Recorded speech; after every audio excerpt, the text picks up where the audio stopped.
The Angel Next Door Spoils Me Rotten. Volume 8, Fan Translation, Chapter 1, An Important Promise with the Angel. Tonight, is it okay if I don't go home? For a moment, Amane couldn't wrap his head around what she had said. The moment he heard that quiet murmur from within his arms, Amane's mind ceased to function. Quite some time had passed before he managed to break down the meaning of her words. Is it okay if I don't go home? Huh? In other words, she had timidly insisted that she wanted to spend the night together with Amane in his house. He and Mahiru were indeed lovers and had spent the night together before, but the situation now was different from those times before. Mahiru had confessed that she wanted to stay the night on her own accord. As his thought process, which had slowed down to a fraction of its usual speed, began to process her intent, Amane's cheeks began to heat up as if he were burning wood in a fireplace. So she wants to stay the night. That's what she's saying. As expected, even Amane could infer that Mahiru must have resolved herself to say such brave words, especially in this atmosphere. In fact, as Mahiru leaned in closer to him, Amane could sense that she was somewhat tense.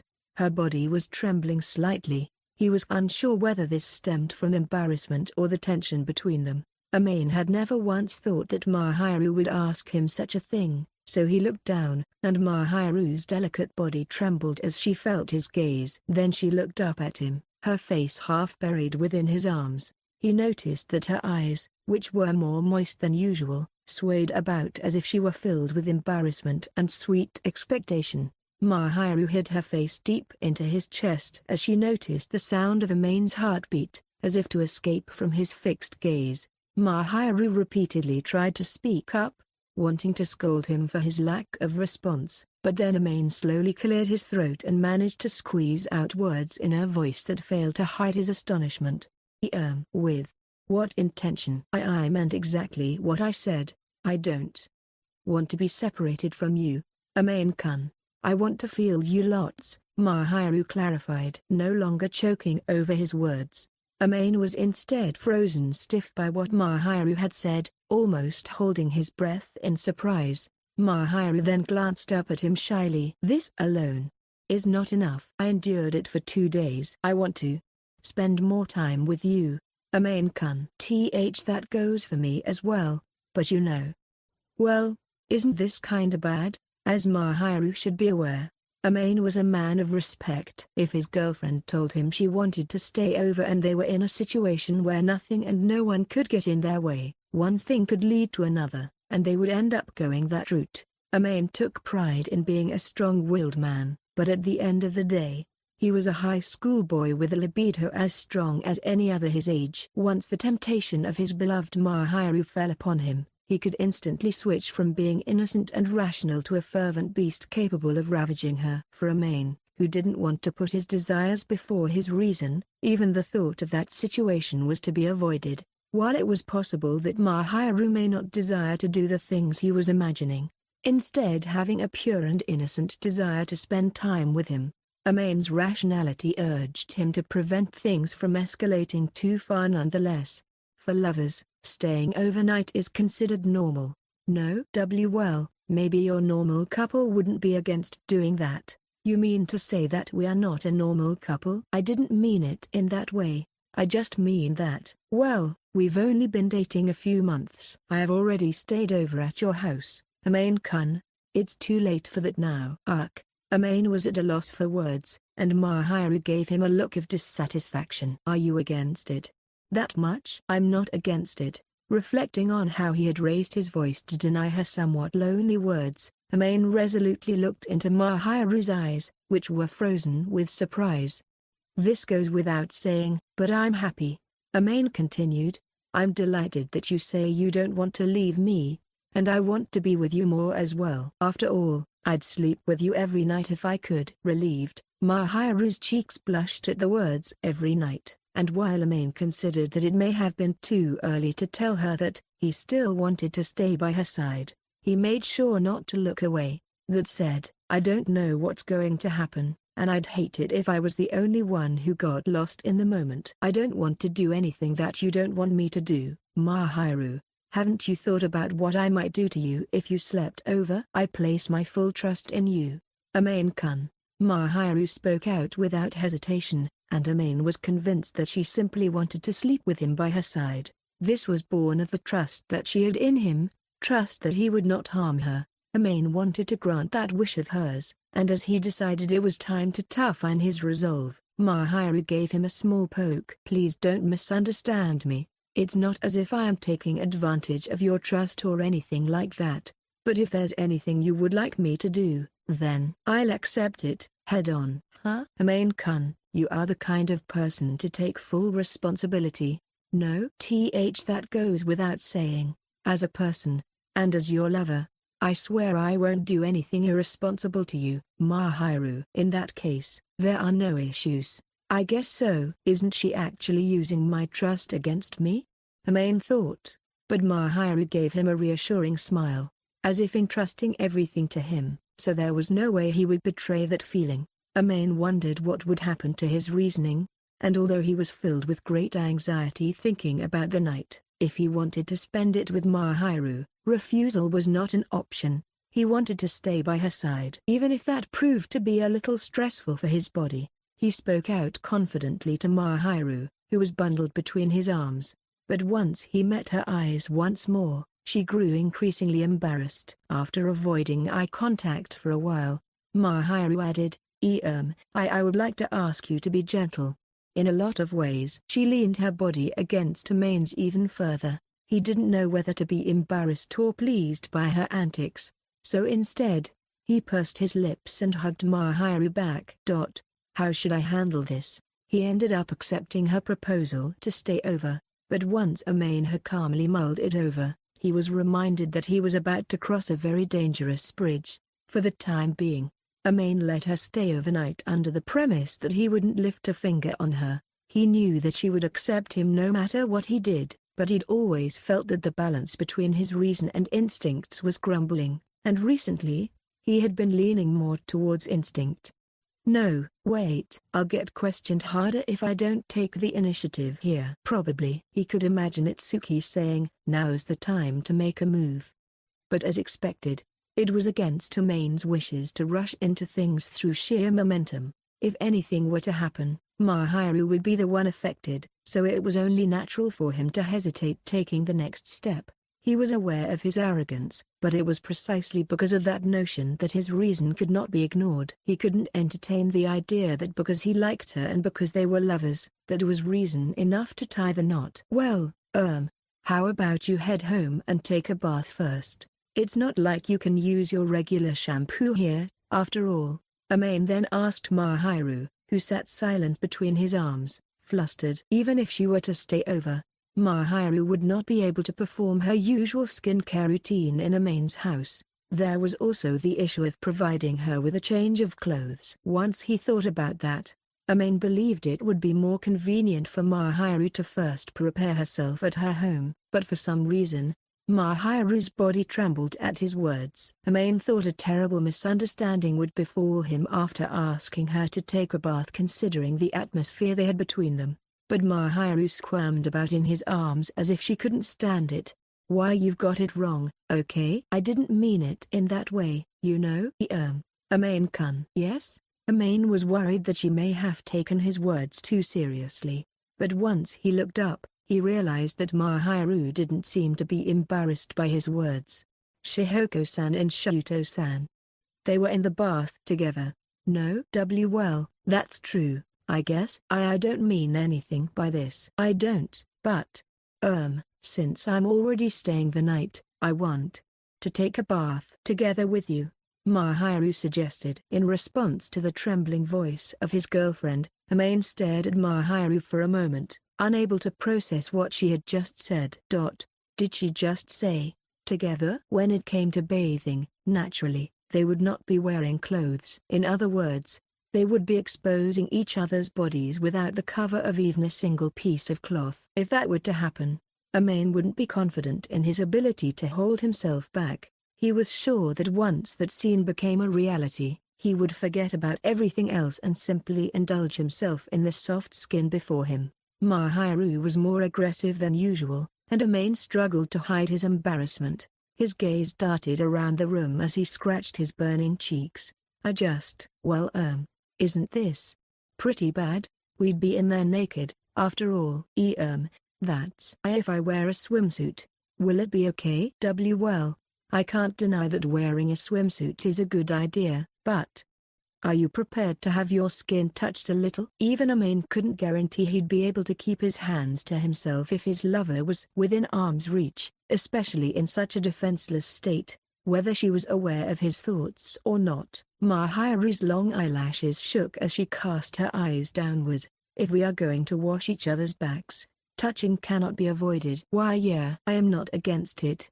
Just to make it clear, I like being touched by you, Amane-kun. If I were really against it, I would not have said something like this. True, Mahiru's words truly had no underlying meaning, and Amane nodded his head without saying anything more. She simply wished for them to bond like the parents she admired so much. In other words, if I put on my own swimsuit, we'll have a peaceful compromise, right? Why, yes. You sure you're all right with this? A woman never goes back on her word. Amane thought that was a line more appropriately spoken by a man, but Mahiru seemed to have proposed the idea with determination, and he did not want to disregard her courage. In short, it was just a matter of how much Amane could endure. Now that Amane had found his one and only partner, he too longed for a close relationship just like his parents. Starting off by sharing the bathtub wasn't such a bad idea to him. Once Amane inhibited his desires, they would be able to have a strong relationship. Remembering where he had placed his swimsuit, which he hadn't used since before summer vacation ended, Amane reached into the depths of his closet and nodded. Not expecting to wear it so soon, he replied, "All right," as he suppressed the thumping in his chest. Once he changed into his swimsuit and entered the bathroom, Amane felt extremely uncomfortable and nervous. Mahiru had urged him to go in first, reasoning that it would take her a long time to get changed into her swimsuit. But the longer Amane was left waiting, the more his heart pounded. Amane had seen her in a swimsuit once before, but this time, they would be in a closed, confined space together, just the two of them, alone. With this happening during a sleepover, naturally, Amane was more nervous than delighted. In the first place, Amane had assumed that bathing together was only done by couples who were already experienced. The thought left him embarrassed with a feeling of itchiness. Despite not being submerged in hot water, Amane's body had heated up. Amane pursed his lips as his mind was in anguish, unsure of whether he wanted Mahiru to come soon or not. As he mulled it over, he heard the door creak. Turning around with awkward movements, Amane was greeted by the dazzling skin of his lover. Mahiru timidly looked at him. The fact that Amane froze up the moment he caught sight of her was inevitable. So it was this, huh? The swimsuit Chitters had mentioned. Chitters once told him that Mahiru had bought two different swimsuits, and Amane was suddenly reminded of that fact. This time around, it wasn't the swimsuit she had worn when they played around in the pool. What she was wearing now was a black bikini that contrasted heavily with her white, porcelain skin. There wasn't a single unnecessary decoration, it was just a simple piece of cloth covering her skin. Despite that, the surface area covered by the cloth was not small and could be classified as a normal bikini, and yet, she looked sensational. Likely due to her amazing figure. As he had expected, or rather, no matter how many times he looked at her, Mahiru looked nothing short of phenomenal. Everything, from her slender neck that flowed down to her lean décolleté, to the defined outline of her steep inclines, to her gently sloping waistline, was eye-catching. Her tight, yet undeniably soft body was exposed, and could be best described as the ideal figure. Mahiru would normally not expose herself, and she was the type of person to rarely expose her chest, so Amane had almost no chance of seeing them for himself. But now, only he was allowed to lay eyes on her body. While it was an ultimate weapon she had brought out herself, even the way she shamefully tried to hide the front of her body with her arms, as if she had sensed someone staring at her, was sexy. The way she had positioned her arms caused her mountains to bundle together, and as a man, Amane could only call it a great view, but it proved hard to keep his eyes on the prize given his current state. Regardless, Amane's gaze swam around as he struggled to look at her directly, but this seemed to bother Mahiru, for she frowned slightly. Do you think it is strange? No, that's not true. It suits you well, but, how should I put it? It's really stimulating. Mahiru's cheeks dyed red in an easy-to-understand manner as Amane murmured, trying to squeeze the words out of his mouth. She was likely the most aware of this. Ordinarily, it would be a decision that Mahiru would never make. It was made of nothing more than cloth and string, making it a little unreliable for hiding her skin. That's why I did not wear it at the pool. It would be so embarrassing if other people saw me. Why'd you buy it, then? Well, that's because Chiters-san said that unless I did this, you won't succumb to me. Amane-kun. Just what am I supposed to be succumbing to? He glanced at Mahiru again, holding his forehead in response to Chiters' comment. Well, if I'm shown something like this, I might actually succumb to it. That was just how destructive Mahiru's appearance was. Amane had a desperate urge to crouch down on the spot and keep her out of sight until he could calm himself down. However, he had no chance to do so, so he took deep breaths to regain his composure. He peered over at Mahiru. He felt unbearable, or rather, he had this insatiable feeling of itchiness at the situation. A man and woman were in such a narrow space, barely dressed. Well, for now, let's wash our hair. Why, you're right. Mahiru nodded along in a voice that seemed to betray her true feelings. She turned her head down to hide her cheeks, which were flushed despite her not yet soaking in the hot water. She then pulled out a bottle of liquid from the waterproof bag she had left on the bathroom floor. Amane's favorite shampoo was made specifically for men, so naturally, he wasn't expecting Mahiru to use it. Mahiru had brought her own shampoo with her, but for some reason, he was met with an awfully large number of bottles. Impressed, Amane wondered if girls always used so many different products when bathing, but for a moment, Mahiru glanced over at him. If you would please sit on the chair, she said, and pointed at the chair with her finger. In other words, she intended to wash him herself. I can do it. Myself. I would like to do it. Mahiru made a modest but clear statement, and Amane was surprised. He thought she would timidly ask for a favor, but instead, Amane was ushered into the chair, pushed by her momentum. Mahiru stood behind Amane, thinking that he was about to be washed. Mahiru was instead holding a brush. Supposedly, it was an item she had brought with her. Your hair, Amane-kun. I've always wanted to take care of it at least once. Mahiru started to brush his hair, her prior tension vanishing from her face as she did so, or rather, she was pleased. I definitely flipped a switch here, Amane thought, and while it was better than acting awkward, Mahiru had a tendency to lose herself in her thoughts and get carried away. This time would be no exception, or so Amane was thinking. As for Amane, he was grateful for the change in atmosphere. It allowed him to rid his mind of the tension building up due to the situation. Even if he would constantly try to hold back any physiological responses, his body tended to have a mind of its own. Besides that, Amane also found Mahiru's touch to be very comforting. He had once fallen asleep just by having his hair stroked during a lap pillow, so Amane was aware of how good it felt to be taken care of. Thinking back to that time, Amane closed his eyes, intending to leave everything to Mahiru.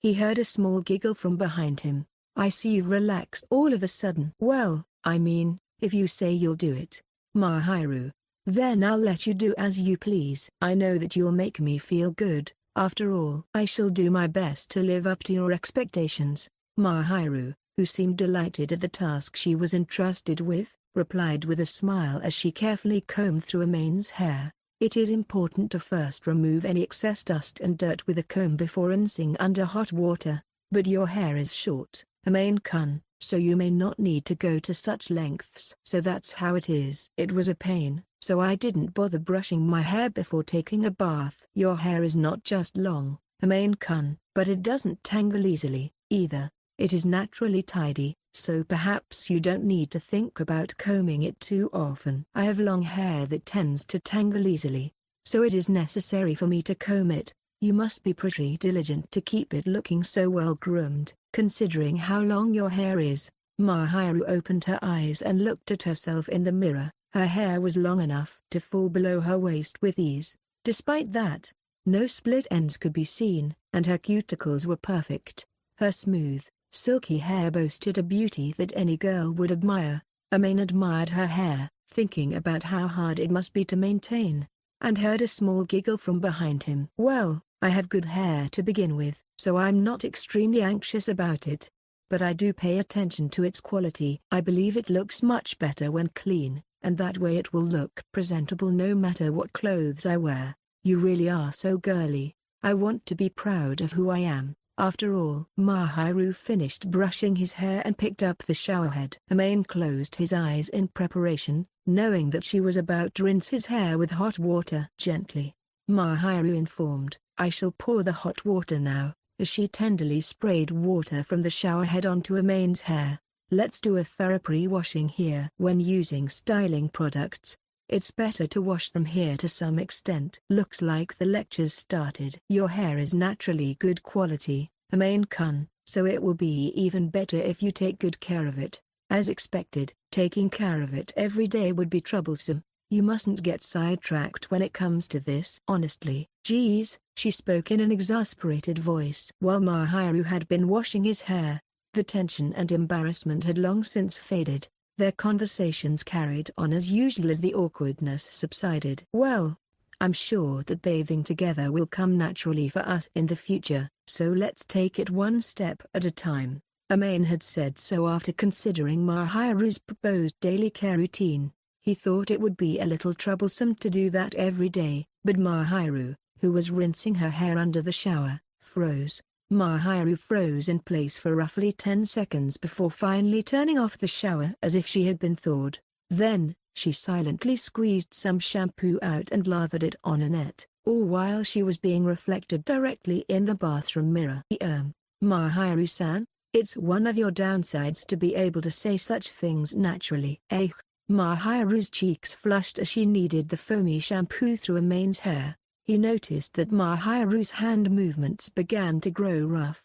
Or was that just his imagination? "I'm very happy, but you can no longer be exasperated by Shihoko-san now, can you, Amane-kun?" He vaguely understood the meaning in Mahiru's words, and although late, he also realized what he had said to her prior. His cheeks also heated up. He used to look back in dismay at his parents bathing together, but now Amane had implied that he, too, would bathe with his partner every day once they got married. He was in no position to talk.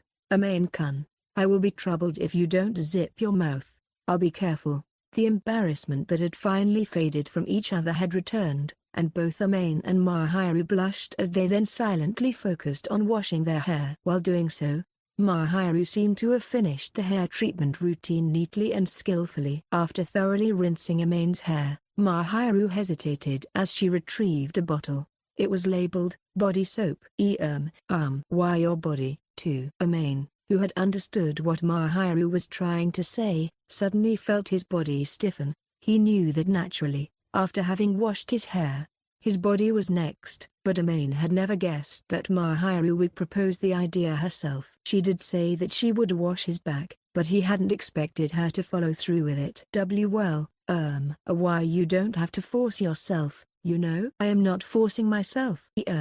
Even I can do this much." "It's just that, I would like you to wash your front." I will just wash your back." "It'd help me out if you do that." As expected, it would be a big deal for Mahiru to wash his front as well. Amane immediately nodded in response to Mahiru's words and turned his head down. Standing behind him, Mahiru diligently lathered body soap with a net. The sound of cloth rubbing against skin could be heard. Amane was painfully conscious of the awkward atmosphere. They were in the bathroom, where only the sound of their breathing and the frothing of soap could be heard. Then, "Please excuse me," Mahiru whispered in a timid tone, perhaps having finished lathering the soap.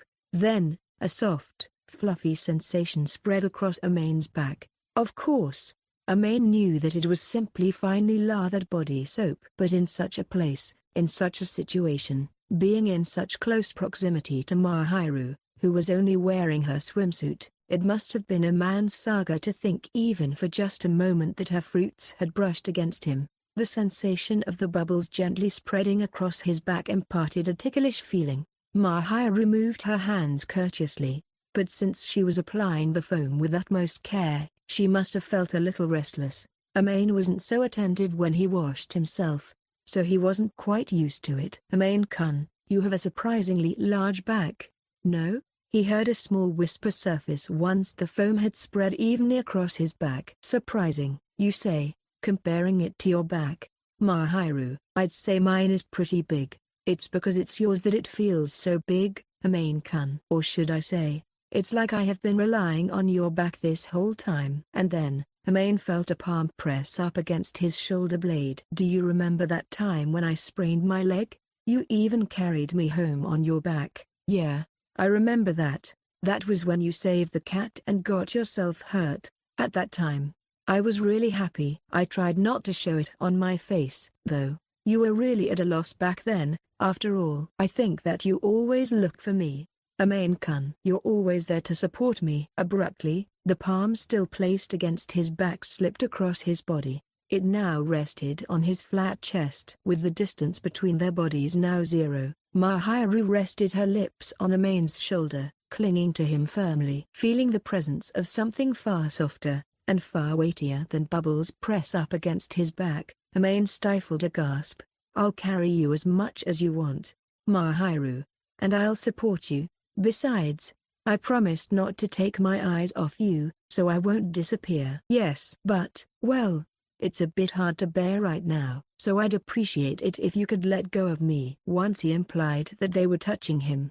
Her body jolted, but there was no sign of her letting go. Even if you don't carry me, I want you to stay close to me. I will not dump all of the burden onto you. I'll walk with you, one step at a time. That's right. Also, I heard that you would be happy if I were to do this when we sleep over, Amane-kun. Chitters. Amane unintentionally groaned, musing that although it was an interesting scheme, Chitters must have been subtly suggesting something else. However, Chichitas-san only gave me some advice, and I wished to do it, Mahiru informed, as she wrapped her arms around him even tighter as if to soothe him. Amane felt an even plumper sensation grace his back and couldn't help but groan. It wasn't as if he was against it. He was definitely happy, but he felt as if the shackles that had kept him sane had been scraped away. The fact that Mahiru was clinging to him deliberately rather than accidentally was quickly whittling away at his endurance. I get it now, so please step away from me. It's a bit of a problem. I don't want to boil over before I get in the bath. It would have been ideal if he'd been able to enjoy himself candidly, but the current Amane lacked the composure to do that. He'd insisted that he wanted to cool his head and body off a little since he was full of vitality. But surprisingly, Mahiru obediently let go. The reflection in the mirror clearly displayed Mahiru's reaction. Timidly crouched down, she fidgeted at the embarrassment that rushed to her after the fact. Mahiru, who couldn't decide whether to act bold or not, wrapped herself in her arms, covering her shoulders. Amane thought briefly that if she was going to get embarrassed, she shouldn't have gone so far with her stunt to begin with.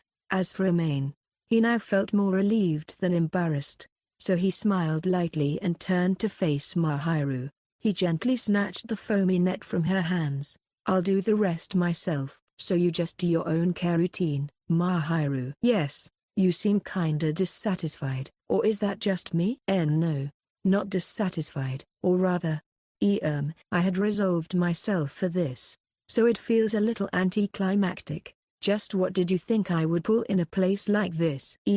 That's, washing each other's backs. That was something you suggested in the first place, Mahiru. Or did you want me to wash your back? That's not it. It's just, you won't touch me, will you, Amane-kun? Almost coughing involuntarily, Amane stared at Mahiru for saying something so outrageously dangerous, half out of embarrassment and half out of reproach. Mahiru's face turned even redder. But Shihoko-san and Shuto-san always give each other a good Washington. Hearing that about my parents makes me feel complicated. Well, in the first place, my parents are married, so it may be too early for us. What I mean is that, well, rather than touching, it's better just to relax together in the bathtub. Amane proposed that idea, thinking that it would be safer to use the bathtub normally. Otherwise, his hand could slip into all sorts of unexpected places. In response to Amane's words, Mahiru let out a,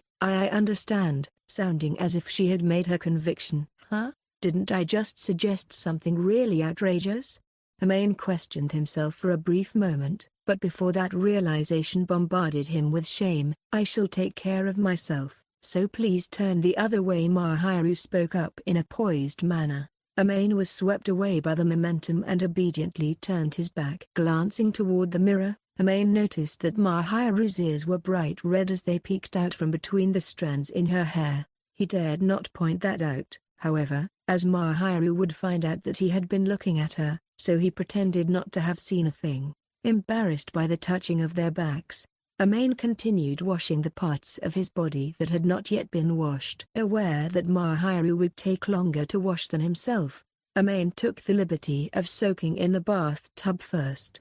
However, Mahiru, who had finished tending to herself, glanced his way now and again, so he was at a loss for what to do. Amane hadn't the foggiest clue as to what she was trying to say. Without a doubt, she was conscious of the remarks about touching in the bathtub from earlier, but from Mahiru's gaze, which looked as if she were appealing for something, Amane inferred that she wanted something from him. It wasn't exactly born from caution, but as he was troubled at not being able to understand her feelings, Mahiru's caramel-colored eyes wavered as she met Amane's gaze. Where should I soak myself? At the word where, Amane blinked once. This apartment was purpose-made for 1 or 2 people living alone, but the bathtub was fairly large. It was possible for 2 people to bathe together provided that they were careful of their feet, but at most, it would be a little cramped. Amane was careful not to stretch his legs out of consideration for Mahiru. That way, she would have plenty of space, and yet, Mahiru had likely phrased that as a question due to Amane's prior slip of the tongue. Well, it's pretty empty. You can just soak wherever you'd like. Despite what he had said earlier, Amane couldn't very well tell Mahiru to come close to him, so he threw his judgment at her. Mahiru pouted a little as she peevishly moved her lips before slowly climbing into the bathtub, just as Amane was expecting to be greeted with the sight of pure white skin, devoid of any suntan. A flaxen-colored veil enveloped his vision. Mahiru was sitting between Amane's loosely crossed legs as he let out a gasp.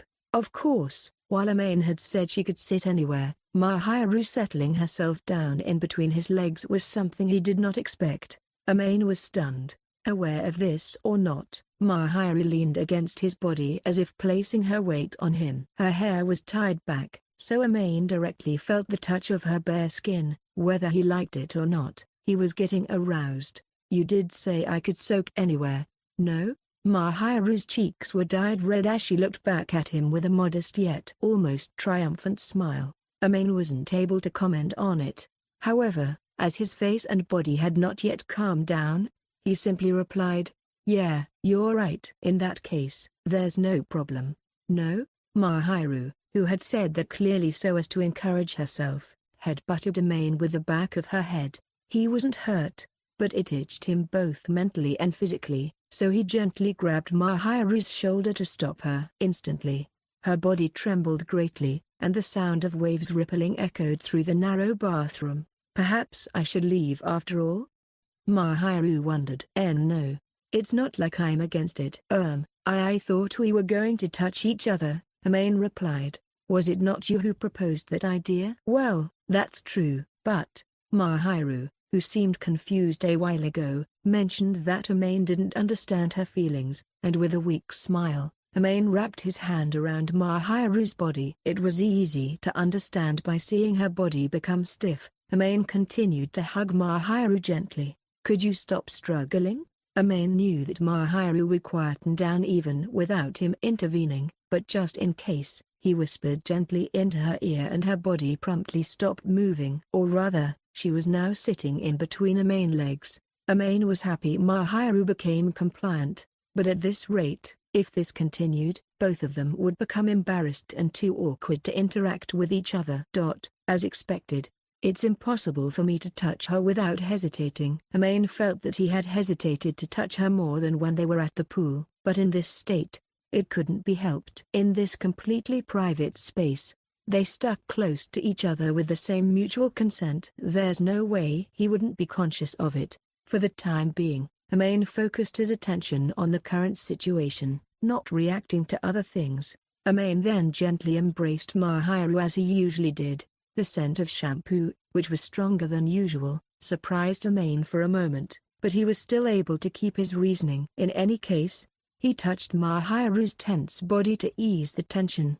Amane never touched Mahiru's body directly, but it seemed that the way Amane gently hugged Mahiru was enough to reduce the tension and soothe her. Mahiru, who leaned against Amane's arm, sighed after being silent for a while. In such a quiet room, the sound of their sighs could be heard clearly. The two of us listened in silence to the sound of the drops of water falling from the faucet and rippling on the surface of the bathtub, slowly warming our bodies from the inside out.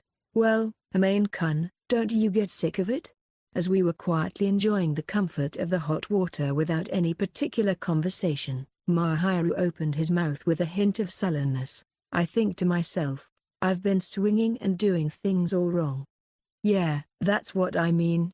How can I not like it? I mean, I know Mahiru likes me, and I know he's trying to do his best, and he's embarrassed. Please don't understand that part. Because, wow, if you know what you're doing, why don't you just get the intent? Mahiru mutters in a voice full of shame as he deflates the end of his sentence, and shrinks back into his arms. Amane is not so insensitive that he has no idea what Mahiru is trying to say or what she wants. However, once he allows himself to do so, he keeps his moderation to himself, because it gives him more desire and momentum than Mahiru could ever hope for. I'm not confident I can control myself, so that's why I don't like it when you get too agitated, lady. You seem to have a lot of time on your hands when you say that. No, there isn't. Make sure you're sure. If you put your ear to the ground and listen to your heartbeat, you'll hear a throb that you can't hide.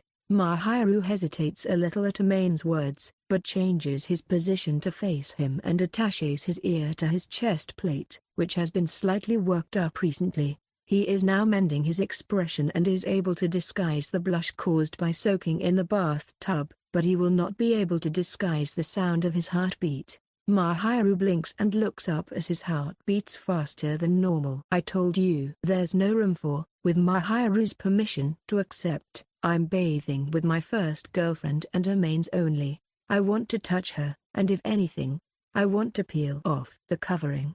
The reason I don't is because I don't want to hurt Mahiru, and it's not a good idea to do it right now, considering what might happen in the future. I thought you were used to it and could afford it. I can't do it. I want to touch it and do stuff, but I'm just holding back. No. I smile at Mahiru's blush and pat his head, and he maturely accepts it and does as he's told. I slowly stroked her head, stroked her cheeks and tickled them with my fingertips. Mahiru's eyes narrowed and her eyebrows lowered in comfort, and she closed her eyes as if surrendering herself to Amane. The first time I saw him, I thought he was a bit of a jerk, but then I realized that he was a bit of a jerk, and I was just trying to get him to stop. I can see Mahiru would get a bit upset if I did it here. If it were possible, I'd like to devour her lips right now, but if I do it when she's warm enough, Mahiru will surely get overheated and go down. Since neither of us is used to French kissing, there is no limit to how far we can go and how far we can drown ourselves in each other's company. I decided not to do it because it was physically and rationally dangerous, and I might melt away with my rationality. The first thing to do is to make sure that you have a good understanding of what you're doing and how to do it. The lips, much smoother and fresher than his own, open slightly as if trembling when Amane strokes them with his fingers. Disappointed? Amane is mean to ask that. After tapping his chest one more time, Mahiru turned away and sat back down between his legs. I know she is not really sulking, but I don't want to make fun of her embarrassment or neglect her too much. so I apologized and slowly put my arms around her as if to envelop her. I was hesitant because of my inevitable shyness and instinctive feelings, but as if to shake them off, I gently put my hands around her stomach in what could be called a slow motion, and pulled her even closer to me. The back of her body was almost completely hidden, so when her skin overlapped with Mahiru's, she shook her body. It is easy to understand why Mahiru shook, but there is nothing we can do about it in the first place. I also knew that Mahiru understood the situation on Amane's side and was here. That's warm. Yes. Can we do this a little more? When I hugged Mahiru gently, with the implicit intention of not doing anything immoral in my voice, she relaxed and gave herself over to Amane. I was relieved that he allowed me to do so, and when I gently stroked his slender stomach, he wriggled ticklishly. Even without the effect of being underwater, it felt smooth to the touch, stripped of anything unnecessary, yet still feminine and soft. Mahiru, who apparently does not dislike being touched on the abdomen, but seems to find it complicated, tapped her fingers on Amane's arm as if in subtle protest, but she did not seem to be seriously rejecting the touch and immediately turned to patting Amane. Mahiru, who was making a light cracking sound as she meticulously returned the favor to Amane's arm, suddenly looked back at me lightly as she rested her weight on me. Amane. What's wrong? About earlier. Earlier? I'm talking about.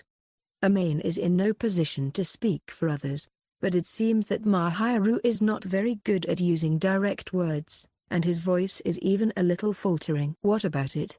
Oh, you mean, when you get out of the bath, you'll do it for me, is that right? When Mahiru says something so cute, I hug her tightly and bury my face in her shoulder, and she instantly looks flustered and begins to pat Amane's arm. What is it, suddenly? No, don't say something cute, I said. We both want the same thing, so be prepared when you get out of the bath. Please pretend you didn't hear that. I hug Mahiru tightly and gently so as not to let her go, as if I know myself that Mahiru will be pushed if Amane gets motivated. No. Mahiru, perhaps unable to bear it any longer, growled softly and muttered, "Idiot," pressing his fingers hard against Amane's knee, as if he were hitting him. I felt like I was going to get a little overheated if we stayed in the bathtub any longer, so I decided to get out of the bath without any more skinship. Shu, who had left the bathroom before Mahiru to do more of his daily routine, was in the living room drying his hair and waiting for Mahiru's return. He thought for a moment that he might play a trick on Mahiru by waiting without drying his hair, but he felt that Mahiru might scold him for damaging his hair after she had taken care of it in the bath, so he quickly dried it. I thought about waiting in the bedroom, but I was afraid that if I did so, I would have to greet Mahiru in a very nervous state and the atmosphere would be very tense, so I tried to cheat my heartbeat in the living room where we usually spend time together. To prevent myself from becoming more nervous than necessary, I turned on the TV and was watching an unfamiliar program for no reason when I heard a sound from the hallway. I was too shy to turn around and just paused to listen to the TV, when I heard Mahiru standing beside me. I looked up for the first time and felt a little relieved. If Mahiru had worn a sensational nightgown here, I would have persistently wondered if my reason was being tested, but what Mahiru wore was a knee-length negligee and cardigan set.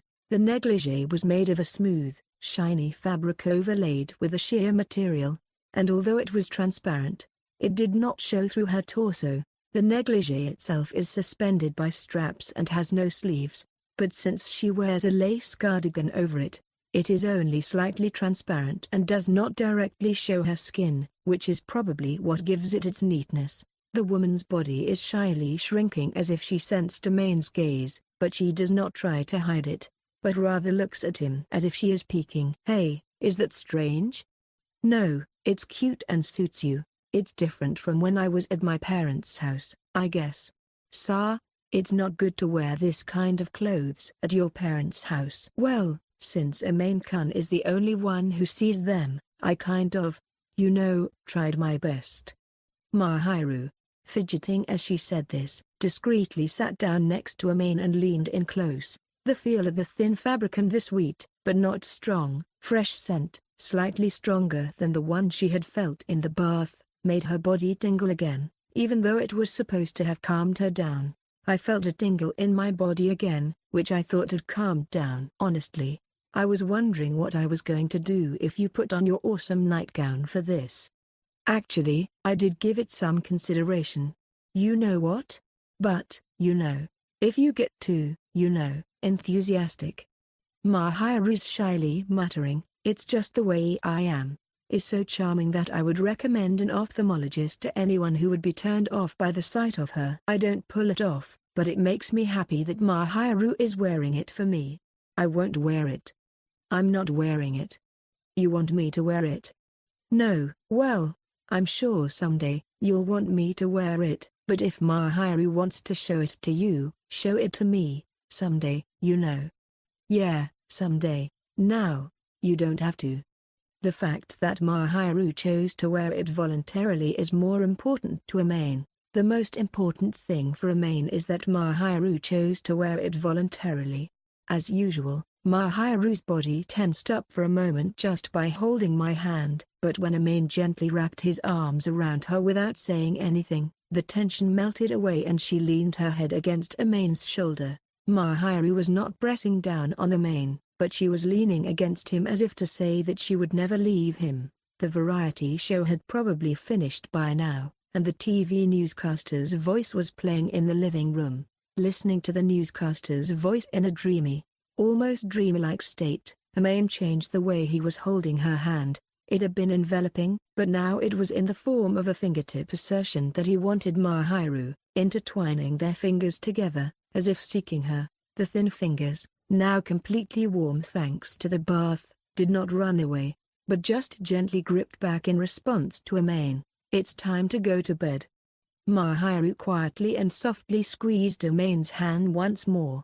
As they moved into Amane's bedroom, hand in hand, Mahiru looked around the room for a bit. There was nothing unusual in the room, as she had been in it many times before, but Mahiru's personality probably didn't allow her to observe too much. Or perhaps Mahiru was just thinking about the future and was distracted to relieve his tension. I didn't know Mahiru's true intentions, but she turned her gaze to the desk and gave a small smile. "The stuffed animal.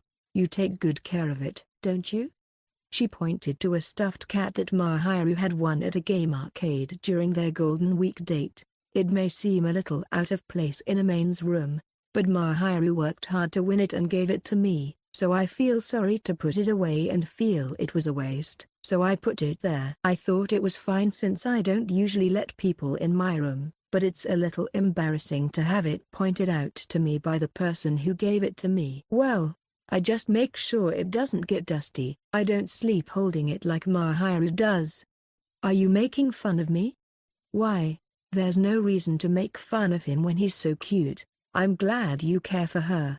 Mahiru loves the stuffed bear I gave her for her birthday last year, and she often sleeps with it. I have heard reports from Chitters, who sometimes stays at Mahiru's house, so I guess he is very fond of the stuffed bear. She may be embarrassed to be told that she sleeps with a stuffed animal in her arms, or perhaps her gaze wanders a bit and then becomes a bit sharp, as if she is accusing Amane. I'll take good care of what Amane gave me.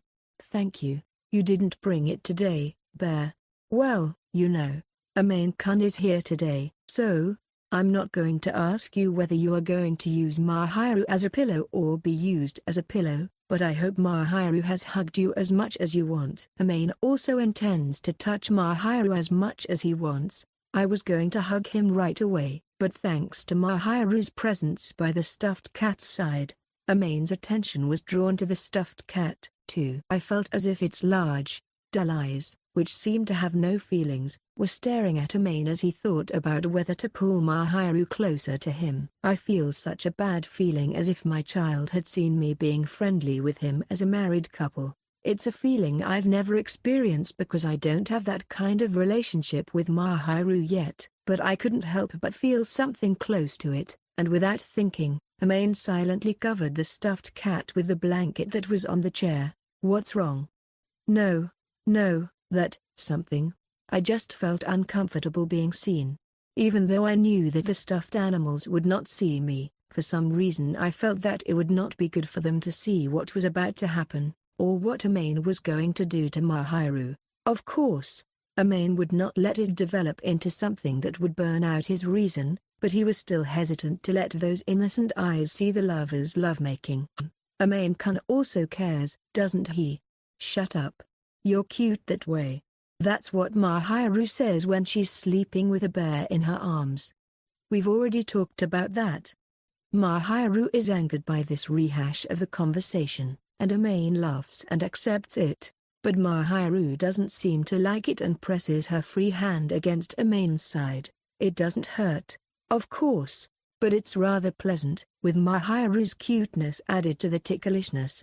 Mahiru is shy to fight back in such a cute way, but only Amane takes physical measures. I had no intention of rebelling or being disgusted when I thought that it was only because it was Amane that he would touch me in this way to get back at me. Mahiru had been attacking Amane directly for a while, but he looked at Amane with a little bit of resentment, which did not seem to have worked at all, so Amane quietly smiled and took away the freedom of his hand, which was making a light fist. He only intertwined his fingers to make his palms meet. Mahiru blinked at him, then lowered his gaze to the floor with a faint blush. I knew she didn't mind, so I gently squeezed her palm and pulled her hand away. Without any resistance, Mahiru sat down on the bed as Amane led her. At this point, she looks up at the stones and rolls her eyes slightly, but Amane pulls her hand away and sits down next to Mahiru, holding her close to him. Continuing in the bathroom, if you don't mind. Yes. I asked for confirmation and heard an affirmation with a bit of awkwardness in my voice. I didn't mind, but the tension had returned, and I didn't feel like I could stop now, so Amane gently lifted Mahiru's chin and gently bit down on his lip. I don't know if I got used to it a little, but I didn't feel any immediate head-burning passion or inferiority complex. What welled up was a feeling of love that seemed to sink in, as if it would drown me, and a sense of elation that slowly warmed my heart. The urge to softly embrace and love is stronger than the urge to rush, and slowly, with careful gestures, I place my lips on Mahiru's in a way that loosens his tension. I pecked lightly, trying to enjoy the smooth texture, and heard a faint tickling sound of laughter. I heard a faint tickle of laughter, a voice that only the two of us could hear. I wanted to hear more of their voices, and our kisses, which had only been a touch, naturally became a strong bond as if we were seeking heat, deeper and deeper. I am still not used to sharing heat like this, but Mahiru is certainly accepting me. Whenever a sweet, throaty voice escapes from the corner of my mouth, I feel an inexpressible rush of excitement. I was aware that it was simple, but once this happened, more and more heat accumulated, increasing Amane's momentum as he pushed me back. The strength of his slender body is already gone, and he is rather leaning on Amane unreliably as if he has lost his strength. When she thought that her soft body was touching Amane's through her thin robe, she couldn't help but feel love and longing for him. When I let one hand that had been holding her embrace touch her waist through the negligee, a slight tremor is produced that only Amane, who is kissing her, can understand. When he gently stroked up her waist with his palm, Mahiru, who wriggled and twisted her body slightly with that alone, showed no signs of escaping. She simply accepts the invasion of Amane's palm. This fact, more than anything else, fueled the heat inside. Mahiru shook once before his palm touched a softer spot higher up in a semi-natural, natural motion. Mahiru's face was flushed red and she buried her face in Amane's chest, trying not to let go of him. She wanted to pull away, but her own hands were folded over the slender palms, as if to say, "Don't go." "I'm not going to correct what I said when I asked you to stay over, because..." The voice, slightly muffled because it was absorbed into his chest, certainly spun such words, and this time Amane tensed up. His eyes meet with Mahiru's, who glances up at him. Mahiru's face is all lit up from the kiss, and something akin to a plea drifts across her face. Her caramel-colored eyes were so wet that they looked as if they were about to drip a drop of sweetness. Unexpectedly, I swallowed with bated breath. Perhaps, but certainly, Mahiru will accept what Amane does. Even if it means taking Mahiru's one and only precious thing. she will accept it and willingly offer it to him. That is how much she trusts and loves Amane. Amane is also proud of that. Can I respond to that trust and love? Various conflicts swirl around in my body. The desire that rushes through my body now or never, the feeling of wanting to love her with all my heart, collides with the desire to break reason. Exhaling, Mahiru shudders. She leaves it all up to Amane to decide what happens to her. And she may be filled with anticipation and anxiety about where she is going. Women have to be passive in these situations. Small, unreliable bodies. If anything goes wrong, it is the passive side that will reverberate later. Given that, Amane's answer was clear. Well, you know. Yes. Speaking for myself, I'd love to own Mahiru. Yes, she will never know how long I have been waiting for the day to come when I will be united with Mahiru. No matter how much she is laughed at by her beginners and the trees, Amane naturally has desires and has dreamed about it. After we started dating, I have also defiled myself with fantasies in order to comfort her while feeling a powerful sense of guilt and frustration. Still, I was hesitant to actually reach out to Mahiru because I was thinking ahead. Even at, well, I'm not old enough to take responsibility, and if something happens, I think it's Mahiru who will be in trouble. No, of course I'll take responsibility, but I can't promise a clear legal relationship right away. There is only one way to take responsibility. But, legally, you have to be 18 years old to get married. If you engage in the act now, and if you don't, you will have the baby while you are still a student. No matter how much knowledge and countermeasures are taken, it will only reduce the probability, not prevent it for sure. If Mahiru does this, her future life will be affected, and there may be people who will speak ill of her. What Amane does will hurt Mahiru. It will cause Mahiru to give up the hope that preceded him. There was no way Amane could sacrifice Mahiru's future in order to satisfy this one urge. I want to respect Mahiru because I love her. If Mahiru wants to do or learn something in the future, it would be undesirable if I were to prevent her from doing so. Considering that we will be living next to each other for a long time to come, I don't want Mahiru's life to be ruined by a fleeting feeling and desire. Yes, I am ready to walk with Mahiru for the rest of my life. I just don't, any more than that, and you're good to go. When I was about to continue, I was interrupted and thought I was going to be cursed as a heckler, but Mahiru smiled an innocent smile, as if he was troubled and yet blessed with an unexpected happiness. I could tell that Amane-kun respected me to the utmost, and that he loved me deeply. I am so lucky to have him take such good care of me. Mahiru, smiling as if she were deeply satisfied, lightly kisses Amane and smiles once more at close range. I love you like that, Amane, from the bottom of my heart. The lovely woman, whose smile is happier and fuller than anyone else's, is now kissed by Amane and her small body is once again enveloped by him. Can you wait until I'm ready to take responsibility? Mahiru, who seemed to have understood Amane's struggle with his body, looked down slightly, then nodded with a sly smile and buried his face in Amane's chest.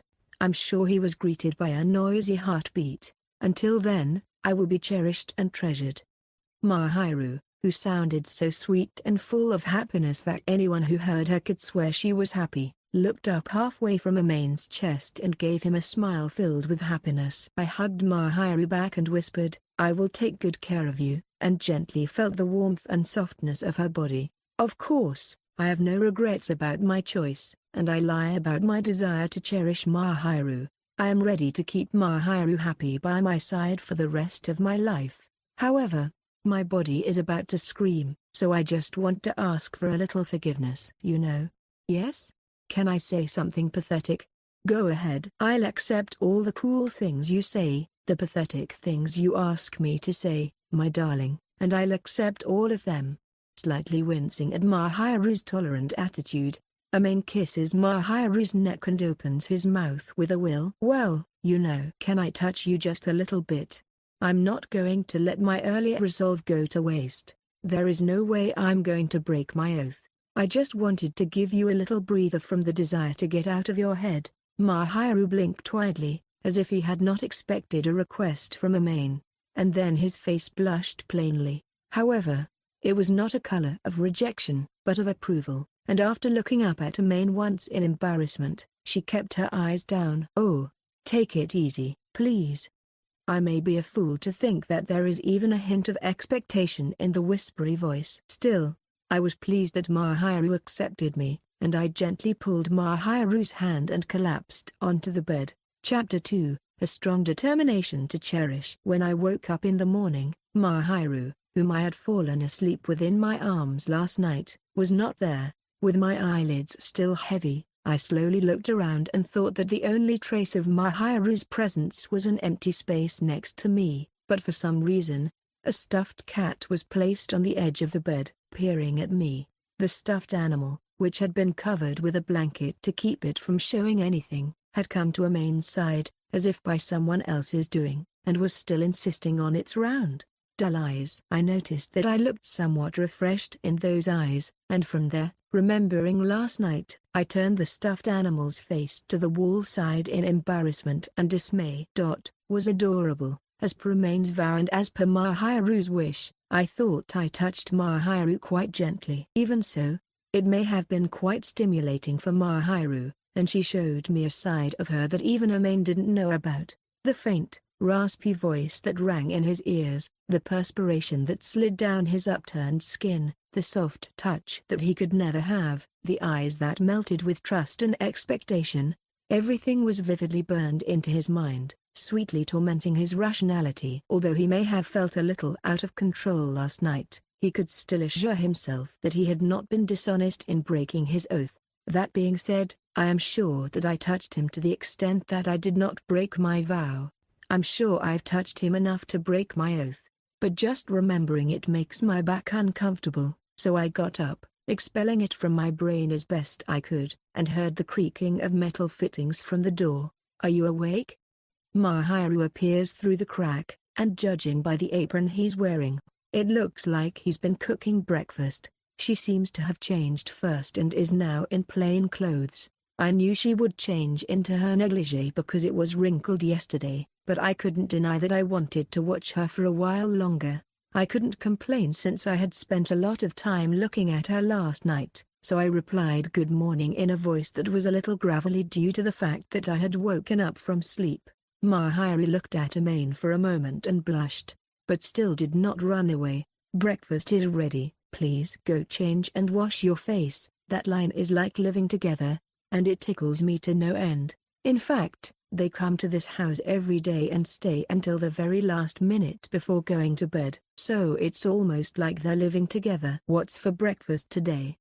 "Rice, dashimaki, miso soup, leftover kimpira gobo, burdock root, chilled tofu, and frozen salmon. This is a luxurious rice dish for the morning. Is so dreamy. You're overreacting. If you're sleepwalking, I'll wake you up." Mahiru comes back into the room from the hallway and pinches Amane's cheek as she approaches his side.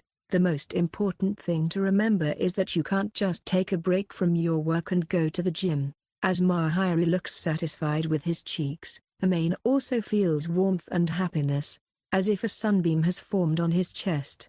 A small red mark, like a camellia falling in the snow, was left at the base of Mahiru's neck, which had been hidden by her clothes until a few moments ago. The faint red mark is hidden by the uniform and is not noticeable, but as the person who touched it, it is a very exciting sight. They are probably the only two people who know that this continues on the inside of their clothes. I'll have to hide it for the time being. "Oh, it's not Amane-kun's fault.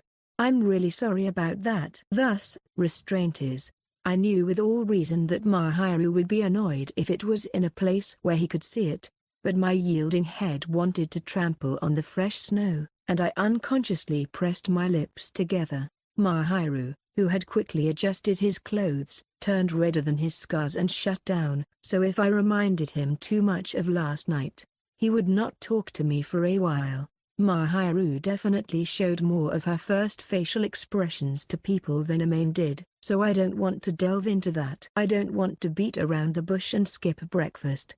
Besides, Amane is Amane, and I will not be able to do more than wash my face when I remember. And anyway, please go get dressed and wash your face quickly. Cool your head. Mahiru looks like he needs to cool off.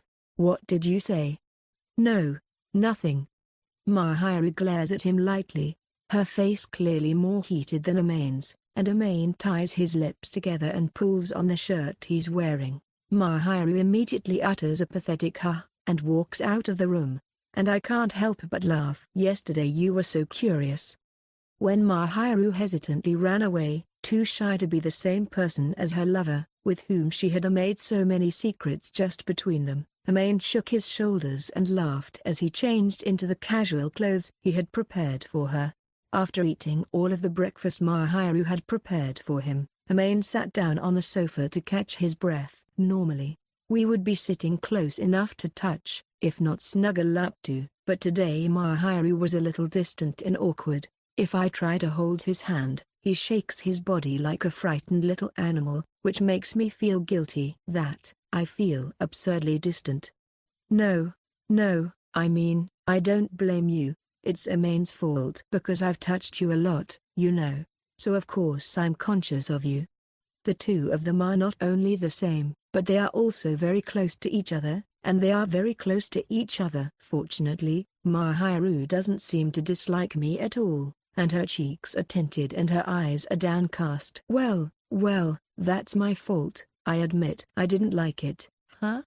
No, I didn't say I didn't like it, and I accepted it from me. So, I'm glad, shh. Well, it's not that, it's just that I'm embarrassed and I don't want to be reminded of it when I'm stuck with you like this doing nothing. Right, huh? It's not that I'm not embarrassed either, but it's more that I want to spend more time with you, so.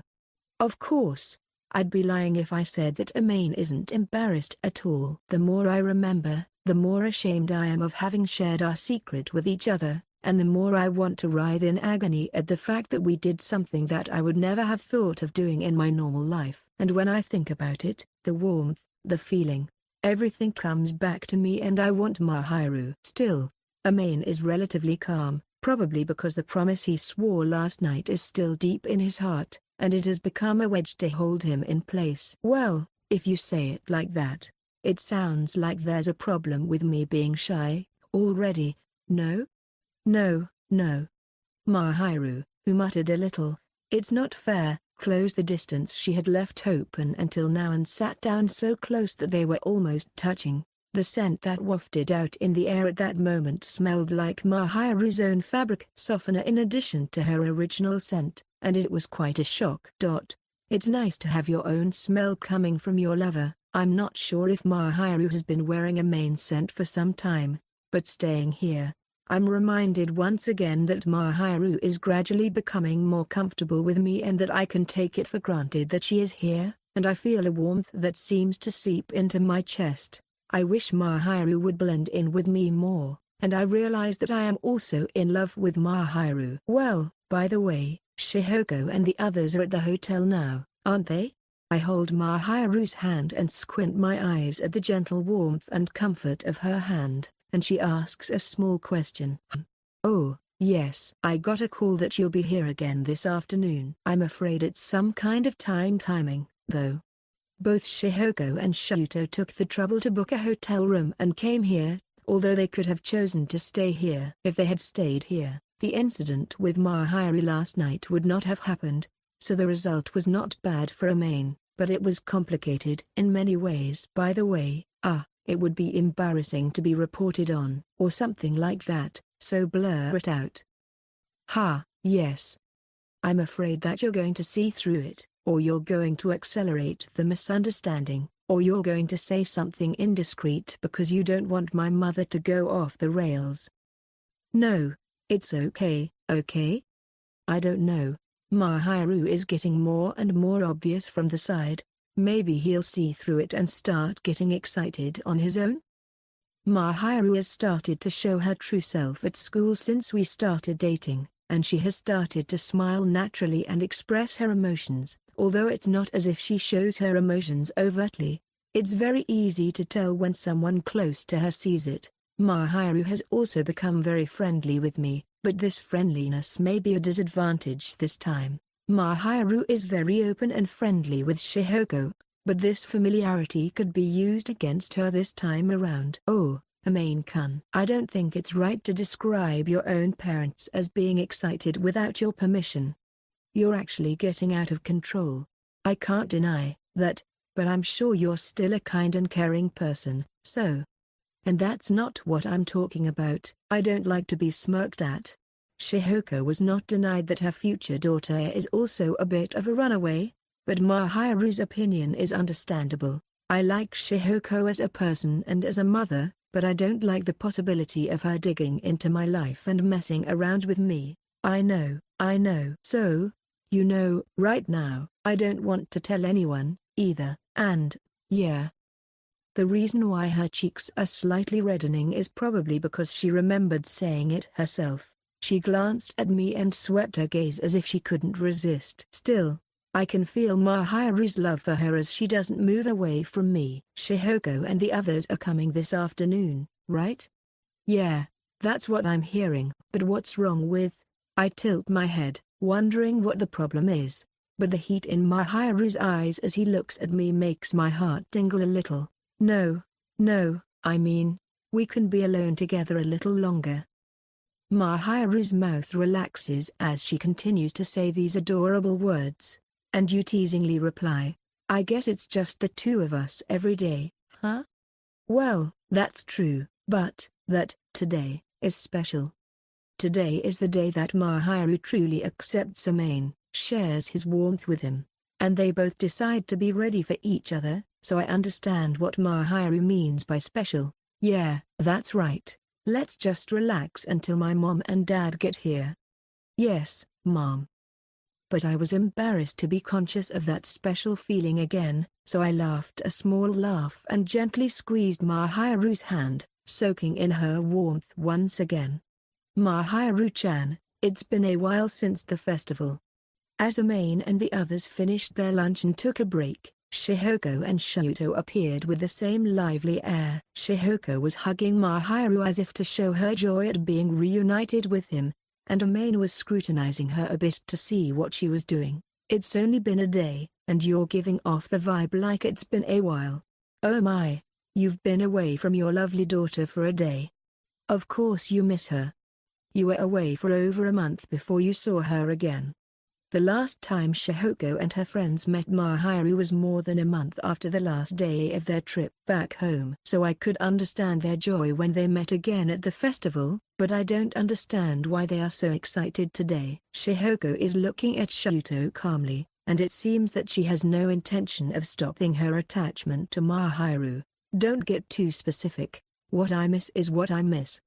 Mahiru, you can pull it apart if it's annoying.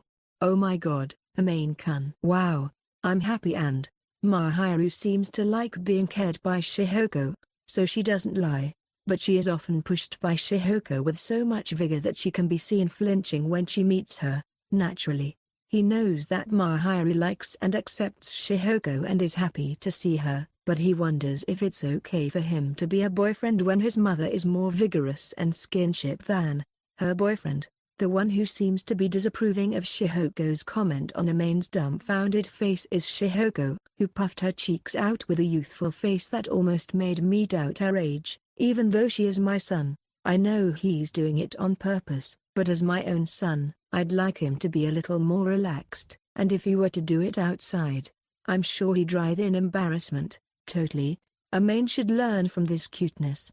If I became such a nice girl, you'd pull a mother. Well, yeah, but Amane used to be cute as an angel. No, he's not cute now, but... I'm sorry, I'm not cute. Oh, my god, are you sulking? You're so cute when you're like that.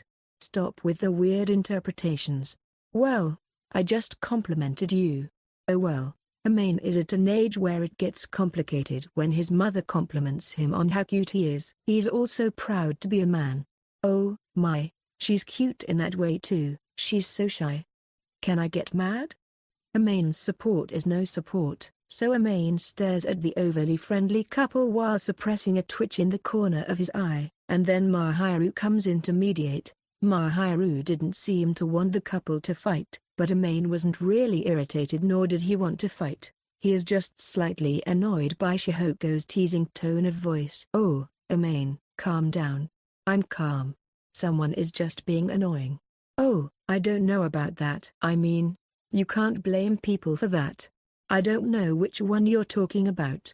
"Hey, that's enough." "Shihoko-san, it's time to tie your mouth shut, or Amane won't be able to talk to you." You know Amane wants Shihoko-san to mind her own business, too, and she won't give him the chance to talk back emotionally. Yes. It is Shuto who intercedes as a neutral in these situations, and he is the only one who can keep Shihoko quiet. Both Amane and Shihoko knew that Amane and Shihoko were not serious, but both of them were obedient to Shuto, who came to stop them after sensing that if it continued any longer, it would probably go on for a long time. "Since we've taken the time off to come here, we'd like to spend more time with each other, wouldn't we?"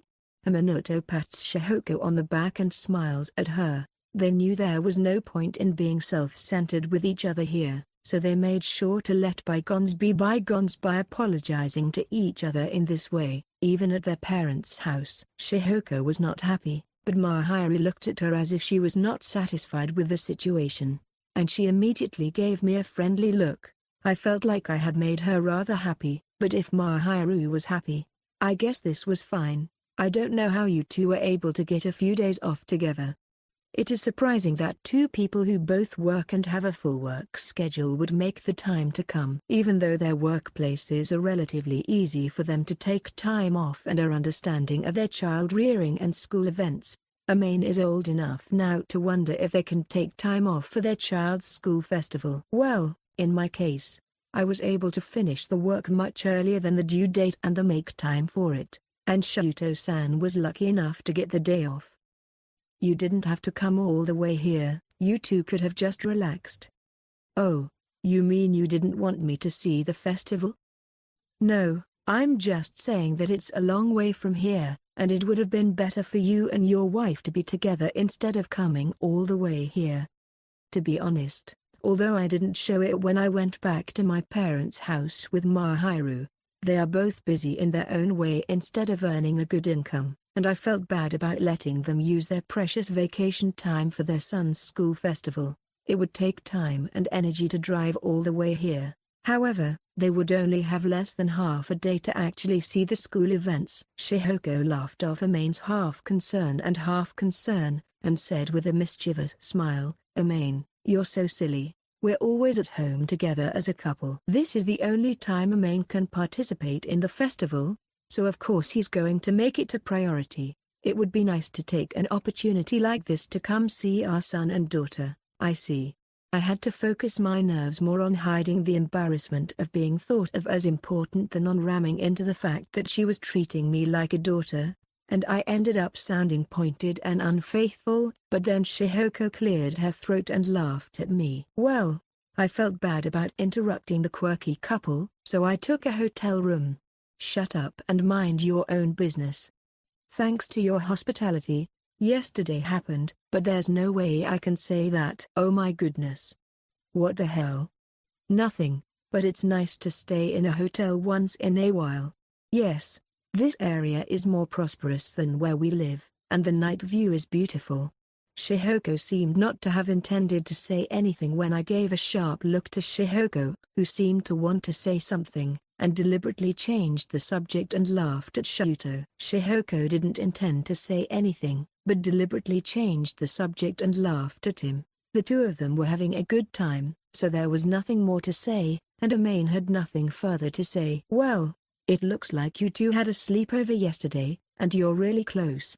I almost coughed and held it in, then glanced at Mahiru, who was shaking her head. Amane doesn't doubt that Mahiru has told him. I know that since my parents came to Amane's house and the four of us started talking, there was no time to tell him that I had stayed over in the first place. I caught a glimpse of the contents of Mahiru's bag there, so I asked her about it, and it's true.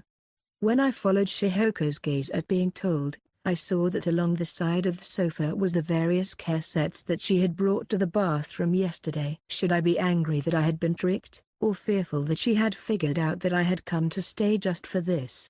The wrinkles between my eyebrows deepened, but I knew I couldn't get away with it once I'd shown this attitude, so I just let out an unfaithful "shut up" or "I'm sorry" and smiled gracefully and pleasantly.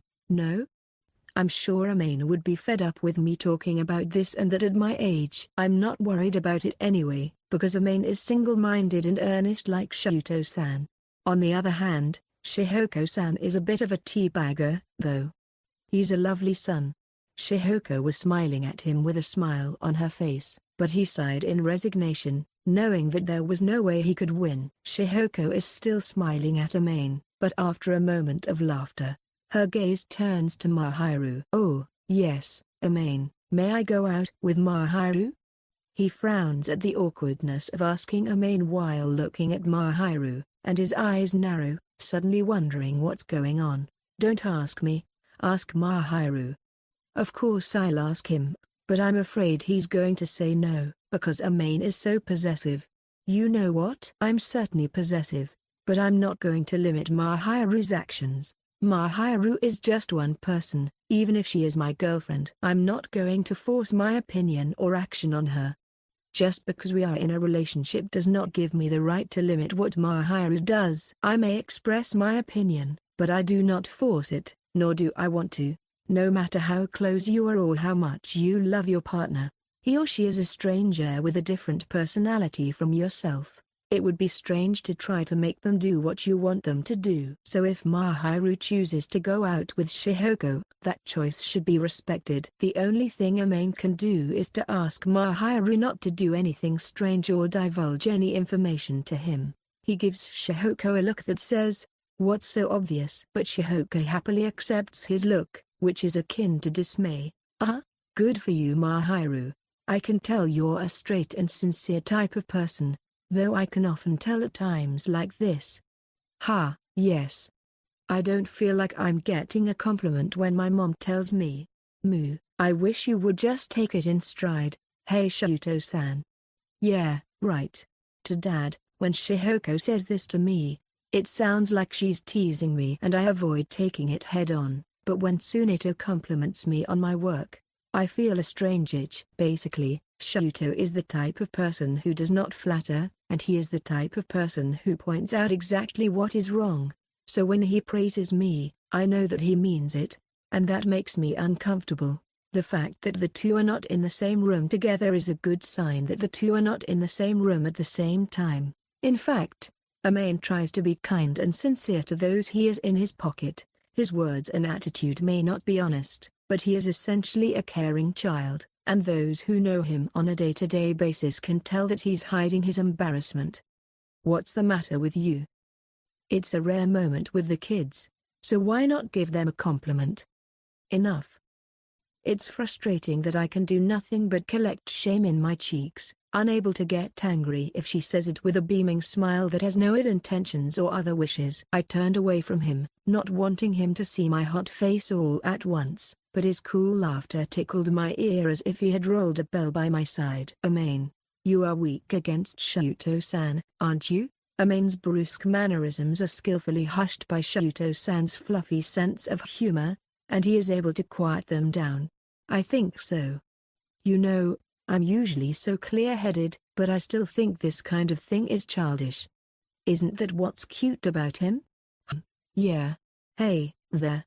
Shihoko glares at her parents and lover, who observe her as if they can afford to do so because they are not the target, and then smiles at Mahiru with an unaffected expression on her face. "Oh, I know it's a little late for this, but may I ask you to go out with me? I'm sorry to bother you on your day off, but I don't get to hang around here with you unless it's an opportunity like this." "Yes, I would love to go out with Shihoko-san too." "Then it's settled then." The two of them were looking at each other with open disapproval, as if blaming each other for getting excited about Amane, but they ignored it and quickly arranged an outing. So I think it's okay for Amane to complain a little bit. It was up to the girls to go out, but I had a lot to say about our evaluation. Can you not just ignore me and move on with your story? Oh, you want to join the girls' club? That's not really necessary, but enough already. Amane, who will probably be brushed off no matter what he says, makes a modest complaint by giving a resigned sigh, and then looks at Shuto. If you two are going out, what's Dad going to do? Oh, Shuto says he has to talk to Amane. Story? I can imagine that if it's from Shihoko, it's probably Mahiru related anyway, but I can't imagine much of what Shuto will say to me, so I can't help but look at Shuto's face, only to be met with a gentle smile. Basically, Shuto, who has a soft expression floating on his face, is someone who cannot read minds, so Amane is a little wary of him because he does not know what he is thinking. He is not the type of person who would ask Amane to do anything strange or unreasonable, so he is comfortable with that, but that is why he was not sure what he was going to say. I thought we should talk alone once in a while. You see, Amane often gets restless when Shihoko is around, TSKing her. I wonder whose fault that is. It's Amane's fault for worrying too much about the details, right? Shihoko tilts her head and asks Mahiru to agree, but Mahiru only gives her a troubled, faint smile. Mahiru knows that her mother is making me TSK by saying weird things. I send a message in my mind to Mahiru, who is smiling vaguely, not so much a bitter smile as a horny smile, that it's okay for Mahiru to be honest with me too. Well, at least you didn't get Mahiru's agreement. Shut up. Well, that's okay, I have plenty to talk about with Mahiru myself. Don't try to blow things out of proportion. You have no credibility. Don't worry, I'm very aware of that. I'm not going to do anything you wouldn't really like. I'm just going to have a little girl-to-girl talk. I can't stop myself from being pressured with a smirk, so I look to Mahiru for insurance, and get a smile from her that shows confidence that I don't know whether to trust or not. It'll be fine. Now, let's go, Mahiru-chan. Oh, wait, let's go back to our house and get ready. Shihoko, trusting that Mahiru would not listen to anything she did not want to talk about, watched them walk out of the house with light steps, hand in hand. Amane and Shuto are left behind, but Amane feels relief that things are completely quiet. As a parent, Shihoko is important to him, and he loves her, but it is hard for him to keep up with the difference in tension, and it sometimes irritates him, so he is relieved immediately after the release. It's a storm, or whatever you call it, for better or worse. It gets noisy when my mom comes over. It's not usually this lively. Shihoko, always cheerful and smiling, is the mood maker of the Fujimiya family and a popular person in her parents' neighborhood. She is always smiling and talkative, and even her son thinks that she is an easy person to like, with good communication skills, a good-natured personality, and the ability to cut loose when necessary. Her temperament is the same at home as it is outside the house, so even when she is only with her own family, she is always quite lively. Don't you two usually talk much? I mean, not that I don't talk, but I'm not as excited as my mum. We are the type of people who talk peacefully to each other, and neither Amane nor Mahiru are very talkative to begin with. They often stay quietly by each other's side and don't talk, so they rarely engage in a series of energetic conversations like Shihoko does. They're both so calm.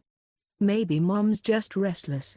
Hey, don't say that. It's just that Amane hasn't seen much of her, and Shihoko is quieter at home than you might think. I can't imagine my mom being quiet. Ever since Amane can remember, Shihoko has been a lively person. She always had a carefree smile and a teasing yet gentle manner, and was like the sun, warming the atmosphere with her cheerfulness. At least, Amane was saved many times by her cheerfulness. As someone who has seen that she is such a powerful person that I think she must be restless unless she talks. I can't imagine a quiet mother. Shihoko-san must seem like a lively person to Amane, you know. How does she look to you, Dad? Well, he looks like a lonely, spoiled brat to me. Ever since Amane came over here, he's been saying he's lonely, even though he doesn't show any signs of it. There were times when he jokingly said he missed me with a laugh, but it never occurred to me that he was really missing me. Shihoko, who was firm and respected Amane's wishes, saw him off with a smile when he left for higher education here, and there was no sign of her holding him back at all, so Shuto's assessment of his loneliness was too far from the assessment he had given himself. Shuto, who seems to have noticed Amane's surprise on his face, lowers his eyebrows and smiles, as if slightly annoyed. Shihoko-san is a sensible adult, and she knows that she needs to be separated from her children. If she showed any signs of not wanting to leave, Amane would be very concerned, wouldn't he? Amane has decided on his own path, and I'm trying not to show that I can't keep him around because of my parents' feelings and convenience. That's the one you're not supposed to tell me. It's true. Keep it to yourself. Shuto smiles a slightly mischievous smile, and Amane ties his lips with an indescribable feeling, but Shuto looks at him with a soft gaze. You don't have to worry about it, Amane. It's best for me and Shihoko-san if you stay healthy and happy. Really, the happiest thing for me as a parent is for Amane to live his life the way he does. Oh, I think he's a very lucky man. That's good. I'm glad I have a son like that too. Smiling at me with those endlessly clear eyes, Amane was able to take it in stride. Although he feels somewhat embarrassed, the fact that he feels comfortable with it is probably due to the fact that Amane's sharp edges have been rounded out over the years and the environment around him. If Amane had been more twisted in the past, he would not have been able to accept his parents' words head-on. So, I have one thing to say to Amane. Story? When Shuto tilted his head, remembering that he stayed behind to talk to Amane about something, Shuto was filled with a gentle smile that I couldn't read his intentions. Yes, that's right. I can tell by looking at you that you and Shiina-san are really close. That's, well, yeah. I know it's partly because we're dating, but I think we get along pretty well. I know Shuto is not the type of person who would ask about their dating life, but the thought of being asked about that side of things makes me nervous. However, the question doesn't fly in the way that Amane expected, and he smiles happily, saying, "It's good that you guys are getting along," and the venom drains out of his voice. Really? Dad's not going to say anything, is he? If you asked me, I'd be embarrassed, because I'm elapsed. He'd probably sulk. Shut up. I was embarrassed that he could see through it all, and when I looked away, I could hear him laughing. Besides, from the looks of it, you don't seem to be doing anything. I coughed as hard as I could. I almost gagged at the sound of his voice, which sounded so sure, in a way worse than my mother's, so I looked at Shuto while regulating my breathing and was greeted by his usual smirk. Well, it's not for me to say, is it? It's Amane's thing, and I'm sure he spent a lot of time thinking about it. That's your good part and your loss. This is the right thing to do for later. My son is a high school student, but I'm not sure how he's rationalizing it. Well, I'm sure you know he's a stickler for it. You don't have a choice. Yeah, I know. Shuto laughs for a while. I was the same way, he says, and then suddenly looks at Amane with a suppressed smile on his face. So, let me get to the point. Don't worry about the cost, okay? Amane stiffens at that comment. Both Amane and the Mahiru have a common understanding that they will get married in the future. That's why they chose not to have sex right now, because they care about Mahiru's body and the future.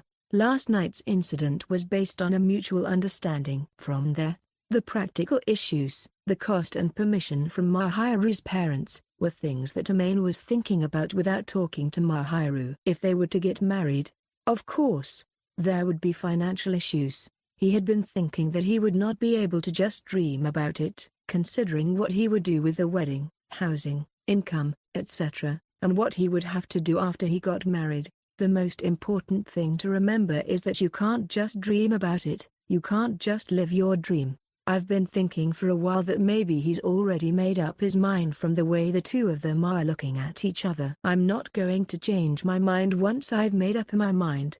He will never change his mind. We really are just like each other. Was your dad your first love too? When I was a little girl, I was like, "Mommy, I love you. I'm going to get married.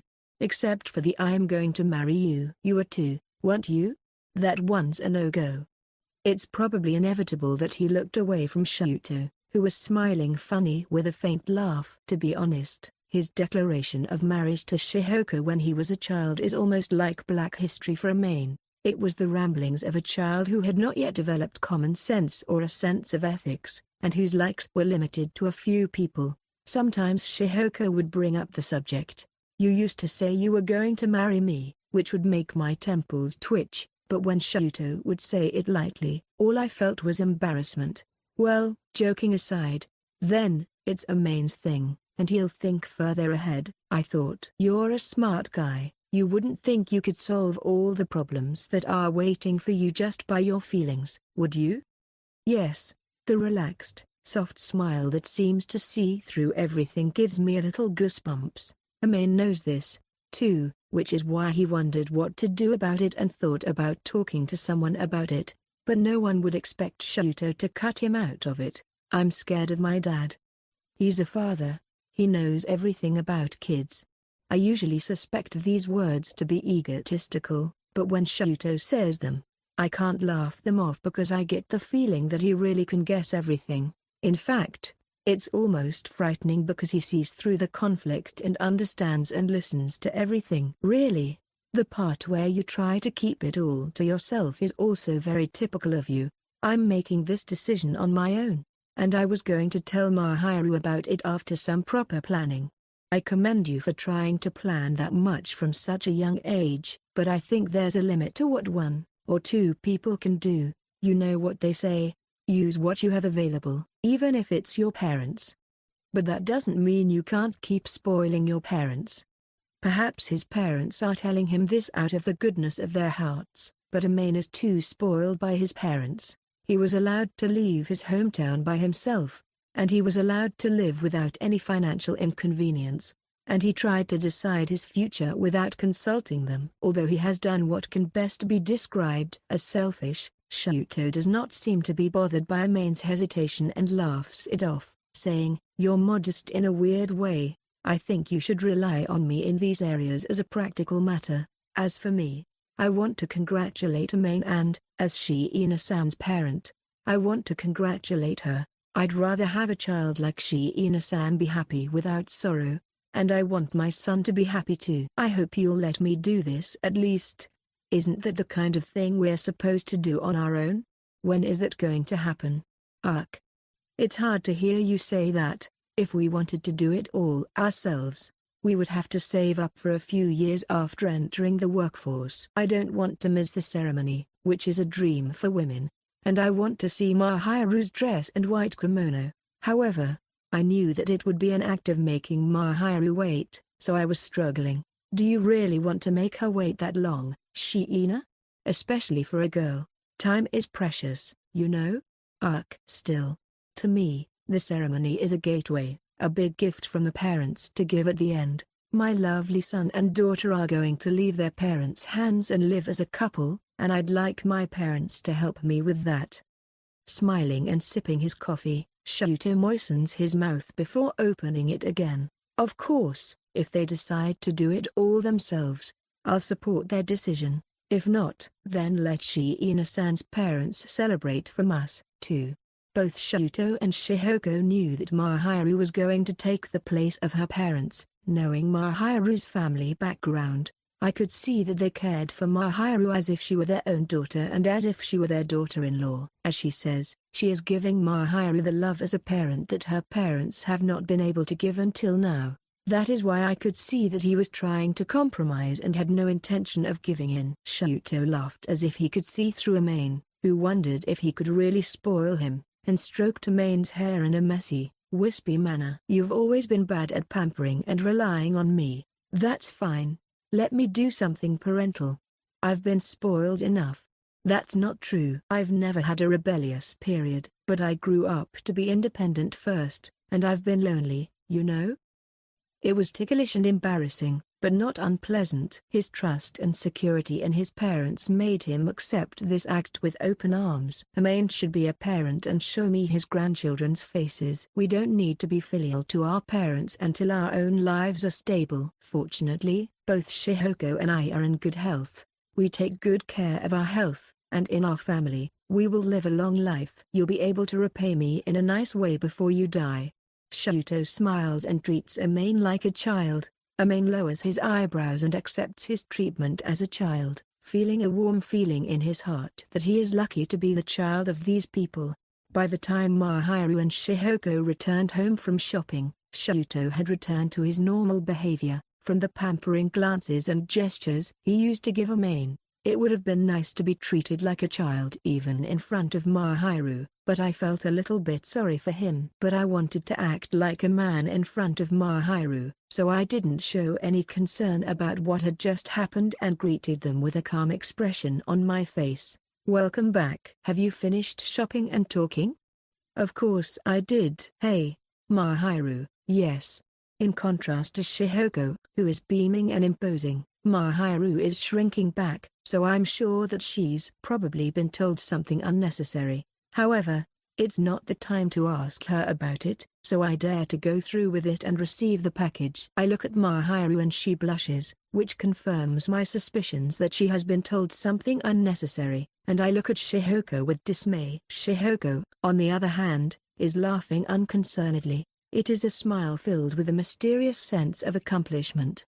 And I wanted to question Shihoko herself as to what she had infused into Mahiru. "Please, don't tell me anything weird."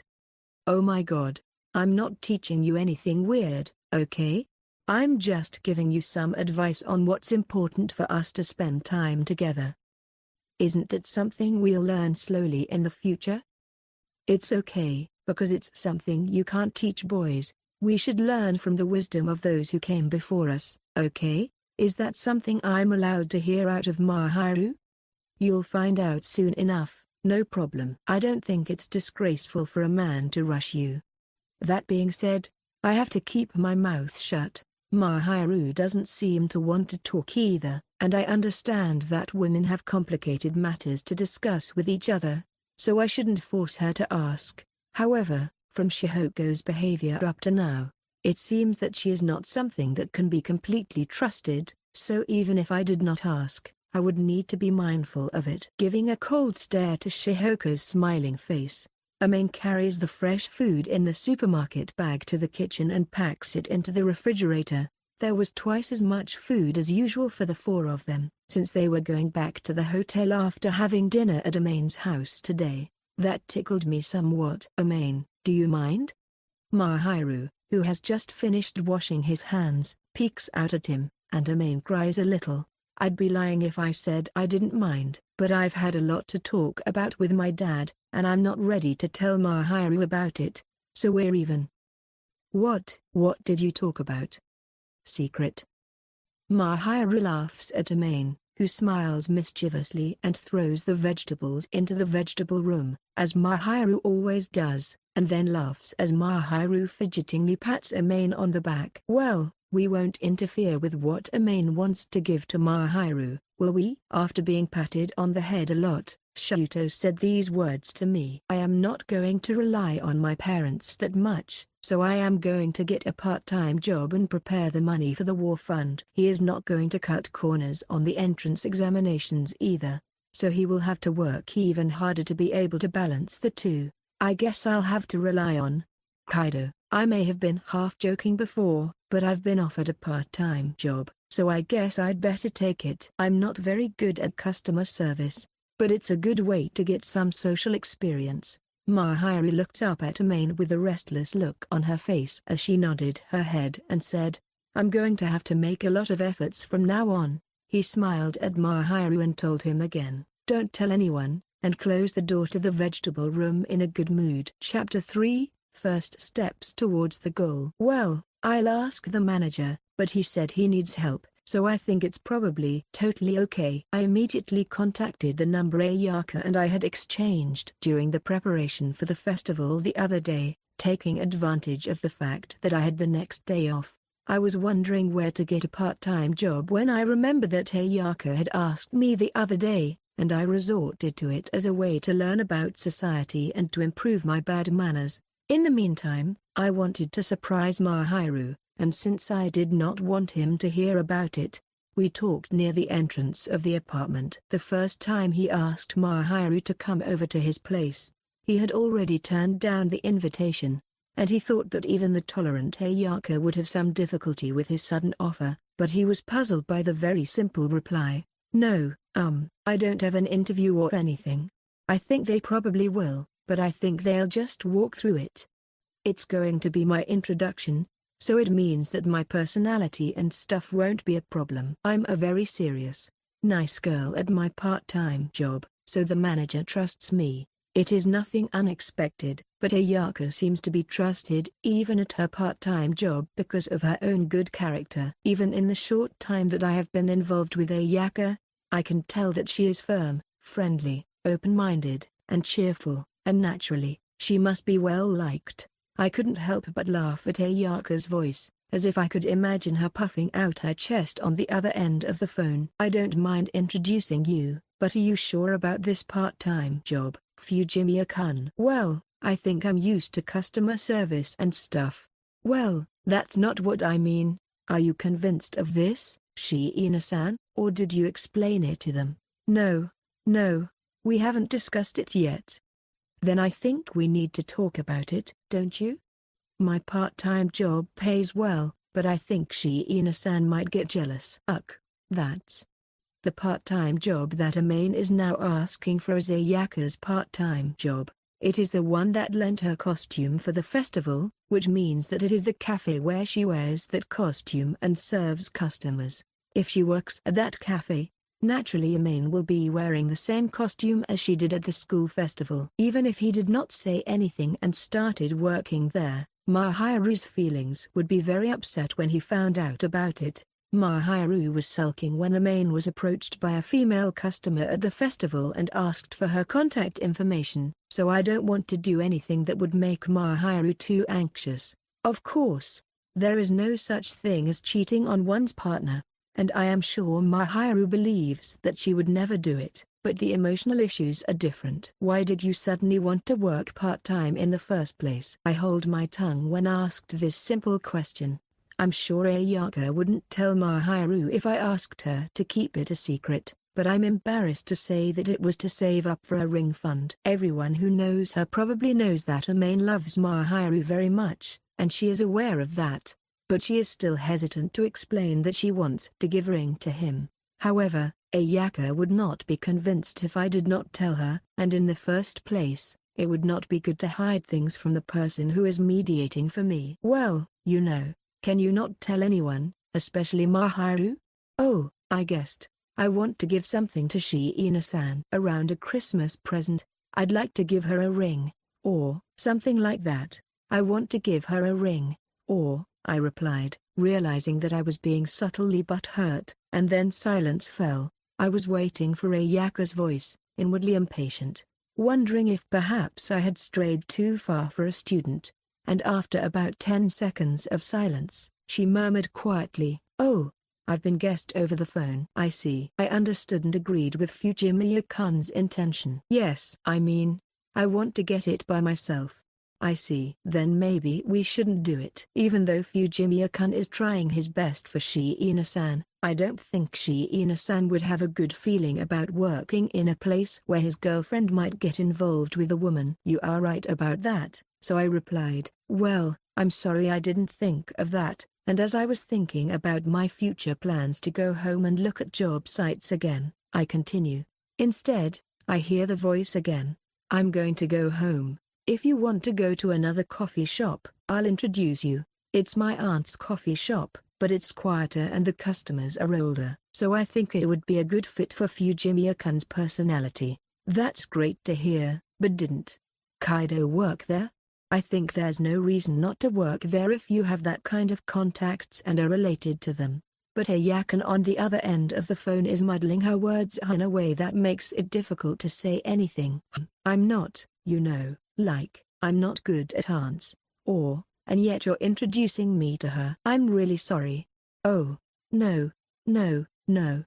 Your aunt is kind of, very, very catty, cat-loving? Yes. My aunt is very close to my mother, and she loves me, her daughter, very much, but she spoils me so much that I lose my independence. If the attitude and treatment at work is different, The people at work may not be at peace with it either. Shihoko's attitude toward Mahiru is probably the same as Shihoko's toward Mahiru, as she tells him that she is troubled rather than disgusted. Shihoko is spoiling Mahiru on purpose, anticipating that Mahiru is firm. So it seems that she is in a different state from Ayaka. This is why I am working not at your aunt's place, but at a friend of hers. Well, this might make them look at me a little bit, but I'm proud to say that they like my personality. So yes, that's right. And I think Kaido is kind of so friendly and draws you in when you see him.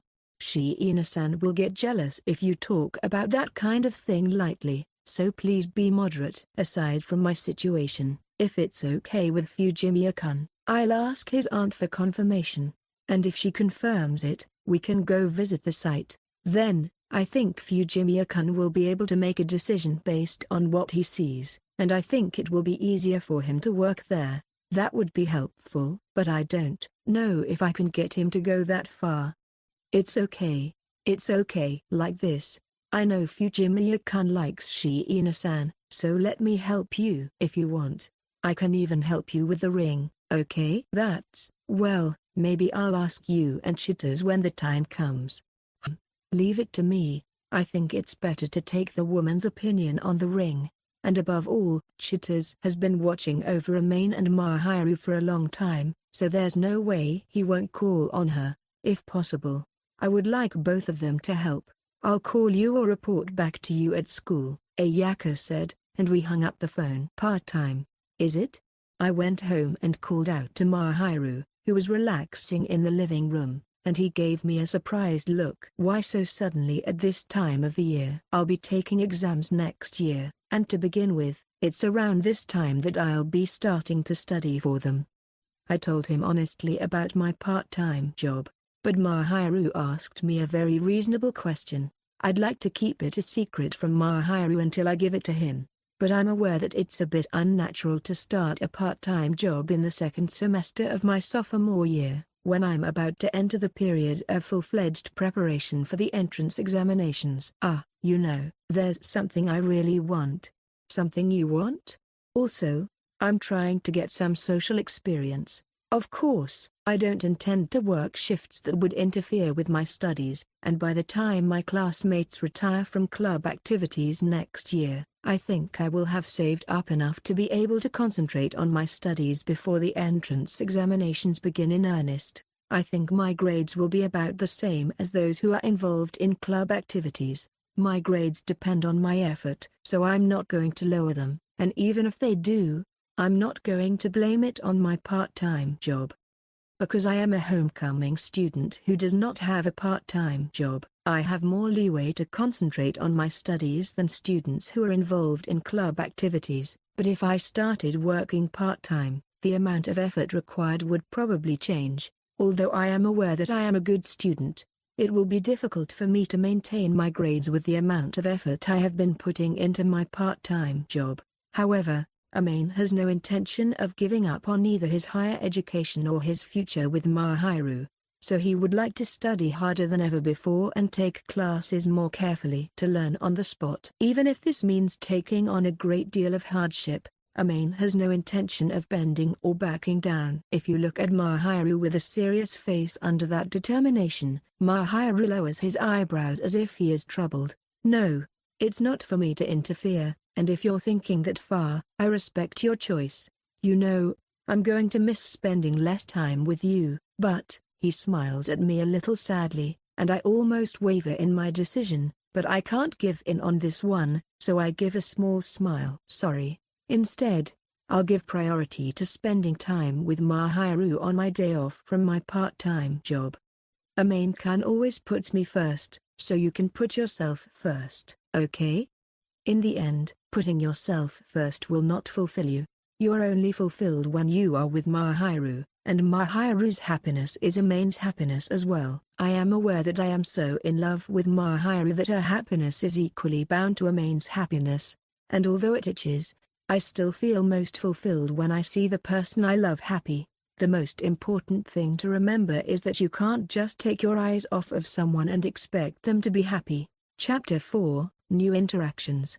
The atmosphere at the school after the substitute holiday for the festival was a bit buoyant, as if the enthusiasm and excitement of the festival had not yet worn off from the students. Even Amane's class, which is rather calm, was more lively than usual by 20%. Occasionally there were classmates whispering about who in which group had started dating whom, and I realized that the cultural festival had also had an impact on the relationships between men and women. I was also aware that the festival has a great impact on the relationships between men and women. Heyo. A slightly sleepy-looking Itsuki enters the classroom and comes to Amane first. Amane waves his hand loosely and looks at Itsuki's face as he replies, "Hayo." I haven't heard how he was back home after that karaoke session when he revealed his problems to me. If Daiki had said something to him, he would have been depressed or in a bad mood, but I was relieved to see that his expression was perfectly normal. "Good morning to you too, Shiina-san. Today too, yeah? Good morning. Is something wrong?" Itsuki greets Mahiru, who was naturally by his side, but when he sees Mahiru's face, his eyes narrow in wonder. After looking at Mahiru as if confirming something, he blinks his cheeks. "What's with that face?"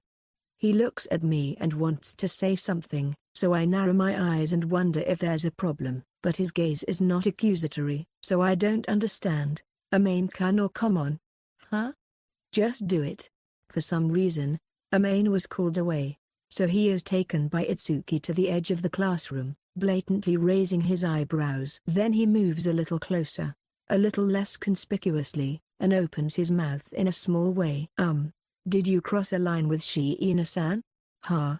Mahiru's voice rises in a silly tone and she peeks out from the distance to see what's going on, so Amane suppresses the embarrassment that is about to color his cheeks and waves his hand saying, "It's nothing." He glares at Itsuki the moment Mahiru's gaze is momentarily removed, but he can't complain about anything as he is greeted by Itsuki's dumbfounded expression. Hey, what do you think you're moving for? Don't blow yourself up.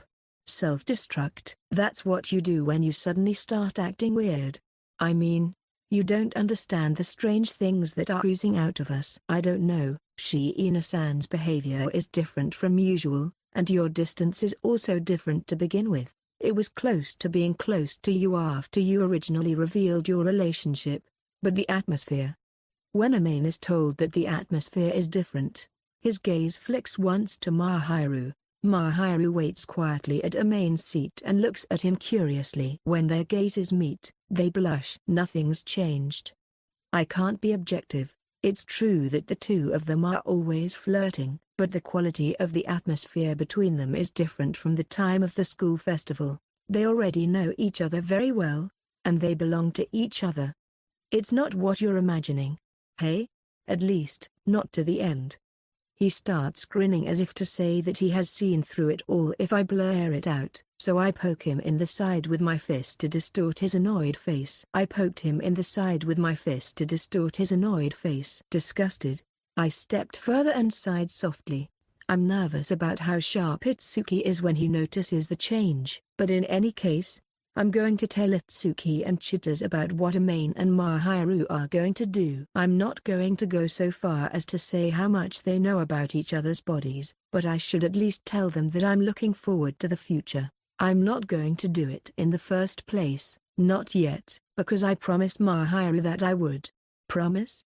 I'm not going to do it until I can be responsible. I'm going to take responsibility for the rest of my life, and you're going to wait until then. I tell him again, aware that it's an embarrassing promise to make, and he rolls his eyes, then looks at me with eyes that contain a subtle mixture of disgust and amazement. I think your patience and sincerity are great and I respect you, but I'm not sure if you're okay with it. Maybe it's not okay, but it's okay. I want to take care of you and, you know, I mean it. I found someone I'm going to walk with from now on, and I want to respect them and take good care of them. To tell you the truth, I'm a little worried that I won't be able to bear it, but I'm not going to break my promise because I'm too embarrassed to do so. It's like you're in love with him. Shut up. Well, if you're that serious, Shiina-san will be pleased. By the way, if you can't take it anymore, let me know. I'll give you some items to help you out. I know what you're going to give me, but it's none of your business. I think you're the one who's going to regret being cool. It's complicated to have such a condescending concern from a friend. So I prod him, but he cowered his shoulders as if to show his good grief. I sigh in exasperation as I return Itsuki's defeated gaze. Anyway, I'm going to be with Mahiru when I graduate, and I'm going to prepare now for that. Prepare? Oh, good morning, Fujimiya. Why are you sneaking around like that? Ayaka enters the classroom at just the right moment and raises her hand lightly, and she looks at you both with a curious gaze as she leisurely approaches you. It's suspicious that two boys are sneaking around together. I vote that Akazawa-kun was telling Fujimiya-kun a strange story. I don't trust me. Ayaka, laughing her head off, looks at Amane and wonders if she should open her mouth. He glanced at Itsuki, which probably means that he's not sure if it's okay to say that Itsuki is there or if it's better to tell him what he wants later. As for Amane, he had no intention of hiding the fact that he was going to work part-time, and he was going to tell Itsuki why. So Amane asked, "Have you made any progress on what I asked you to do?" Ayaka laughed as if she was a little relieved. "About the part-time job. Your aunt said it's good, so I'd be happy to let you know when it's convenient for you again." "Okay, I'll get back to you." "Yes, sir. I'm sorry, I know this is a lot to take in." "No, I'm here to help if your friend was in trouble, and your aunt is glad I'm here for you."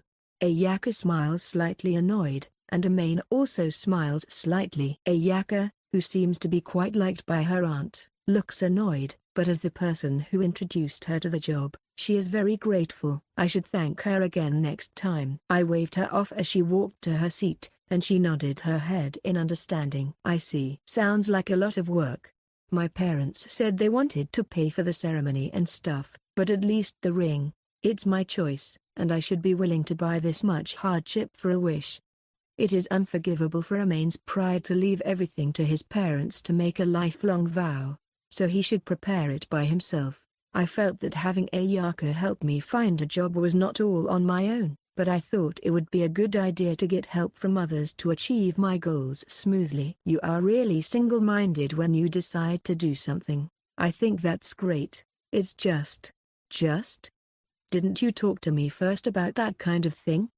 The first time I saw him, I was blindingly aware of what he had said, and then I patted him on the head and said, "Next time I'll be sure to rely on you." He was slightly embarrassed, and he was poked on the shoulder, but Amane knew it was an attempt to hide his embarrassment, so he just laughed it off like he did with Itsuki earlier. "Ha ha, Ik-kun would be sulking too."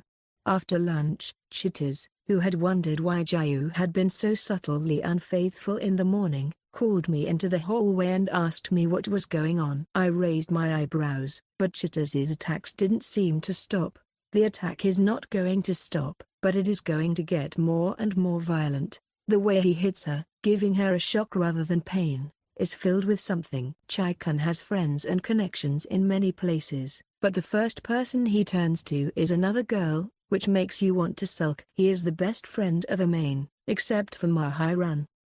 Well, I'm sorry about that, but I had just remembered that I had been invited to work part-time, so I asked Ayaka for help, but I guess that wasn't funny to Amane. As for Amane, he felt sorry for making him feel like an outsider this time, since he is the one who is the closest to him in the same gender and has been relying on Itsuki up to now. Part of it is that I avoided burdening him too much because he usually relies on me too much, but this time it backfired on me. I think I wanted him to rely on me. He's proud to be your best friend, and I think he wanted to return the favor because he's been saved in some ways by you. I've been saved. I'm the one who's been saved. I'm the one who should return that favor, and I didn't want to bother you. That's what's wrong with you, Amane. He tends to think that his self-evaluation and others' evaluation are the same. You should not deny it because he saved your life. You'll be denying his feelings too. I really feel bad. Well, if you understand, good. If you're sorry, why don't you talk to me again about something else? And, of course, you can talk to me about... Chitters looks up at Amane with the brightest, most radiant smile ever, and Amane pulls his cheeks back. Maybe Chitters is angry, too? Her smile is strangely smiling and seems to be sincere, but her eyes are not smiling. Chitters always has a carefree smile on his face, but right now it is hardly a pure smile. Well, that's right, isn't it? It makes me sad that she won't talk to me about anything even though we've been friends for about a year and a half. I'm really sorry, I'll be careful next time. Oh, my God. You're so watery. I mean, if you won't tell us, you can't keep it from Mahiru, can you? You want to surprise us, don't you? You're absolutely right. Then you'd better say it right. Chitters was punched in the side of the head, but this did not stop Amane, as he had it all to himself. Chitters bullies Amane with his fists for a while, then exhales loudly as if to say he's ready to start over. Well, it was obvious that Amane was thinking of a future with Mahiru, and once again I understood that he loves Mahiru. Amane is so delirious that I can't even imagine what he used to be like. I know that I am much more lenient to Mahiru than I used to be, and I feel that I am closer to others than I used to be. It is not only thanks to Mahiru, but also thanks to Itsuki and Chitters and others. Although I am not happy with the expression dear, I am still in love with Mahiru, and I cannot deny it, but it's not something I find amusing to have it pointed out, so I can't help but raise my eyebrows. Anyway, I've already made up my mind. So, if you can help me, I'd be happy to. I want help from a woman's point of view, and I want you to help me purely as a friend. So I fold my hips tightly and bow my head, and a sigh of exasperation falls on my whiskers. I'll do it even if you don't ask me to. After all, it's for my best friend's happiness. Chitters. Of course I'm talking about Mahiru, right? Amane is watery, so he's downgraded. Goo. That can't be helped. I'm just kidding, they are both dear friends of mine. I want this to work out, and I'll help you if I can. I looked up and saw Chitters with his usual bright and cheerful smile on his chest, so I smiled and lightly tapped him on the shoulder as if relieved. You're taking a side trip with Chitters today, aren't you? After school that day, I tried to go home with Mahiru as usual, but he refused in an apologetic voice, so Amane lightly laughed and accepted. I didn't intend to tie him up in the first place, and there was no reason why we absolutely had to be together. In fact, I didn't know why he was so concerned about us. I wondered if I was the type to tie him up so much, and I looked back at myself on a daily basis. But Mahiru remained apologetic. Well, I may be late getting home. Shihoko is there, so I'm sure it won't be a problem. Why, Mum? An unexpected word flies out and Amane can't help but stare at Mahiru's face. His parents haven't returned to their hometown yet. They had taken a long paid vacation earlier, and they are going back to their hometown to see the sights at Shihoko's request. I had heard that they would be hanging around here today since they plan to return tomorrow, but I never expected that they would involve not only Mahiru but also Chitters. Shihoko wants to talk to Chitters. I have a feeling she's going to blow something unnecessary into my head. Haha, no way, it's possible. If you're my mother, Mahiru will stop me then. However, I don't have much hope because I understand that there is a big possibility that Mahiru won't stop her either, or Shihoko's momentum is too strong to stop her. I looked at Mahiru with a sincere wish that she would at least stop revealing her black history, and although I did not mean to stare passionately at her, she turned away with a blush. Chitters, who seems to have finished getting ready to go home, comes up to Mahiru with a chuckle. Yes, what are you doing, you couple? I'm just worried that you're going to get some weird shit from your mum. You finally stop denying that you and your wife are, or rather staring at each other and wondering what you're doing. Don't worry about that. Your mother's the type to smile and reveal things without realizing it. Oh, well, that means you've got a scar on your shin. I don't have anything like that, but you don't like it when people bring up your childhood. I don't think you want other people telling you what you used to be either. That was. Well, Chitters and I became friends in high school, but from what I heard from Mitsuki and Kadoaki, Chitters was the complete opposite of the type of person he is now. I'm not sure how much I'm going to be able to do with this, but I'm sure I'll be able to do it. Well, that's that. I have something I want to talk to Shihoko-san about at length, so I'll talk to her about something other than Amane. What are you going to talk about? That's a girl's secret. So I'm going to borrow your wife. Chitters smiles and wraps her arms around Mahiru's arm, and Mahiru looks happy to snuggle up to Chitters, though her eyes are downcast with shame. If Mahiru is okay with that, fine, but there is a subtle uneasiness about what on earth they are going to talk about. Oh, aren't you two going home together today? As I watch the two of them clinging to each other in a friendly manner, reminding their mother, who is not here at the moment, not to talk about anything strange if possible, one of the girls peeks out of the corner of my eye. Ayaka, with a friendly smile on her face as she swings her neatly coiffed ponytail, rolls her eyes when she notices that Chitters is pulling Mahiru's hand. Kaido, the two of you said you were going to stop by. I see. Well then, Shiina-san, can I borrow your husband? Hey. What surprised Mahiru, who froze at the sudden offer, was either that Amane was working with a girl, even if she was a friend, or that she described Amane as her husband. She is not sure which, but she looks at Ayaka with an expression of surprise. Fujimiya-kun, if you don't have any plans, I'd like you to go out with me after this. Oh, don't worry, Shiina-san, it's never that kind of a relationship. Well, I'm not worried about that part, but if Ayaka is asking you out, it's probably something related to your part-time job. If she suddenly got a part-time job, now might be a good time for her to get it, considering the contract and the guardian's permission. How about you, Fujimiya? Are you available? Well, I don't have any plans. I didn't have any plans today other than my usual training and assignments, and I was fortunate that I could handle a sudden invitation like this. Thank goodness. It's a free day, and you two are always together, so it's hard to interrupt. That's why I hesitate to call out to them. It's not that we're always together. We don't always stick together at home either. We're in the same space. That's what you're saying, the way you say it. They're always at home. They're already flirting. Ayaka giggles and smiles happily when I hold my tongue, unable to argue with her. Well, that's why we're so close and important, isn't it, Fujimiya-kun? Yes, that's right. Bad? No, I think it's good because it makes me feel warm and fuzzy when I look at it. Oh no, Shiina-san is loved too.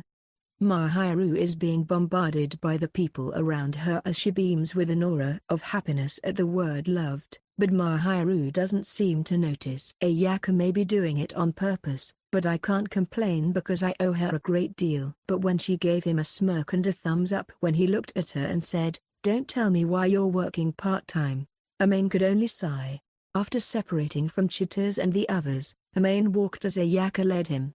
It seemed that he would have no problem commuting to work since it was not that far away, although he would have to take the train. The question is whether or not he will be hired. When he asked Ayaka, she smiled and replied, "Don't worry, don't worry.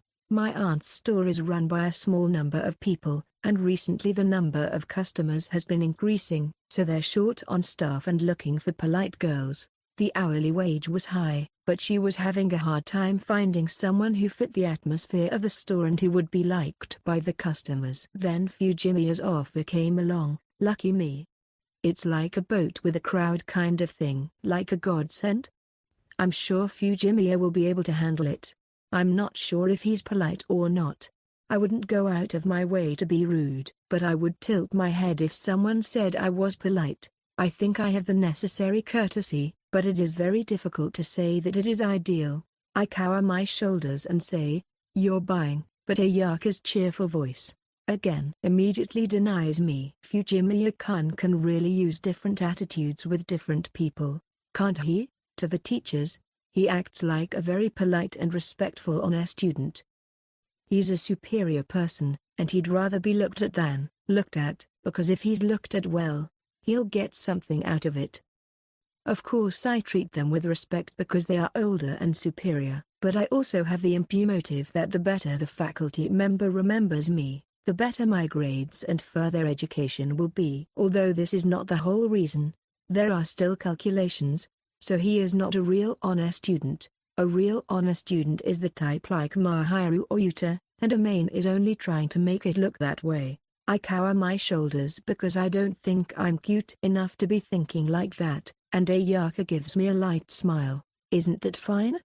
What's important in this case is that you have manners, respect the TPO and respect the other person.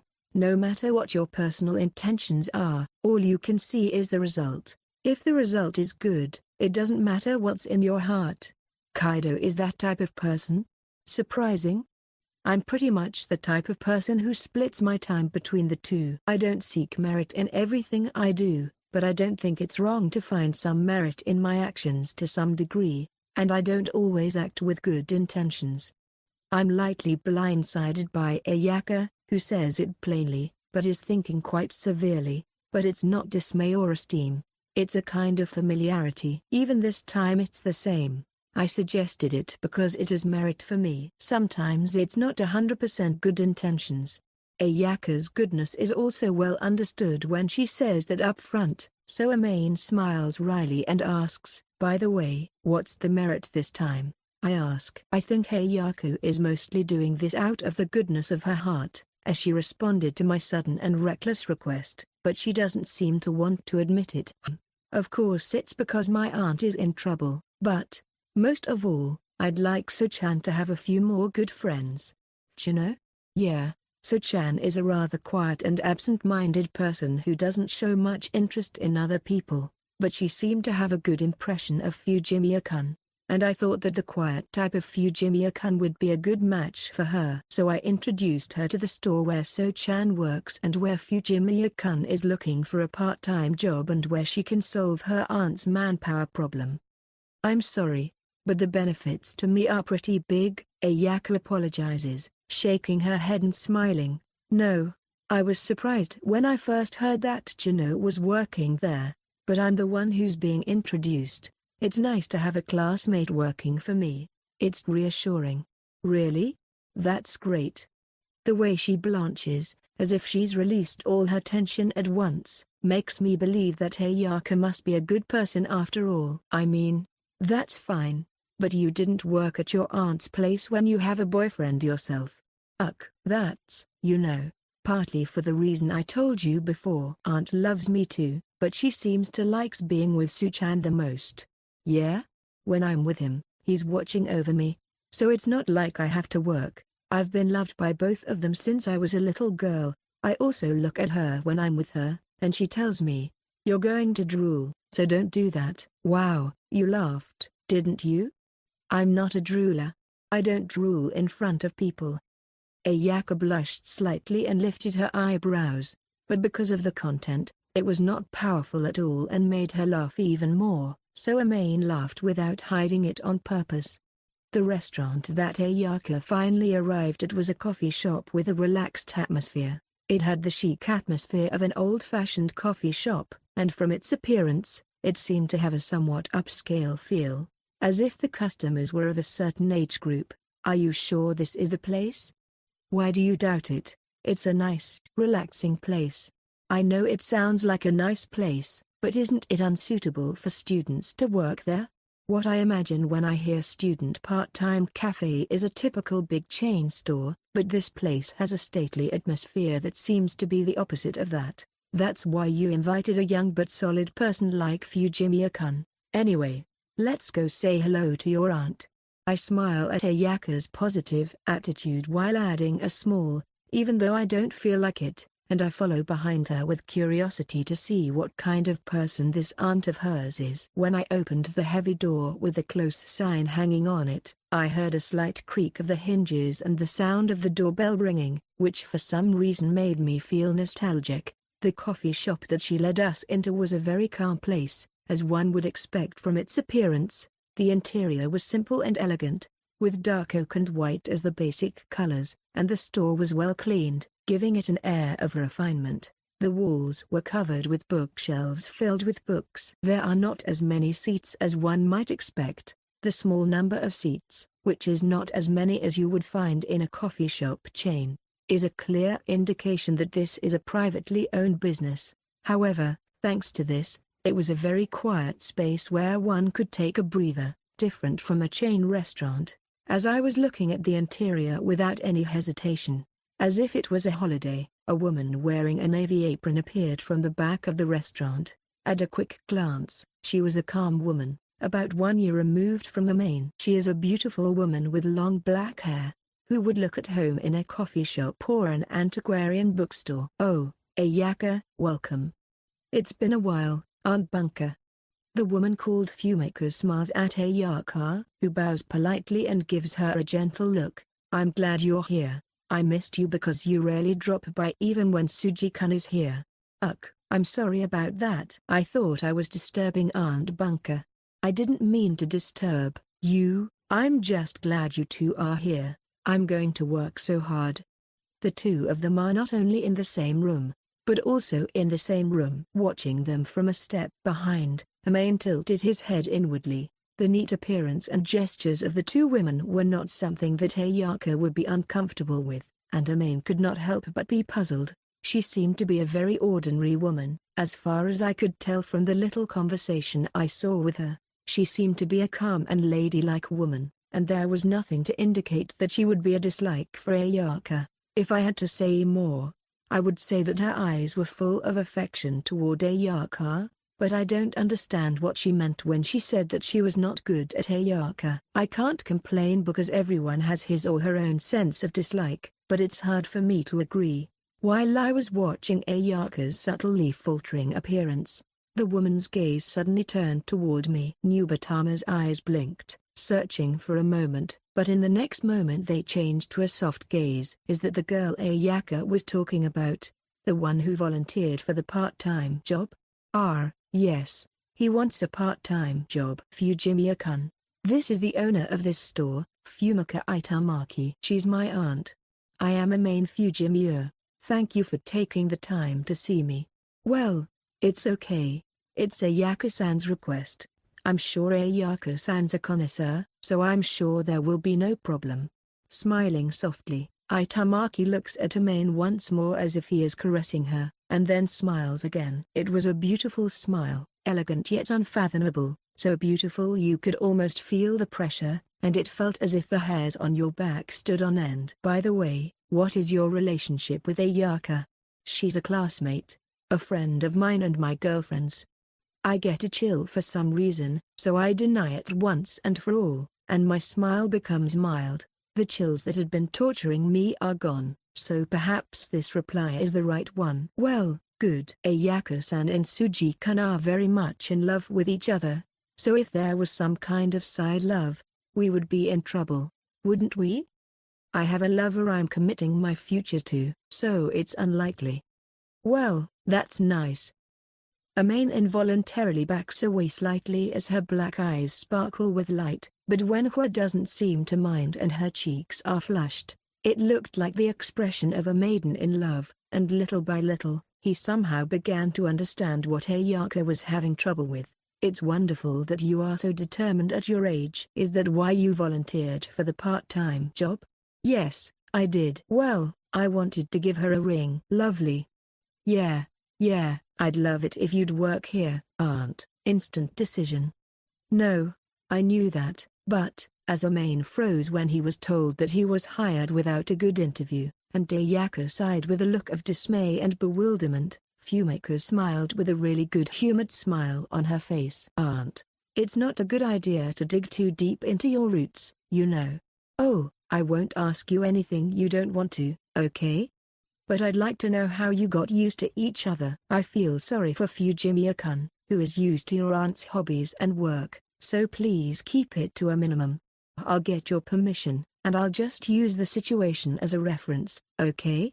Hobbies and work, Aunt Bunker. The coffee shop is not my day job. My day job is being a writer and doing other things, so I don't know why I'm running a coffee shop anymore." Ayaka spills out that it's strange because that's how she makes all the money, and when I look at Bunker without thinking, she has a smile on her face that I can't read her inner thoughts. "Of course, the coffee shop is well managed, so you don't have to worry about it going under. We'll be bouncing the paychecks, too. Aunt, please calculate your hourly rate properly. Don't give her any allowance or anything like that. Don't worry so much. Ayaka was giving a very serious lecture to Fumika, who lowered her eyebrows, and Amane was subtly worried about whether she would be able to work here. Whether it was good or bad, Amane was hired immediately and came home with an employment contract. It was more of a meeting than an interview, but he was relieved to know that his employer was pleased with him. I don't know if it was so easy to get the job, but it was a good thing that I found a place to work. In fact, it was going so well that I was worried that there might be repercussions later on. All that was left to do was to send the contract signed and sealed by myself and my parents. On the way home, Ayaka apologized to me, but I had heard that Fumika seemed to be a strong character, so I guess it was inevitable that Ayaka would be intimidated by her. This is a different type from Shihoko, who is very pushy and selfish. Miss Tritamaki is a Miss Tritamaki, the type you shouldn't let your mother meet. Shihoko is meeting with cheaters today, and to be honest, I'm not sure how it will turn out because I personally think those two are the dangerous type not to mix them up. Both cheaters and Shihoko know the line they must not cross, and I think they will be fine, but I am sure Mahiru is falling prey to their momentum. I opened the front door, deciding that I will work on them when they return. I'm home. Is that you, Dad? Welcome home. I had expected to find no one here, so my welcome home greeting was a small one, but for some reason I froze for a moment when I was greeted by Shato, who was supposed to be enjoying his sightseeing. I had no intention of complaining about the fact that Shihoko and Shato are renting this room and have a duplicate key, so it's not surprising that they're here. Shato shows his curiosity to Amane, who freezes. Oh, I was in contact with them, but I guess I didn't notice. Shihoko and the others are going to have dinner outside, so I thought I would cook dinner for them while I pick up the part-time job contract from Amane. On the way home after the interview, I had sent a message to him saying that I had gone for an interview for a part-time job and had been accepted and that I wanted him to sign the contract as my guardian, but I had put my phone away afterwards and did not realize that I had received the message. When I took out my phone, I saw a message from Shato in the notification box. Sorry, I didn't notice. I mean, shouldn't my dad have gone with me? I heard you went on an outing, but I didn't expect to share dinner with you. I understood that they hit it off that well, but how should I feel about my father being an outcast? It was supposed to be the three women getting along, and Shirakawa-san would be reserved if I were there, right? If that's the case, I'd have been reserved from the start, and I'd have been working on my own. But then I saw the message from Amane, and I just thought, that's perfect.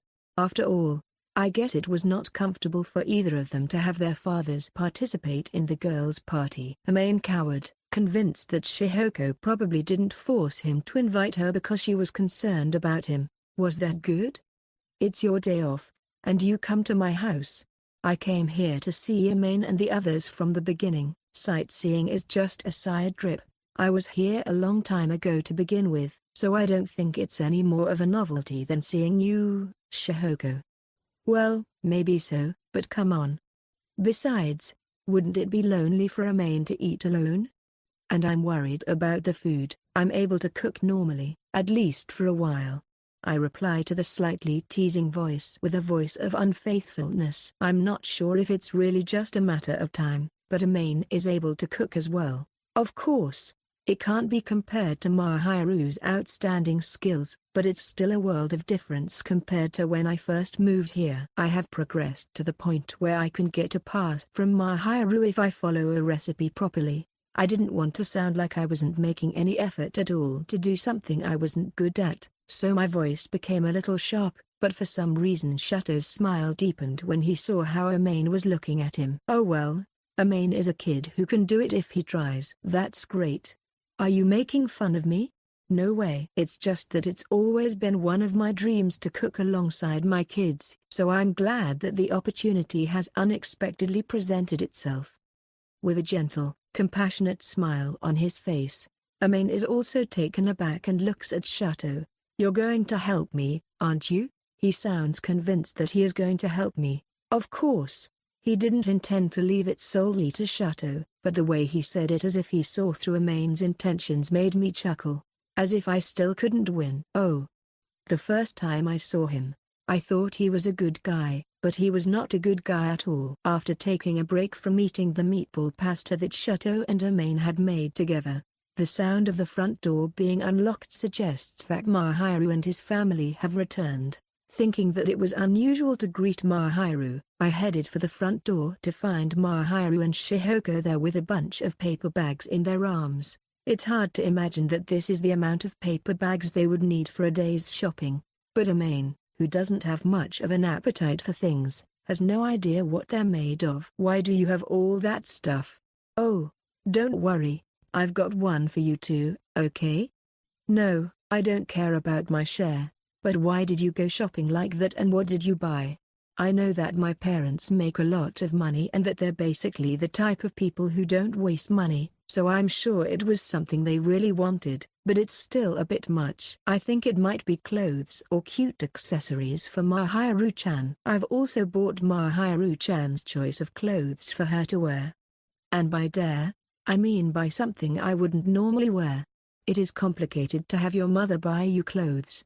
But since Mahiru picked them out, it can't be so terrible." I'll hear more about that from Mahiru later, but I can't help but feel that there are a lot of paper bags. As he looks at Shihoko with subtle dismay, Shihoko slips past Amane with a wry smile on her face, and Amane looks at Mahiru, who is left behind.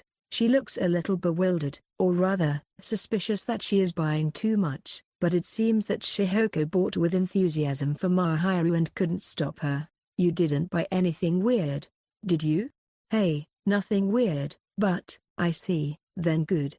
I accept the paper bag from Mahiru with a sense of relief at her mysteriousness. I don't know if it belongs to Mahiru or not, but it would be bad to keep letting her carry the baggage. As I watch over Mahiru taking off her shoes, I listen towards the living room and see Shihoko talking with Shato in the living room. Apparently they were talking about their part-time jobs, and I heard a voice that sounded almost like a habitual. "Oh my goodness." Amaniko's signature was not necessary since Shato had written the contract for the part-time job in the Guardian's column on her behalf, but perhaps I should have talked to Shihoko about it first.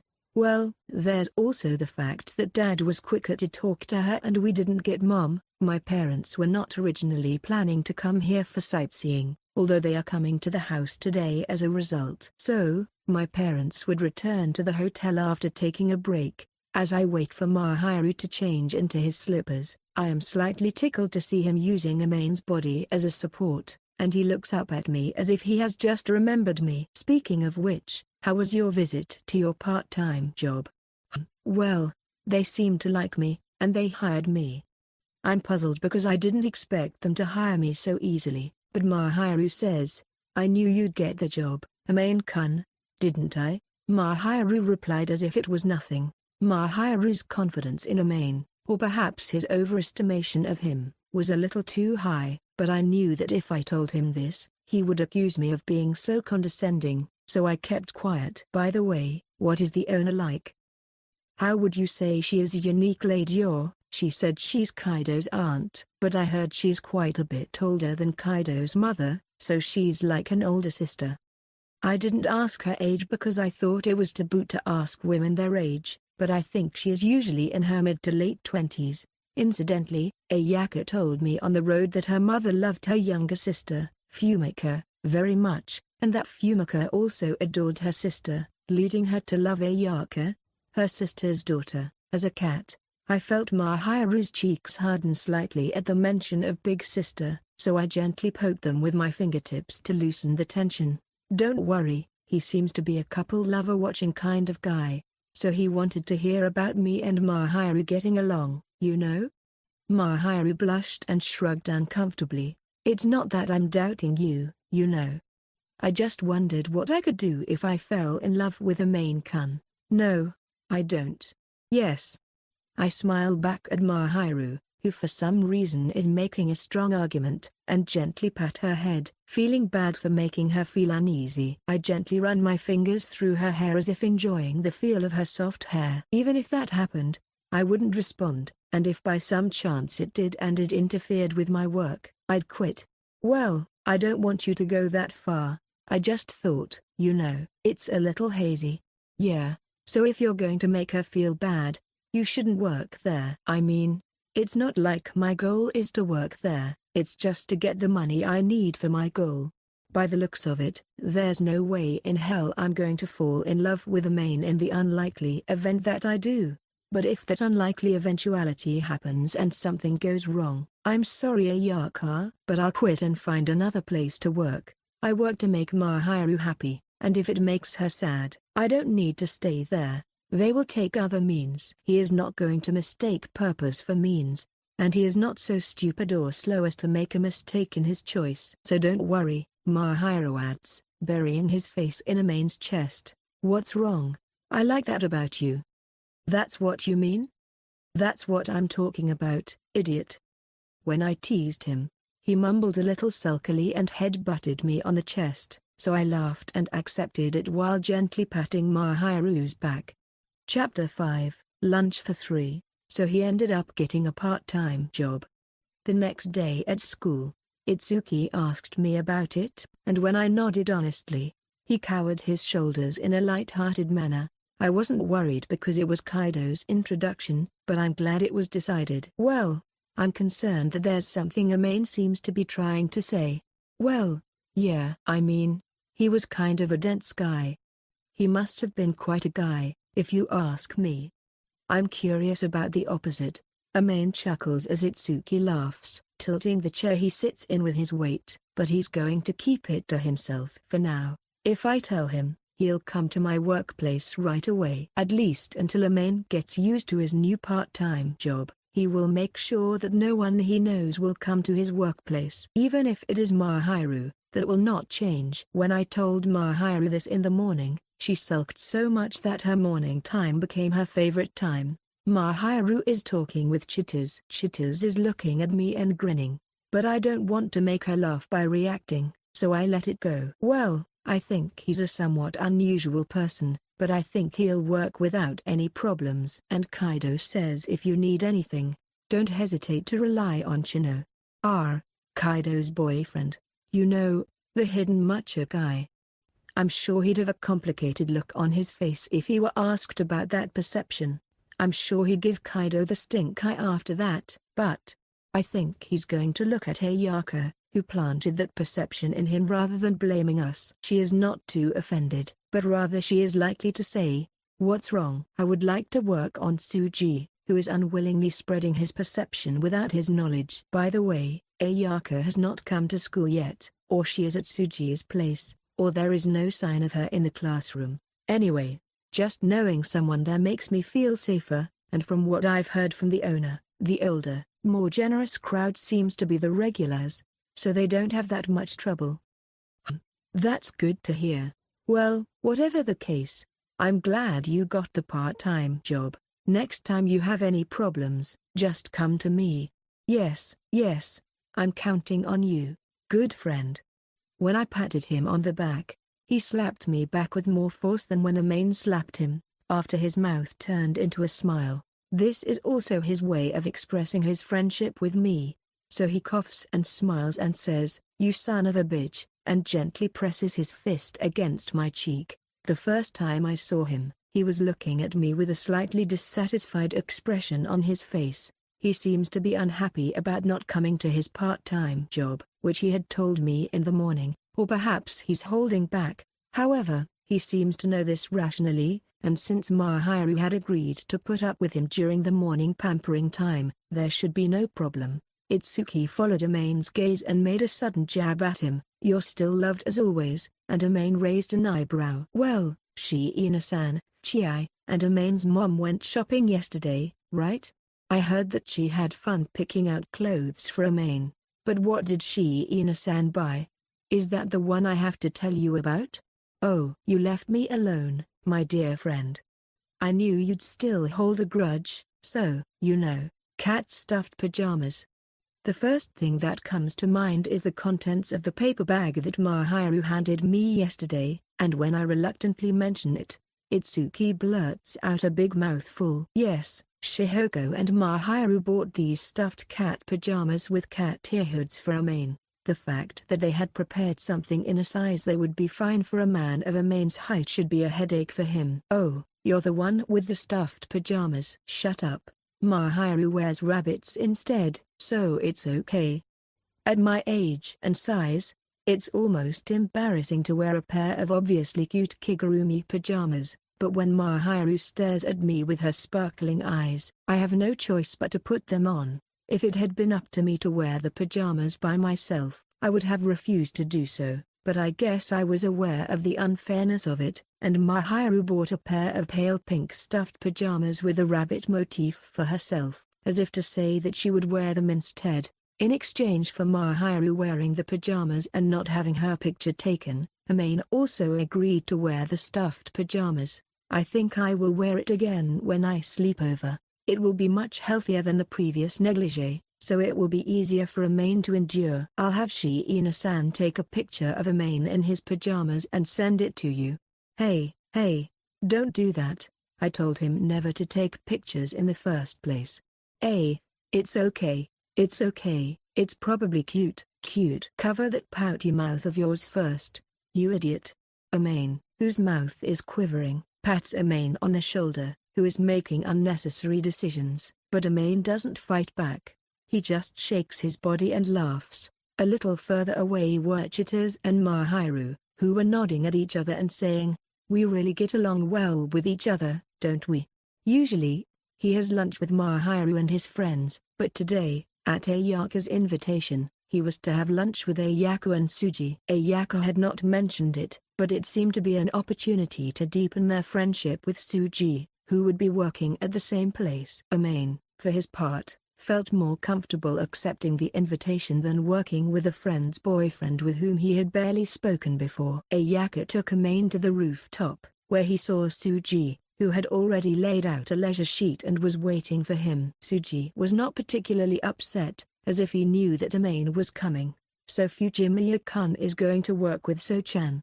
Ayaka smiles a friendly, bright smile as she looks at Amane, who has borrowed a corner of a leisure seat and is sitting down. Incidentally, Tsuji, despite Ayaka's smile, gives Amane a nonchalant, rather slightly pitying look. "Oh, you got caught up in Ayaka. Well, it's rude to say I got you involved. I was just directing the right people to the right place of work. I do think Fujimiya would certainly be a good fit for that store, right? I think you should look at me a little more carefully." Ayaka, looking utterly and plasteredly disapproving, was a little younger than usual, and I felt a smile on my face, probably directed only at Chino. "No, it's something I offered to do, and Kaido is helping me out." "Really? But you must have been baffled by Fumika." Well, I didn't expect her to be that type, so I was somewhat pressured, but she doesn't seem to be a bad person, and I think that type will probably mature if given the right amount of fuel, so I hope we can talk to her without causing any real harm to ourselves. However, it is true that I would have been more prepared if you had told me beforehand, so I had some things to say to Ayaka about that because I didn't know how to explain someone like Aunt Bunker. It's so intense. No, well, it's decided that I can work as a result, and that's fine. He doesn't seem like a bad guy. He's a good guy, you know? It's just that, you know, he spoils you when you put him in your pocket, and he's a little bit of a natural, and he's just a little bit delusional on a daily basis. The feeding thing is, well, it's just the way it is, as long as there's no harm done. Probably not. Yeah, well, maybe. I wondered if I should go in and say, maybe he's not confident, but since it's not his fault, I decided not to, and Amane unwrapped Mahiru's homemade lunchbox. Since Shato cooked dinner and pasta yesterday, this lunchbox was filled with his usual leftovers, a side dish that Shato made with leftover ingredients, and a side dish that Mahiru made in the morning. I felt very sorry that I had to go to the trouble of making a reasonable amount of side dishes in the morning, but Mahiru seemed to be enjoying herself, so I couldn't stop her. Since I usually put Mahiru under a lot of strain, I thought about making a bento for her myself, but Mahiru would be disappointed and say, Are you not satisfied with what I made for you? I have not been able to do so. Incidentally, my parents will have already left this place by the time Amane and his family return home, so I called them in the morning to say goodbye. The reason why we said goodbye to each other so easily was probably because we had promised to go home again during the winter or spring vacation. Oh, is that the one Shiina-san made? Ayaka, who was observing Amane as he opened the lid of his lunchbox and was satisfied to find Mahiru's homemade dashimaki tamago in it again today, asks with a smile that exudes curiosity. This is the one Mahiru made. The sweet and sour dumplings over here are the ones my dad made and left for me when he showed up. Your father can cook. He's just like my dad. My mum, well, she can't cook and she can't do the housework, so my dad does it. Kuri seems too special. Kuri is probably the name of Ayaka's mother. Apparently, she is completely incapable of doing household chores. Well, in my defense, so there's no misunderstanding. My mother is very good at her job, you know? She just can't do the housework. She doesn't blow up the microwave anymore, and she can at least do the laundry. The microwave is my fault for not checking what I put in it in the first place, and the laundry is just putting detergent in the washing machine and turning it on. So Chan, are you going to cover for him?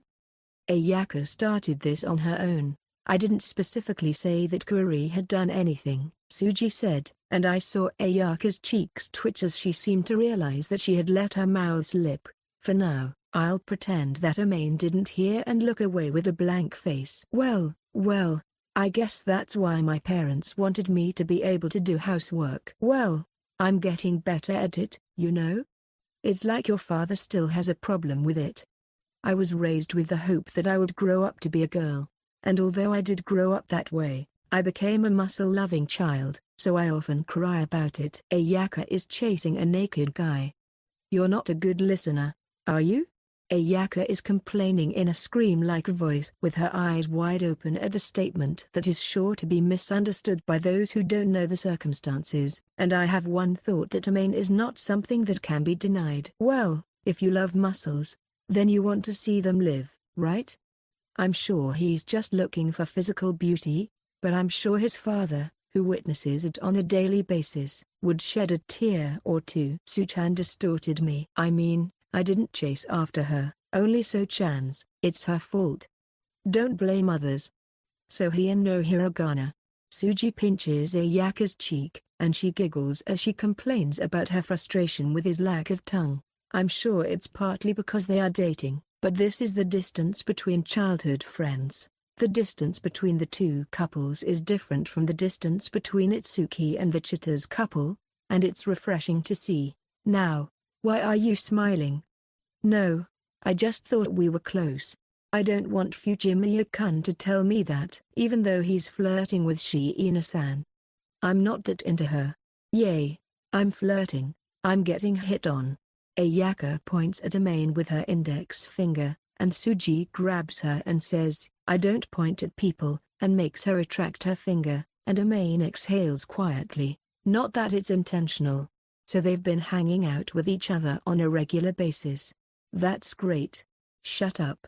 But, well, I guess that's why you decided to get a part-time job for Shiina. I think it's great that you can move on with your future in mind. So it was for Shiina-san that you suddenly decided on a part-time job.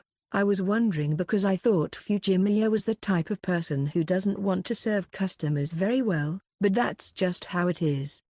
The reason is probably because I didn't explain, or rather told Ayaka not to spread the word too much, but when Suji, who apparently didn't know, nodded his head as if he understood, Ayaka looked subtly displeased. Perhaps she thought he had broken his promise by saying he was doing it for Mahiru's sake. Since she and Suji will be working at the same place anyway, it's useless to hide that, since it will be questioned eventually. So as long as she doesn't tell Mahiru himself, there's no problem. Don't tell Mahiru. I want to surprise him. That's what I mean. Don't tell her, Yo-chan.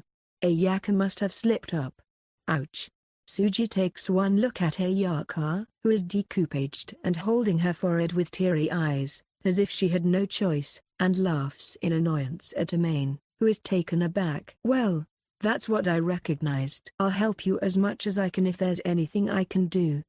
Thank you for being friends with Ayaka. Well, that's funny. I thought I contributed to the birth of your new friend. I mean, I'm not the kind of girl you should be worried about.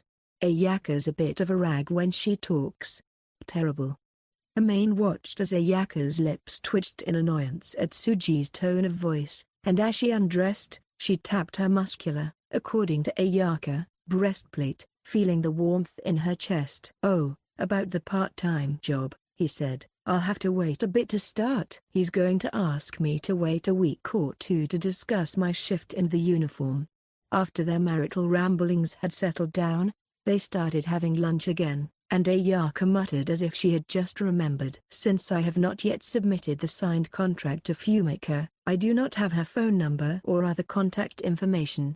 Therefore, he had no choice but to leave a message with Ayaka. Even now that she has a new part-time job, she seems to be playing the role of a messenger. Well, I didn't expect it to start right away. By the way, uniforms? Oh, not like the one we had the other day, but a simpler one. It's more like a waiter's uniform. The women's clothes are simpler, too. They're not frilly, so don't worry. I was wondering what I could do if they were dressed fancy in that coffee shop. I didn't recognize the uniform because I was face to face with Bunker, who apparently went out of her way to be at the store on a holiday, but I was relieved to see that it didn't look like what Amane had feared it would look like. At the time of the cultural festival, it was relatively calm, but it was somewhat flamboyant. It is tough to wear that every time, even if it is only for a part-time job. If his friends had seen him working at his part-time job wearing that, he would have been in a bind. When Amane was relieved that it was just a normal waiter's uniform, Ayaka said, "Oh, yes," as if she had just remembered. "Oh, I told you Fujimiya-kun's size. Is that okay?" "Fine, but how did you know?" "Because I saw the one I saw at the festival the other night, and I'll know it when I see the rest." She smiled at me and said that she can usually tell the size of a boy's body even over his clothes, so maybe it's her love for muscles. Suji, who was listening at the side, did not even try to hide his dumbfounded face and said a little rudely to her, "You can honestly call me a pervert," to which Ayaka raised her eyebrows. "That's terrible." And he raised his eyebrows. "Oh, my God." "Oh, I just mean that I can tell roughly what the stones are like, but I can't tell the quality or density of the muscles without touching or looking at them. So, of course, I'm not sexually harassing you, okay? I am a consensual inspector." "Yeah, well, no, well, I'm glad I saved you the trouble of telling you the size, I guess. Ayaka, I'm pulling for this, and Fujimiya, you don't have to force yourself to praise this one, either. It's not nice to call people this." Ayaka was trying to look cute and angry, but when her gaze met Amane's, she lowered her eyebrows as if she was troubled. I'm sorry I showed you something weird." No, it's nothing new." "Ugh, that stung." "I can't say anything though, you've been showing it normally since the festival." "Yeah, well, yeah, I understand that Kaido has different interests from others. I don't have anything against it, as long as there is no harm done, and everyone has different tastes and preferences. I'm not trying to creep you out or slander you. Unless Amane has fallen prey to that taste and caused problems, otherwise, I have no right or intention to tell him what to do. People have different tastes, and we should respect them as long as they are not harmful to us." I don't remember growing up with the idea of excluding people just because they are different from me. I also felt that Mahiru is quietly awakening to a muscle fetish, so I didn't feel as if he was a stranger to me. I guess I could complain about Ayaka in terms of being influenced by him, but if Mahiru seems to be enjoying it and it's increasing his favorite part of Amane, then maybe it's a good thing. Well, I don't mean to reject or deny Ayaka's strong muscle fetish, but it is charming that it makes me shudder a little. "Fujimiya-kun, you're a really well-bred or rather good person. I can see why Shiina-san likes him so much." "Ayaka, why are you jealous of So-chan?" "Don't worry, I'm all about So-chan." "Yeah, that's good. But it's not that. Fujimiya is devastated. The impact of the tap on my shoulder caused the dashimaki tamago to roll off my chopsticks and fall into that sauce. The meatballs with sweet and sour sauce made from the leftover meatballs from yesterday's meatball pasta. It was fortunate that it did not fall on the leisure sheet or clothes. But Amane, who loved the delicate flavor of dashimaki tamago, was quite shocked by this change in taste and froze. Suji took this as a sign that he was devastated. Ayaka was flustered as Amane looked at the dashimaki tamago covered in sweet and sour sauce. "Oh, I'm sorry. I didn't mean it that way." No, it's okay. I can eat it." I didn't drop it on the ground, and this bean paste is delicious, too. I'm so depressed. Sorry. I'll get down on my knees and ask Shiina-san to make it for me later. No, it's okay. I don't think I'm that seriously depressed, but Ayako apologized to me, so I smiled lightly, and for some reason, she bowed her head with an extremely apologetic look on her face. Amane-kun really likes dashimaki tamago, doesn't he?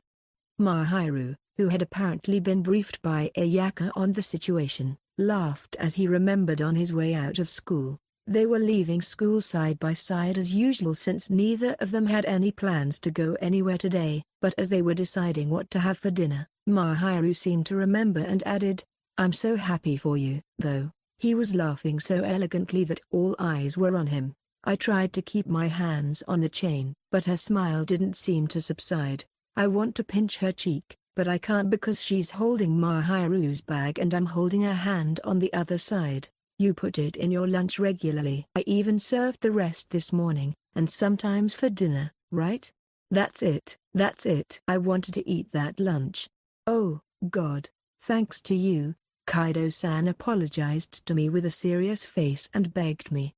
She seemed to feel responsible and went to bow down to Mahiru in a disciplined manner. As for Amane, he did not intend to blame Ayako at all. It was a small thing that made a dent, and I didn't drop it on the ground. It was only a slight change in taste. "I'm not sure if you're aware of the fact that the two of you have been in the same place for a long time, but I'm sure you're aware of the fact that the two of you have been in the same place for a long time. I'm sorry for what I did to Kaido. I was just sorry on my own." I heard that Amane-kun looked extra serious. "No, because, you know, Mahiru's dashimaki tamago. I'll always make it for you." "Dinner too? You want me to change the menu?" "I just decided to do that, but you're the one who can't help it." She uses the word totally, as if she's disgusted, but her voice is slightly bouncy as if she's enjoying herself. So it's not that she doesn't like the idea. With a gentle smile on his face, Amane felt a subtle itch and a sense of being treated like a child, and he put pressure on his lips to keep them from becoming pouty. "Then I'll serve you dashimaki tamago for dinner tonight. In exchange, I'll let you spoil me today, okay?" "What? I'll totally do it if that's what you want. I'd do it even if you don't ask me to. I'm willing to accept Mahiru's pampering even if she doesn't want me to. If I simply accept, Mahiru, who brought up the subject, will flinch. That's not good enough." "Why?" "Because, Amane, you don't know how to adjust addition and subtraction." "Did I do it that violently?" "No, it's not that. It's that, if you decide to spoil him, he'll spoil you all the way." "Well, I'll do what I set my mind to." "But I'm the type of person who, once I've made up my mind to do something, I'll do it unless I have to do something else. So if Mahiru asks me to do something, I'll spoil her as much as I want." "I don't intend to do it until Mahiru doesn't want to do it, but I think it's okay to do it so that it melts into a soggy mess. I'm too much of a spoiled brat." I couldn't help but laugh when Mahiru added, "I won't be able to stand up for a while. I can't say that I spoil her too much, just skinship, kissing, and cuddling. But Mahiru seems to be quite demanding in that regard." I have often seen Amane become soft and squishy when he spoils her, but Mahiru doesn't seem to want to be in that state. When I tell him how cute he is, he blushes a little and mutters in a sultry, spoiled voice, "I don't like it when he does it endlessly. Anyway, nothing excessive. Keep it normal. I'd say pamper them normally. It's always normal. This is how the Futanimiya family's blood works, because I'm not as good as my dad. Quicksilver doesn't have the same pampering skills as his father, and he can't do it naturally. To Amane, Shuto is a very sweet, gentle, and loving man to his people. He does not just pamper them in such a poisonous way that it eats away at both their minds and bodies. He is the kind of person who looks after his family better than anyone else, and when it is truly necessary, he keeps a distance and watches over them gently, while spoiling them in a way that is beneficial to them, and he gives them the deepest and the most generous love of anyone else. As for Amane, he is one of the ideals that I would like to be like, although I would like to be somewhat more reserved or calmer than him. I don't think I've reached that point, and I don't think I'm smart enough to do it myself. From Amane's point of view, Mahiru is a self-controlled and strong person, and if Amane doesn't pamper him, he might break somewhere, so he spoils him to melt him moderately, but Mahiru seems to receive this as too much affection. I would love to hear that Amane-kun line to Shihoko. It's too bad she's not here anymore. Why, Mum? Well, she's gone home. My parents have already left this place. It's only natural, since they have to work tomorrow. The festival and the substitute holiday were quite lively, so when I think of them not being here again, I feel bewildered by the difference. I'm going to miss them. Mahiru seemed to have so much fun with her mom and dad. That's fun, and we get to hear Amane's old stories. I wonder if is a pampering extravaganza. Well, that's a bit. Mahiru is flustered by Amane's decision to pamper her thoroughly today in order to get her parents to reveal what they talked about, but it's bad enough that Mahiru let it slip out. Mahiru was upset, but it was Mahiru's fault for slipping up.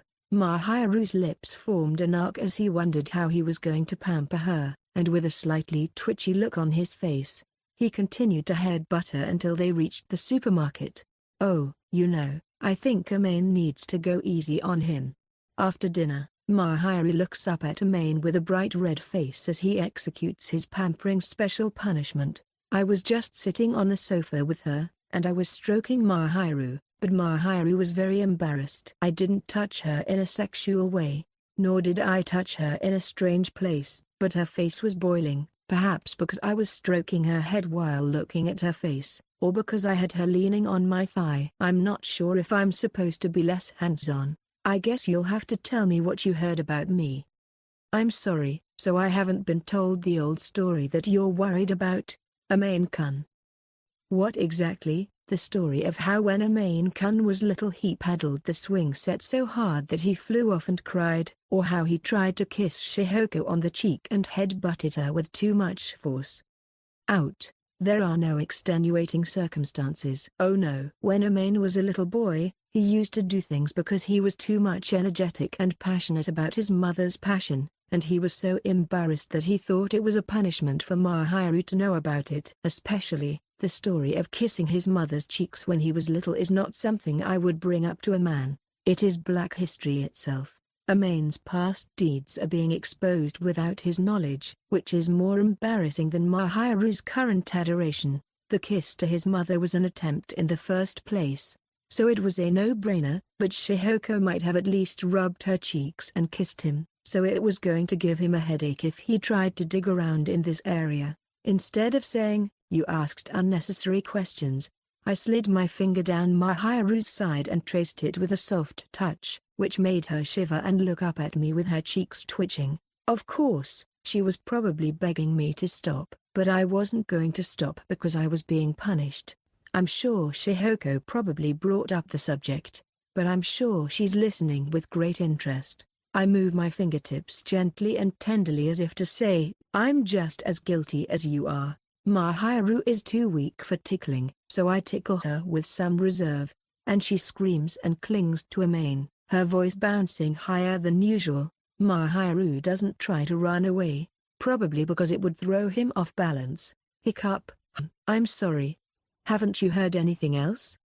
Mahiru is writhing in agony, almost laughing, as I gently and carefully trace the line of her waist, almost feather touch, in order to get all the unwanted old stories from Shihoko to keep her naked once and for all. Koko, not this time. Not this time. This is a figure of speech. Even if I had told you everything, I'm sure you're planning to ask me about it, aren't you, young lady? Isn't it unfair that I'm the only one who knows about your black history? Because, you know, my black history, and that's before that. When he added that he had nothing to say about this, Amane stopped tickling Mahiru. I may have reminded her of something she didn't want to be exposed to, as her childhood was a time when Mahiru was not sheltered or loved by her parents. I'm sorry to connect these topics, he said, lowering his eyebrows and looking at Mahiru, who seemed to see what Amane was thinking and gave a small laugh. You don't have to worry about that, do you? It's not that important to me right now. I'm satisfied at the moment. That's fine. Mahiru. Besides, I was a quiet person when I was a child, so I wasn't a naughty boy like Amane-kun. I'm sorry for being naughty. Well, I can't imagine Mahiru being a tomboy. I imagine Mahiru as a little girl, pulling her cheeks back at the teasing words. Indeed, I can't imagine Mahiru as a tomboy. Mahiru, who had been trying to be a good girl to be accepted by her parents since she was a little girl, would have been much more mature than she is now. It is easy to imagine a quiet Mahiru, so I would like to see a tomboyish Mahiru. I wonder if we'll ever see a child that looks like Mahiru. I can't help but think that whichever nature he or she inherits will be more mature, but I guess we won't know until he or she is born. Whether they are mature, tomboyish, or mischievous, they will always be cute. I would much rather he be like Mahiru than like Amane, who is not so cute. I was relieved to imagine something that Itsuki would probably say to me if he heard it. You're too quick to think about it, aren't you? I wasn't very pretty when I was little, you know? Really? I was just a good girl who wanted to be praised by my parents. I was able to do a lot of things for my age thanks to that, but in the end I was talked about behind my back as a child without any cuteness. By whom? Is it to the mother of the child I was playing with at the time? Amane, face.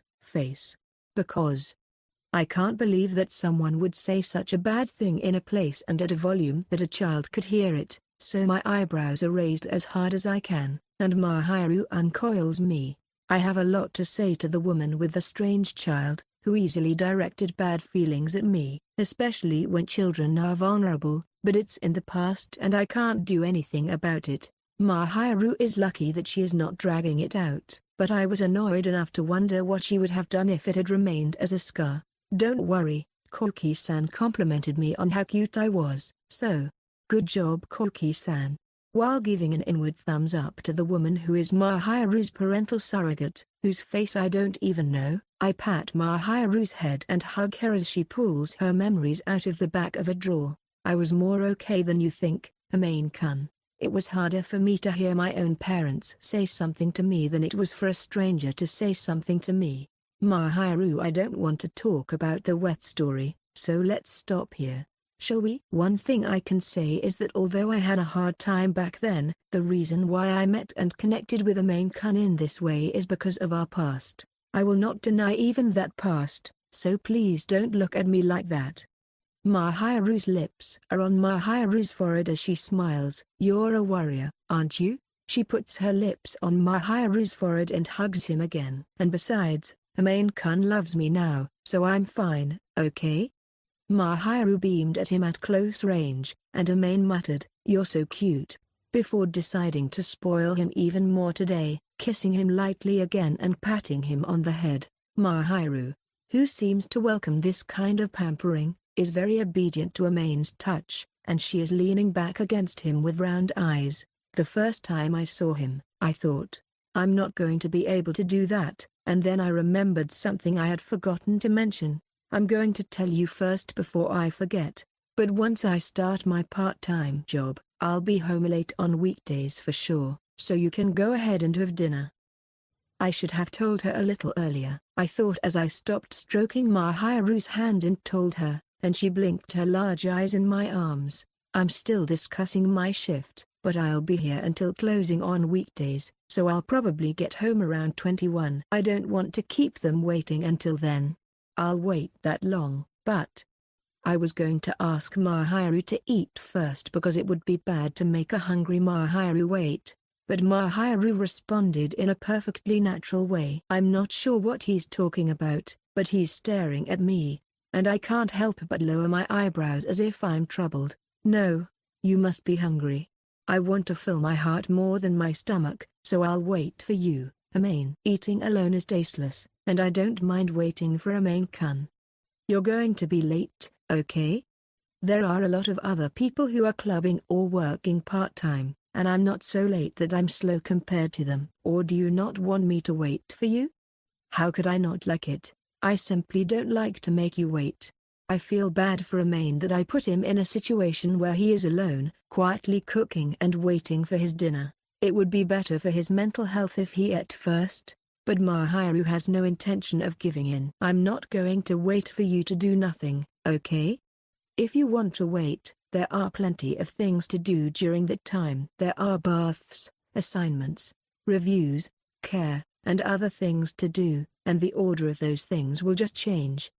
Mahiru pinches her cheek with a laugh. You worry a lot, don't you? I'm sure you'll be able to do whatever you want, so why wouldn't I support you? But the only thing I can do is to prepare a hot meal and a bath. That's all I can do, and I'm very grateful for that. The best thing about is that Mahiru will be there to greet me when I get home. It's going to cheer me up. If just looking at me cheers you up, that's a small price to pay.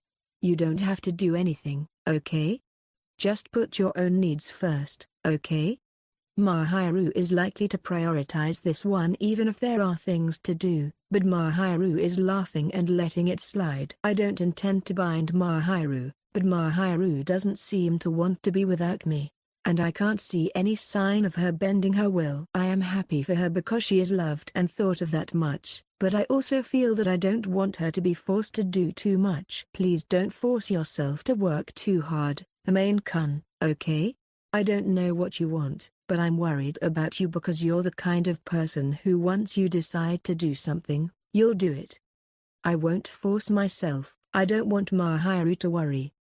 I'm a little worried when it comes to part-time work. Amane-kun is not the most flattering socializer.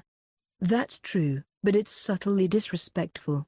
That's certainly something I admit to myself and others, but I don't know how to react when it's pointed out to me head-on. Mahiru sighs softly, dropping a blur that doesn't seem to refute the idea that it's not that she's not sociable. It's not that I'm not sociable, it's just that Amane-kun doesn't usually seek to be more sociable than he needs to be, and I know he can do it if he tries. Well, I'm not really trying to be friends with an unspecified number of people, and I can be content in a small circle. But you can do it if you really try. You can flip the switch, you know. Huh? Why sigh? I was wondering what I could do if Amane-kun was popular. I can't help but laugh at my lover's rather adorable concern, and Mahiru looks up with a miffed expression when he hears me laughing. It's all right. Not irresistible, irresistible, irresistible, irresistible, irresistible, irresistible, irresistible. Mr. Amane doesn't understand your own recent reputation. You know what? The clientele of that cafe seems to be dandy men and women in terms of menu prices and atmosphere. You're not popular, and it's no wonder you're popular. Young people would rather go to a chain restaurant that is a little noisy but allows for casual eating and drinking than a quiet, independently owned cafe like this one, and from what I was shown of the menu, it is a little pricey for high school and college students to casually enjoy a cup of tea. The food and beverages in general are very good, and the relaxed atmosphere is apparently popular among the elderly. The fact that the owner of the restaurant is a beautiful, elderly woman may be one of the reasons why the older customers come to the restaurant. According to Suji, there are not many young female customers, so he feels comfortable working there. So, even if he is somewhat popular, it will be with someone 1 or 2 years older than himself, and it will be more like loving a son or grandson than being popular. So Mahiru has nothing to worry about. The owner seemed like a nice guy. That's fine if that's the case, but the owner of the house is a good person and he is very nice to me. Chapter 6, Pressure from a Friend. What are you reading? The manual for my part-time job. Kaido brought it to me, saying it would be better if I read it first and memorized it. As I was looking at the manual in the binder that was handed to me with the words, "You should know this before you start your part-time job so you can be prepared for it," Kaido seemed to notice me and started to talk to me. The binder contains everything you need to know about working at a coffee shop, from basic customer service to menu lists, how to use utensils, names and types of coffee beans, flavor trends, and so on. However, it is not so difficult to memorize the types and flavors of coffee served in the store and the place of origin of the coffee beans, and to be able to explain them to customers when they ask about them. I decided to read up on it in my spare time. Can I put that kind of thing out there?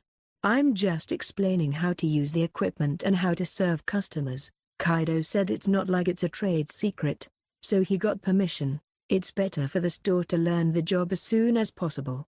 Ayako is taking such good care of him, probably because she introduced him to the company, but also because she trusts that he can remember things properly. He can't rely solely on Suji, who has come to work with him, so he should become a full-fledged employee as soon as possible so that he can be of service to the restaurant. In the first place, if he did not do so, he would not be able to call Mahiru to the store, so he read the manual very seriously in order to meet her expectations. Incidentally, perhaps seeing that Amane was concentrating, Mahiru usually came up to him when it was time for a break, but now he was not coming to Amane and had disappeared somewhere. He sighs as he returns his gaze from the tree to the manual's text, taking his time to etch the text into his brain. "You're so serious, Amane, aren't you?" "Well, the driving force behind it all is love." "Shut up. I don't deny it because it's the reason, but when others say it to me, my embarrassment gets the better of me, so I bite down." But he doesn't seem to have any patience with that pinched voice. He just laughs. "Wow, I never thought that quiet, misanthropic Amane would change like this." "Love is great, isn't it? I guess it just goes to show that people can change." "What are you trying to do, making fun of me, trying to make me angry?" No, it's just, it's kind of a glaring thing. Let it dazzle you on its own, because then you won't be able to come to my part-time job." "How can you say that when you won't even let me see you?" He is teasing Shu, but he knows that he is a part-time job too. However, he doesn't know where he works or what kind of work he does. He is basically an open and tolerant person, but for some reason he doesn't talk much about the fact that he is working. "I'm the one," he smiled half-heartedly, his smile still muddled. "You tell me you want to go to my part-time job, but you won't take me to yours, and you won't tell me where you're working in the first place." "I didn't even have to tell you." "That's what you said, but you'd be worried that he's working some kind of shady job." No. Then what are you doing?" Well, that's okay. I'm a florist. I work for a friend of mine." "You're the flower?" "See, I didn't say that because I knew you'd say that." "I could see you saying it wasn't your pattern." "I'm not saying it's not a pattern, but you don't usually say anything about flowers or anything at all." "I don't have a chance to say anything about flowers. I don't even know much about it yet." "Well, I sometimes touch flowers because of flower arrangement, and my dad said I could do it there, so I'm doing it. It's the only place I could get permission to work part-time." Kek spits the tree, exuding disgust. He didn't have to be told who it was directed at, so all Amane could do was lower his eyebrows. At Amane's high school, he has to get permission from his parents or guardians and apply for permission before starting a part-time job. Fortunately, Amane was able to get permission from Shato, so he was able to apply quickly and get through the application process. From Amane's point of view, Deki is a strict man, and he seems to be the type of person who does not recommend that students, whose main job is to study, have a part-time job. In fact, he had actually rejected the idea. "I had to push him very hard to get him to compromise on this," he blurted out. "It's probably best not to ask how much effort it took to get him to snap. I'm not complaining about the flowers themselves, but I don't like being told what to do. I'm in high school now." I'm already in high school, so what's wrong with earning money that I can spend freely? The manager is an acquaintance of my father's, so I have to report to him. Well, the manager sympathizes with me, so I'm sure it'll be a harmless report. Is there something you want so badly that you're willing to go that far to get a part-time job?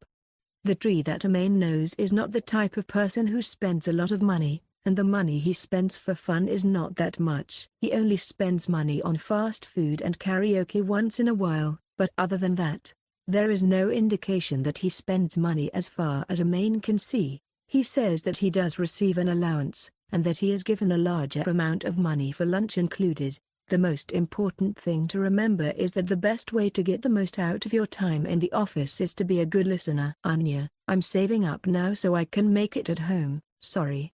I apologized honestly for stepping over something I shouldn't have stepped over so boldly, and he gave me a wry smile in return. I knew he was going to apologize there, so I didn't say much. Well, this is what I call my stubbornness, and if you say I'm going too far, I guess you're right. Have you been working with Daiki since then?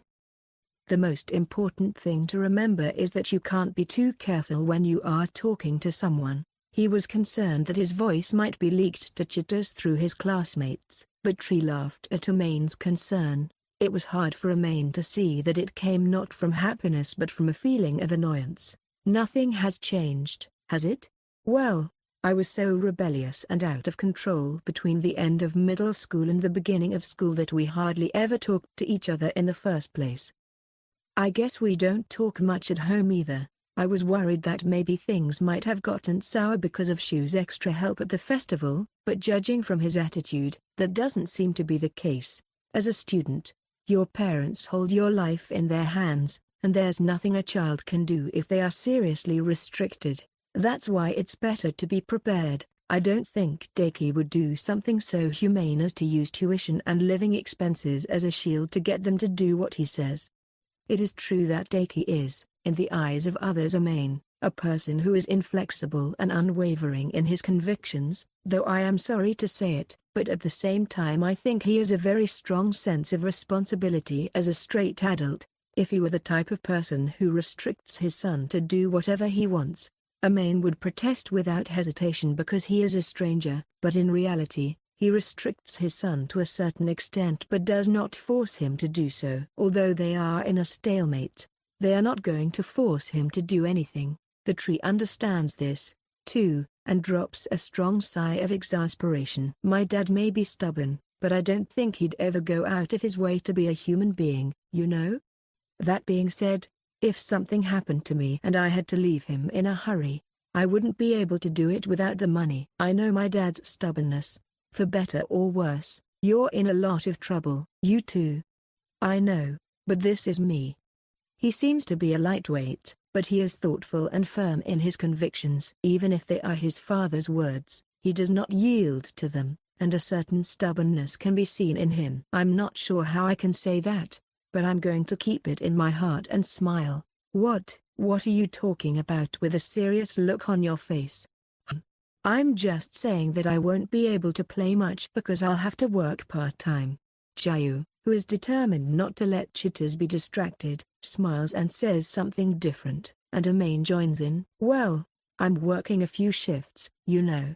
That's exactly what I'm saying. If I work too many part-time jobs, I'll win Mahiru's heart. He'll miss me, you know. That would be a problem, so I'll be careful not to neglect Mahiru, too. Yes, you may do so. Who the hell are you?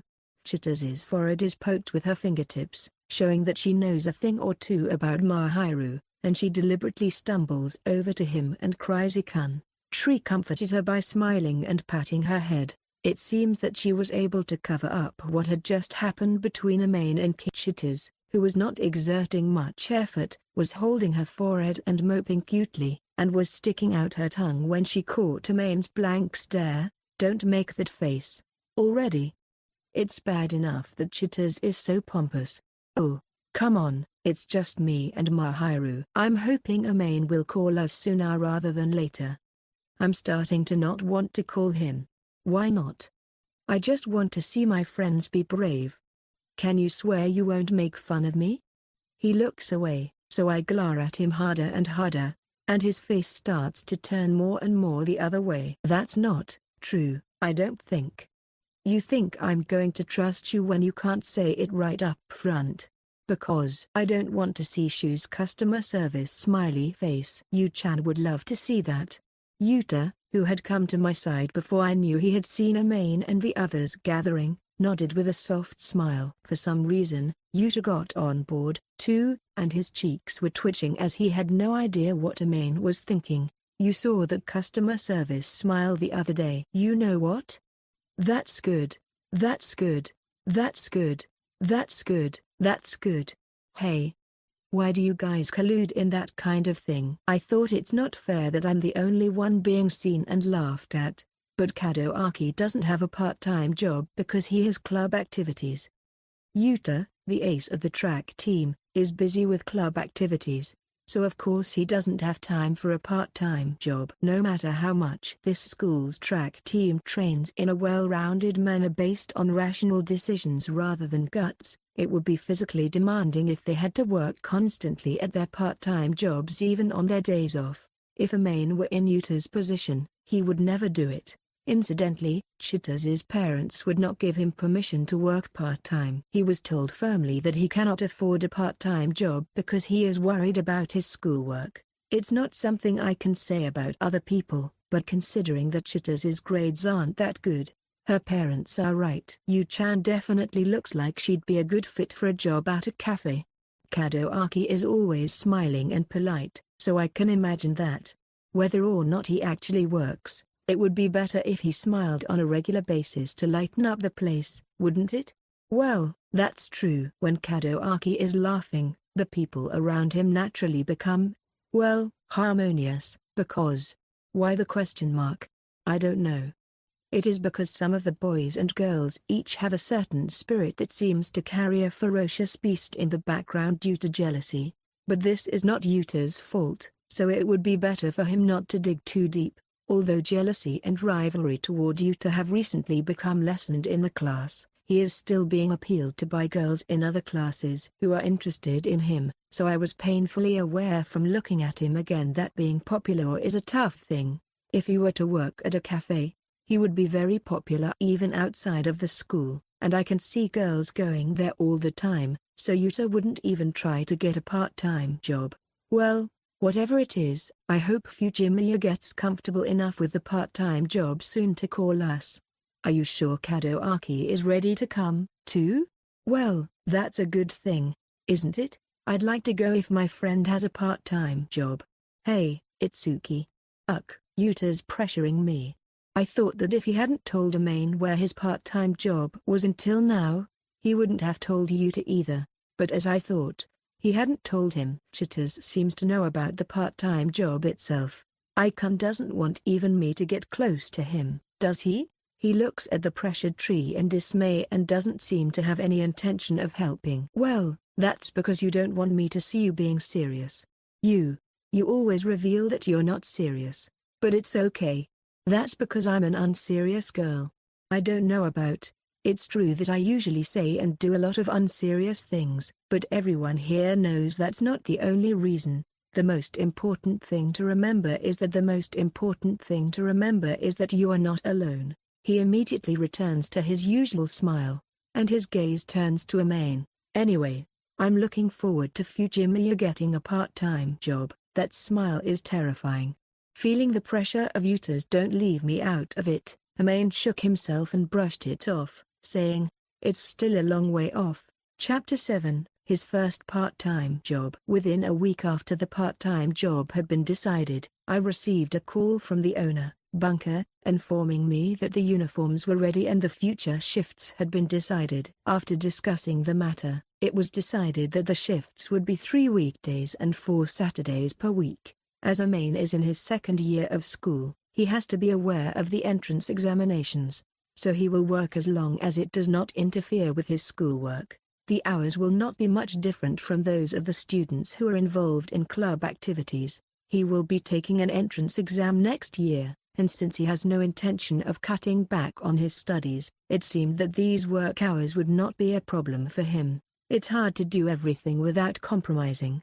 In addition to the normal student life, I have to study and train for exams, improve myself, and also have a part-time job, so my schedule is so packed that it is unimaginable for Zu, who was a person of leisure until he met Mahiru. He does not find it hard because he has a clear goal and is prepared to spare no effort to achieve it. Although he feels that he is busy, he feels a greater sense of fulfillment. Writing down his future plans in his schedule, he said in a small, enthusiastic voice, "All right, well then, I've got a part-time job starting today, so go home first."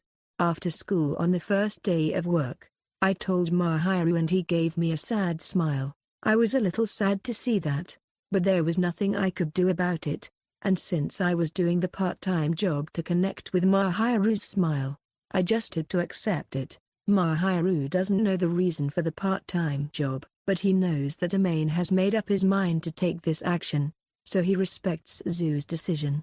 However, his understanding makes me feel uneasy. I'm sure he'll definitely miss her. Mahiru has a character that is basically selfless, and he often gives in to others because he is aware of their circumstances. This modesty may be a virtue, but it can cause Mahiru stress without her noticing, so I've been trying to watch her more since I started working part-time. "Ashu, you're starting a part-time job today? Hey, good luck." As I gaze at Mahiru with a guilty look on my face as she smiles, Chitters, who seems to be on her way home with Mahiru, cheers her up in a light-hearted manner. Chitters seems to know that Mahiru is lonely and has been paying more attention to her since she got a new part-time job, which I appreciate because I know she cares about Mahiru, but sometimes she looks at me with a probing look that scares me. "Don't follow me from behind. I wouldn't do that, okay? I wouldn't trust you from the delicate pause you're in right now." Chitters, who was a bit of a stickler, is slightly suspicious, but if you warn him first, he won't force you to follow him. Chitters rarely takes the initiative to do things that people don't like to do, but she can be curious and sneak around in the background, so I don't completely trust her in that respect. I know that her actions are usually in the right direction, but in this case, it's just an ordinary part-time job, so I hope she'll stay quiet. "You can come when you get used to it, but wait until you get used to it. I don't want to show you my poor customer service." I know I said poor, but I had a sense that you were getting used to it at the festival. That's within the normal range. I think it's because of Kaido's guidance. Then I guess I'll be able to go to Shukun's part-time job soon. Shukun is a quick learner. I'm looking forward to it, Mahiru says as she tries to send him on his way, scrunching her cheeks and brushing her soft flaxen hair. Mahiru's caramel-colored eyes blink in surprise, and Amane also relaxes his cheeks. "Well, I'll try to get used to it as quickly as possible, and I'll be home soon. I'm going to wait forever, but please come home soon." "I know, I'll do my best to look forward to dinner." The classmates knew that Amane and the Mahiru were sitting next to each other, but it was embarrassing for them to know that they were having dinner together, so they tried to keep their voices down. At any rate, I lightly back-fisted him. He staggered back and forth. Chitters, who was observing Mahiru's smiling face, brushed him off with a "Kun, you're heavy," which made Dri look rather sad. I laughed at the two of them, and Mahiru started to laugh as well, which caused Dri to subtly and embarrassingly poke Amane on the side of his stomach as payback. After the conversation, we left the school and headed for our part-time jobs. Since it was my first day, I was allowed to work on the same day as Suji, a classmate and my senior at the part-time job. Ayaka was also involved in this, and when we passed each other in the hallway, she smiled and said, "So I'll be taking care of So-chan from today on." She was smiling. If anything, Amane is the one who is supposed to say hello to her, but seeing Ayaka's innocent smile, I lost all interest in saying anything, so I nodded my head in agreement. I was to meet Suji at the entrance to the elevator and head there, but Suji did not lose his serene look, not knowing what he was thinking when he saw Shu. "Nice to meet you from today." "It's nice to meet you too. I'm new at this and I'm sure I'll be bothering you for a while. It's mainly me who's causing trouble." Ayaka was pretty flippant about it and was pushing Fujimiya. No, thanks to Kaido, I found a job, and although I feel indebted to him, I don't hate him. Ayaka's offer was a godsend, and she was able to get me a job where I know people. The hourly wage isn't bad, and the fact that I'm a student was taken into consideration. I am rather indebted to Ayaka. When I asked her for something in return, she asked me to help her grow muscles to Sheena's liking, which was a very typical request from her. So I decided to accept it even though my face was slightly scrunched up. I don't know whether to laugh or not, as this meant that Shu's training coaches had increased due to Ayaka. I don't know if I should laugh or not, but at least it will lead to Mahiru being happy. Suji, whether he knows it or not, lightly brushes a strand of his quirky hair out of his face and mutters with a sigh, I hope so. He seems to be having a hard time with Ayaka's outbursts. Even Zu, who has only known Ayaka for a short time, can tell that Ayaka is very outspoken when it comes to her muscles, so his childhood friend and boyfriend must be having a hard time. No, I'm sure he's a nice boy. She's a good girl, friendly and open-minded, but she's also a good girl with the ability to calculate profit and loss, so I'm not going to pull her away. Perhaps Zu's feelings were reflected in his eyes, but Suji seemed to have noticed this and sighed deeply. While they were having this conversation, Amane and the others had arrived at the station. The place where they were working was only 2 stops away from the nearest station, although they had to take a train to get there. It is much further from the homes of Kian Chitas, so they will be able to return home before Mahiru gets tired of waiting for them when their part-time job is over. The place where he works is not far from the station, so he will not have any trouble commuting to work. Is Fujimiya's house within walking distance of the school? Suji, who had been watching her charge money onto her IC card once since she didn't have commuter pass, asks a small question. Yeah, I'm in this apartment not that far from the school. Yeah, that's right. Great, I'll be able to sleep in and relax when I'm close to school from home. Well, I guess I'm the one who can afford it in terms of commuting time, because sometimes Mahiru wakes me up. Originally, I used to get up to make some margin of time except for holidays, but since Mahiru started coming to make me breakfast, I have even more margin in the morning. I could wake up without asking her to wake me up, but because of my secret selfishness of wanting to enjoy the bliss of waking up to Mahiru's voice, I asked her to wake me up once in a while. He originally came to the house when Amane was sleeping and often cooked breakfast for him, so the effort was not particularly strenuous. Suji mutters a little surprising at Zu's words. I thought Fujimiya was an incredibly solid type. I guess being told that makes him look rather good on the outside these days. You're pretty much screwed. I'm less disorganized in my personal life than I used to be, but there are many situations where I rely on Mahiru, so I have to tilt my head back and forth when asked if I'm on top of my game. Of course, I don't leave everything to Mahiru, and I do what I can myself, but Mahiru's workload is heavy. I am very careful and consider myself to be concerned, but I still rate myself as a bit of a self-defeater. I met Suji at a school festival, and he saw me as a solid type of person, which means that I must be able to keep a good appearance on the outside. Maybe there is a different standard of no. If you say no, Ayako is more. Kaido? Ayako looks solid, right? At home, she's pretty loose and lazy. I can't speak for others either. I can't imagine what it's like. Well, Ayaka is also firm outside. She tries to take care of me, but if I'm not careful, she's a lot looser than I am. Outside, she's independent, but inside, it's the opposite. I feel like I'm spoiling it for Chino. I think he's showing his guard down because he's dealing with Chino, his girlfriend. Although I see Ayako occasionally make a goofy move, I still think of her as a dependable woman with a good core and caring nature. The fact that she doesn't show her loose ends outside the house and shows them to her lover Suji must mean that Chino blinks her eyes, then turns her gaze downwards at an angle, embarrassed. After thinking for a moment, could this possibly mean that he was slurring his words? Sorry. No, I don't really mind, but I was also strangely embarrassed by Suji's shame and looked away from him. I'm not sure if I've been slurring my words unconsciously in this way, so I put all my strength into my cheeks and tied my lips, which seemed to be trembling from shame. Walking with Suji, he arrived at his workplace, a coffee shop, in no time at all. It was the first time for Amane to work in this way and he was more or less nervous, but whether Suji knew how Amane felt or not, he entered the store with Amane without hesitation. As we entered with the nostalgic sound of the bell in the background, we were greeted by a male waiter who looked to be about the age of a college student, whom we had not seen when we visited the other day.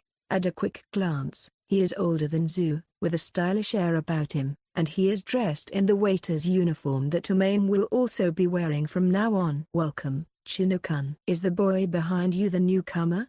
"Yeah, we're on the same shift, so it was perfect." Suji nods to the male waiter, who smiles at him when he sees him, and pushes him toward the hallway that connects to the back of the building. He glances behind him and sees an elderly male customer about to enter the store. "There's a customer coming in, so we'll go change first." "Sorry, Mr. Miyamoto, I'll have to say hello again later." "Thanks. See you later, rookie."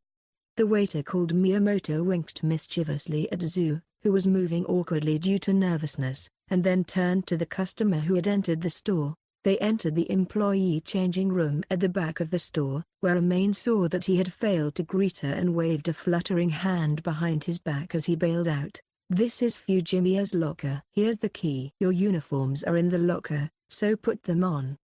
The owner, Fumika, seems to have been entrusted with Zhu's care, so she hands him the key to his locker, which she seems to have kept in advance, and Amane changes into his work uniform as Suji takes off his blazer. The uniform that had been prepared for him had been adjusted to his size in advance, so it was a natural fit for him. The uniform that Amane is wearing now is relatively simple: a white shirt, a black vest, a garter apron of the same color, and slacks, just like the one worn by Miyamoto, the male waiter we just met. He was wearing a black tie around his neck, and although it was more casual than the waiter's uniform he had worn at the festival, it was still classy and very much a waiter's outfit. He is in the hospitality industry, so he was his hair set in a fresh style, but I am beginning to wonder if it matches his outfit. I checked the full-length mirror in the locker room and looked at Suji, who was puzzled by his unfamiliar appearance, and saw that he, too, was wearing his uniform and looked magnificent. Perhaps he is accustomed to wearing the uniform, but unlike Shu, who is undeniably dressed in his current clothes, he wears it with dignity. He is usually not a man of high spirits, but his expression is a little drowsy, and it is probably because he is in work mode. Isn't that odd? I don't think there's anything wrong with it. I think Shiina would be happy to see it. I think already Suji understands that Mahiru has a soft spot for Shu, and teasing words, though not in a ridiculing voice, come flying in. "Well, I'm not going to show Mahiru for the time being, and I have a feeling Shiina will be disappointed. They've already done it, but I've convinced them there. I'll get used to the job as soon as possible so I won't cause him any trouble, so I'm going to ask him to wait until then." Amane gave a small, bitter laugh, and Suji laughed as well. Did that kind of chino make Kaido happy? Ayaka rather likes to take off her clothes than put them on. Oh. After a look of satisfaction, Suji sighed after smiling with a mixture of more reluctance than before. It's not that Ayako isn't interested in dressing up. It's just that fetish of hers makes her feel bad. "Well, you sure have great muscles, Chino. Do you have any secrets?" Since they had changed clothes together, Suji naturally showed some skin, but I could see muscles that were so ridged that I couldn't imagine them on his clothes. But it's not that they're thick, it's that they've been trained to the extent that they're necessary, and they're toned to the point of steel. That would make Kaido fall in love with him, wouldn't it? Amane is surrounded by athletes like Huto and Kazuya, who are both well-proportioned and athletic, but Suji's body is different from them in the sense that it is a kind of physical beauty. Maybe if you ask Ayaka rather than me, she'll tell you more than you need to know. Yeah, that's true. I can somehow imagine him talking about it with his bright eyes and loose smile while waving that ponytail with the vigor that would rather have him talk about it. and I can't help but smile a little twitchy smile at Zu. She never stops talking about what she likes, and she often wants to talk to Amane about the allure of muscles. But even Amane is not comfortable talking that much, so I hope she will teach him in moderation. Do you want to work out, Fujimiya too? No. Well, it would look better if you work out moderately, and maybe Mahiru would be happy. Or, your daughter is teaching Mahiru a lot of things. Sorry. I'm really sorry about that part. No. Well, it's a reason for me to work on my self-improvement, too, so. Suji, whom she is vigorously proselytizing the virtues of muscles, apologizes with a complicated look on his face, so Amane cowered his shoulders and waved his hand in a flutter to negate his concern. I'm sorry I couldn't greet you. Zu, who had been taken by Suji to the kitchen, a space used for making refreshments, and was being shown where the equipment was and given an explanation, was apologized to by Wenhua, who came to the kitchen later with an apologetic look on her face. I remembered it was today, but I was so relieved that Suji-kun was with me. The most important thing to remember is that you can't just go out and buy a new one. I'm glad to see that your uniform seems to be the right size. I'm glad it's just as Ayaka saw it. I'm pretty sure Ayaka's eyes are right, but that's what's wrong with them in the first place. I almost laughed a little at Suji's small mutter, but I held it in and bowed lightly to Fumika. I'll be taking care of you from today. I look forward to working with you. It's nice to meet you, too. Well, have you met the other kids? I've only seen Miyamoto-san's face, but not Oashi-san's yet. She was behind the counter making coffee earlier, so I don't think we've even met. So let's have him start with a face-to-face meeting for now. It doesn't look like there are any customers ordering right now, so it would be just fine. These are the people we'll be working with from now on. Smiling softly, Fumiko instructs Suji, Suji-kun, please take your turn with Miyamoto-san and the others on the floor, and calls the waitstaff on the floor from the doorway with a relaxed motion. Suji patted Amane lightly on the back to cheer him up, and then went out to the floor. The two men who came into the kitchen to replace Suji were Miyamoto, the man with whom Suji had just had a conversation, and a woman in her early 20s with light-colored, medium-length hair in loose waves and a height that is rarely seen among women. She was probably a university student, and her head seemed to be about one fist higher than Chita's. She was probably over 170 centimeters tall, and she had a mature appearance. Her height must have exceeded 170. Considering what Suji said, she is probably the one called Oashi. Ah. It's the girl Chino-chan brought earlier. She said she's going to get a part-time job, right? Nice to meet you. The woman smiles with a smile on her face and approaches Amane with a loose smile, circling around her with interest and observing her. She is a tall woman, so her face is inevitably close to Zeus. As Amane is a senior and a woman, he can't just shun her without hesitation, and he has no other choice but to clench his cheeks. Miyamoto sighed without trying to hide his dismay and grabbed the woman by the neck and pulled her away from Zu. Miyamoto smiled at Zu, who was frozen by the sudden approach, with a fresh smile on his face while still holding her by the neck. I'm sorry, I must have startled you. I'm Daki Miyamoto. This is Rino Oashi. I hope you can count on me if you need any help. Don't call me this. I'd say if you're in trouble, but I'm in trouble now, Rino. I'm in trouble because I'm stuck. Then say hello properly. That's where the conversation starts.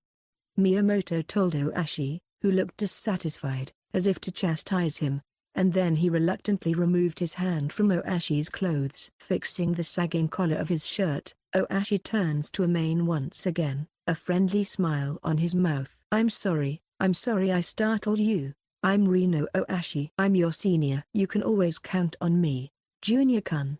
You shouldn't rely on this guy, he often makes mistakes. Don't be so rude, Earth. Do you know how many times I've had to clean up after customers? I'm sorry about that. I said I'm sorry.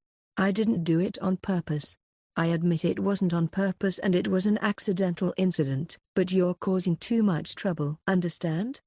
Miyamoto says this gently, as if he is talking to a child and not allowing any rebuttal. And though he is gentle, His eyes are not smiling. Oashi seems to be in over his head with Miyamoto. I know. Miyamoto's voice sounded like a scream. As I watched the two of them exchanging a similar tone, not quite a lover's quarrel, Miyamoto came to his senses and awkwardly pinched his cheeks. Anyway, I guess we'll be working together from today onward. Yes, you must be Miyamoto-san and Oashi-san. I'm late to introduce myself, but I'm Fujimiya Shu. You must be Fujimiya. Got it.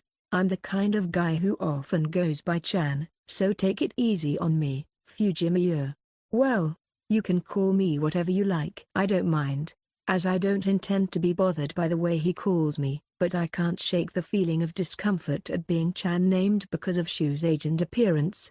Miyamoto sighed as if to say that he was having a hard time with such Oashi, and turned his gaze toward Fumika, who was watching him calmly. So, what would you like me to do for you today, Fujimiya-kun? For the time being, I'm going to have him learn what to do inside.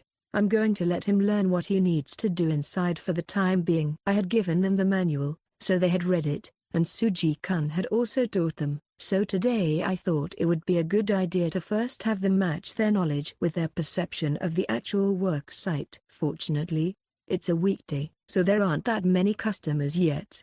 Sorry for the inconvenience. No problem. Not many people are ready to work right away, especially if it's their first time. There's no need to rush, we have enough people.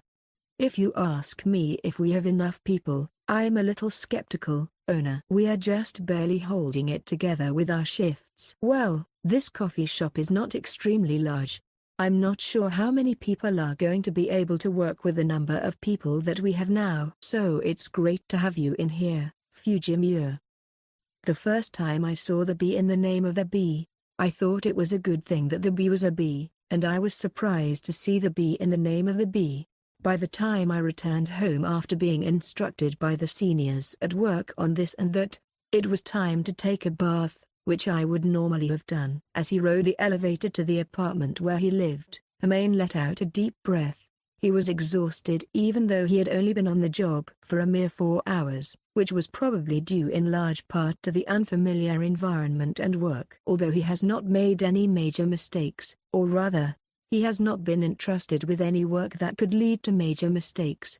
He is always nervous when he does something for the first time. Fortunately, the senior staff I work with are all nice people, even though I think they have their quirks, and they are very kind to my faltering zoo. I think it is a very good place to work, with a calm and soft atmosphere. However, what is tiring is also tiring. I left the elevator and walked to the front of my house with heavier steps than usual, and when I opened the door as usual, I saw Mahiru running up to me from the end of the hallway leading to the living room.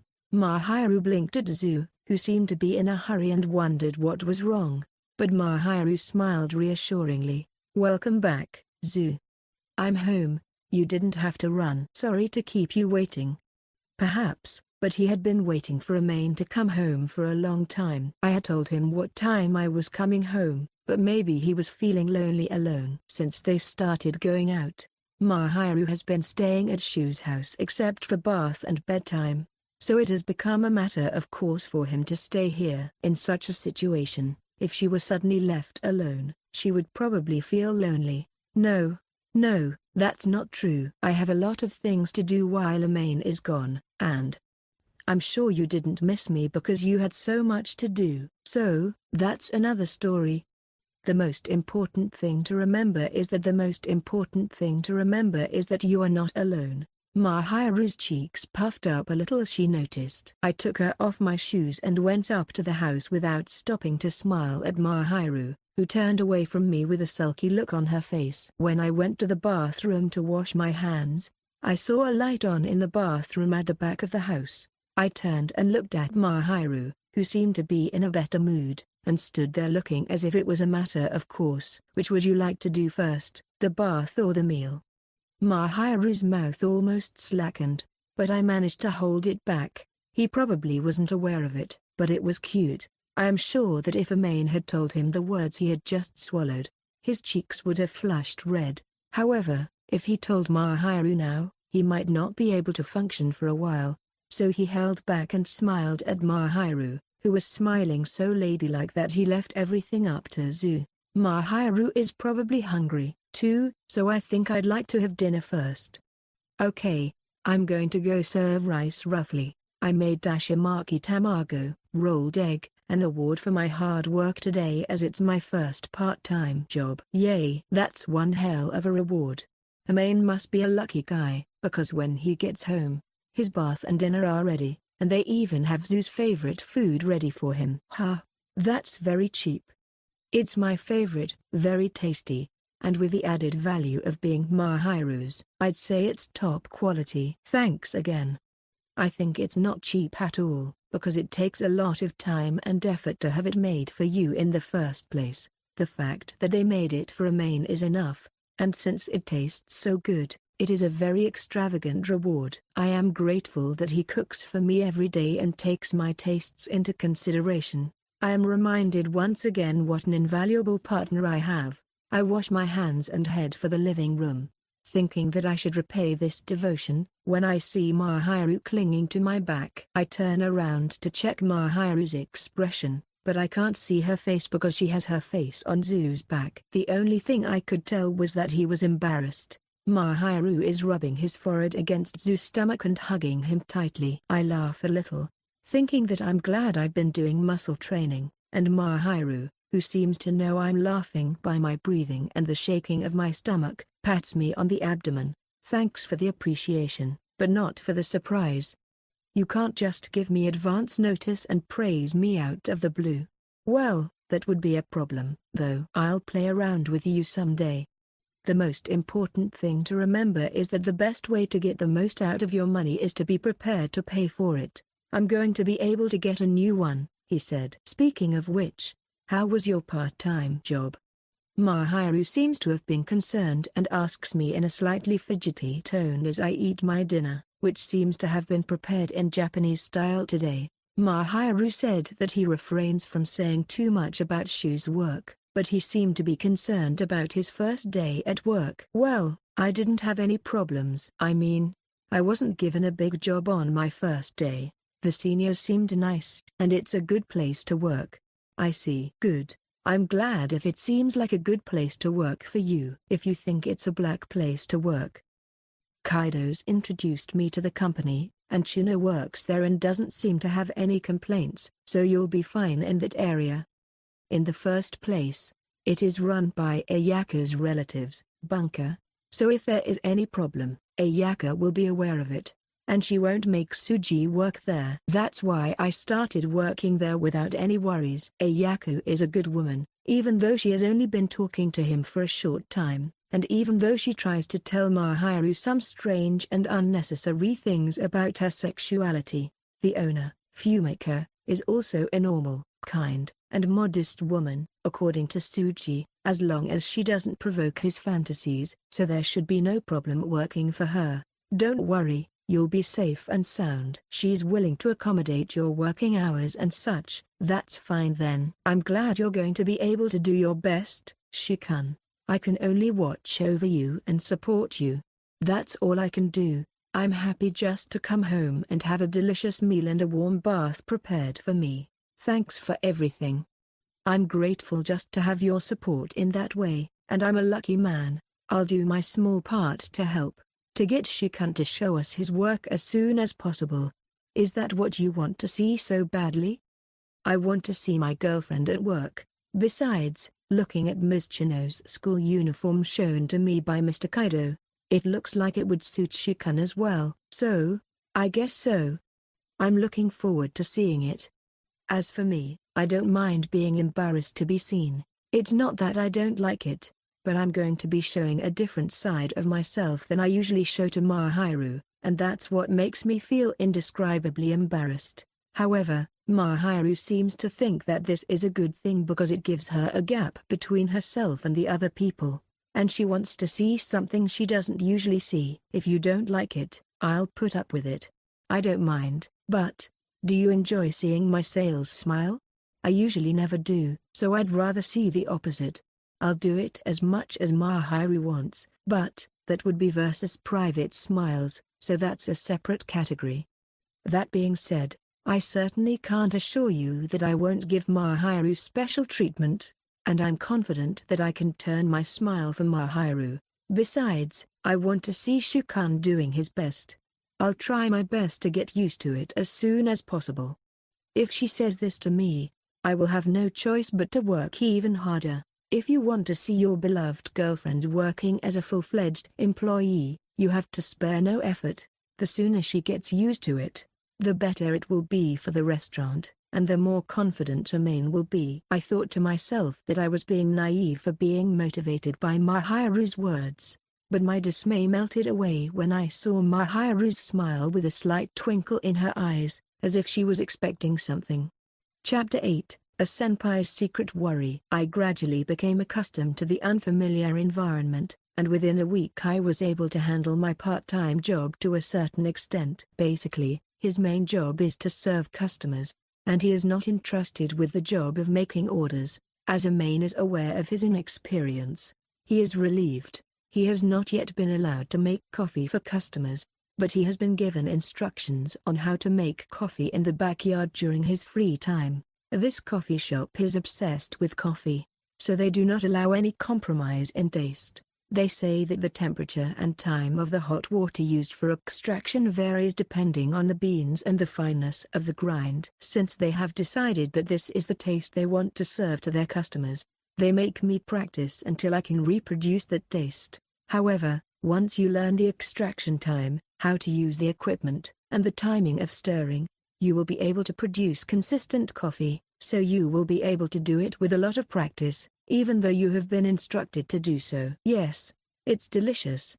With a small number of customers and orders settled, I left the floor to Suji and Oashi to receive instruction from Miyamoto. The coffee is brewed with a siphon, which has the appearance of a coffee shop, but it seems to have been fine. But as far as I could tell from watching it brew, the beans need to be stirred a little more, and the extraction could be a little shorter.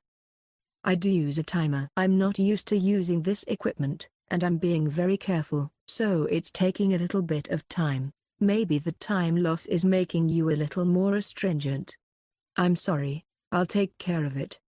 They are not harsh with me, but rather polite and gentle in explaining things, but I guess the lack of confidence in serving people is one of the reasons why it takes so much time. In addition, the siphon flask is made of glass, so I am concerned that if I bump into it and drop it and break it, I may. Miyamoto, perhaps seeing through this, smiled lightly and said, I was afraid to touch it in the beginning, too, because I was afraid I might break it. As long as you don't drop it or handle it roughly, it's fine. Fujimiya-kun is very careful with things.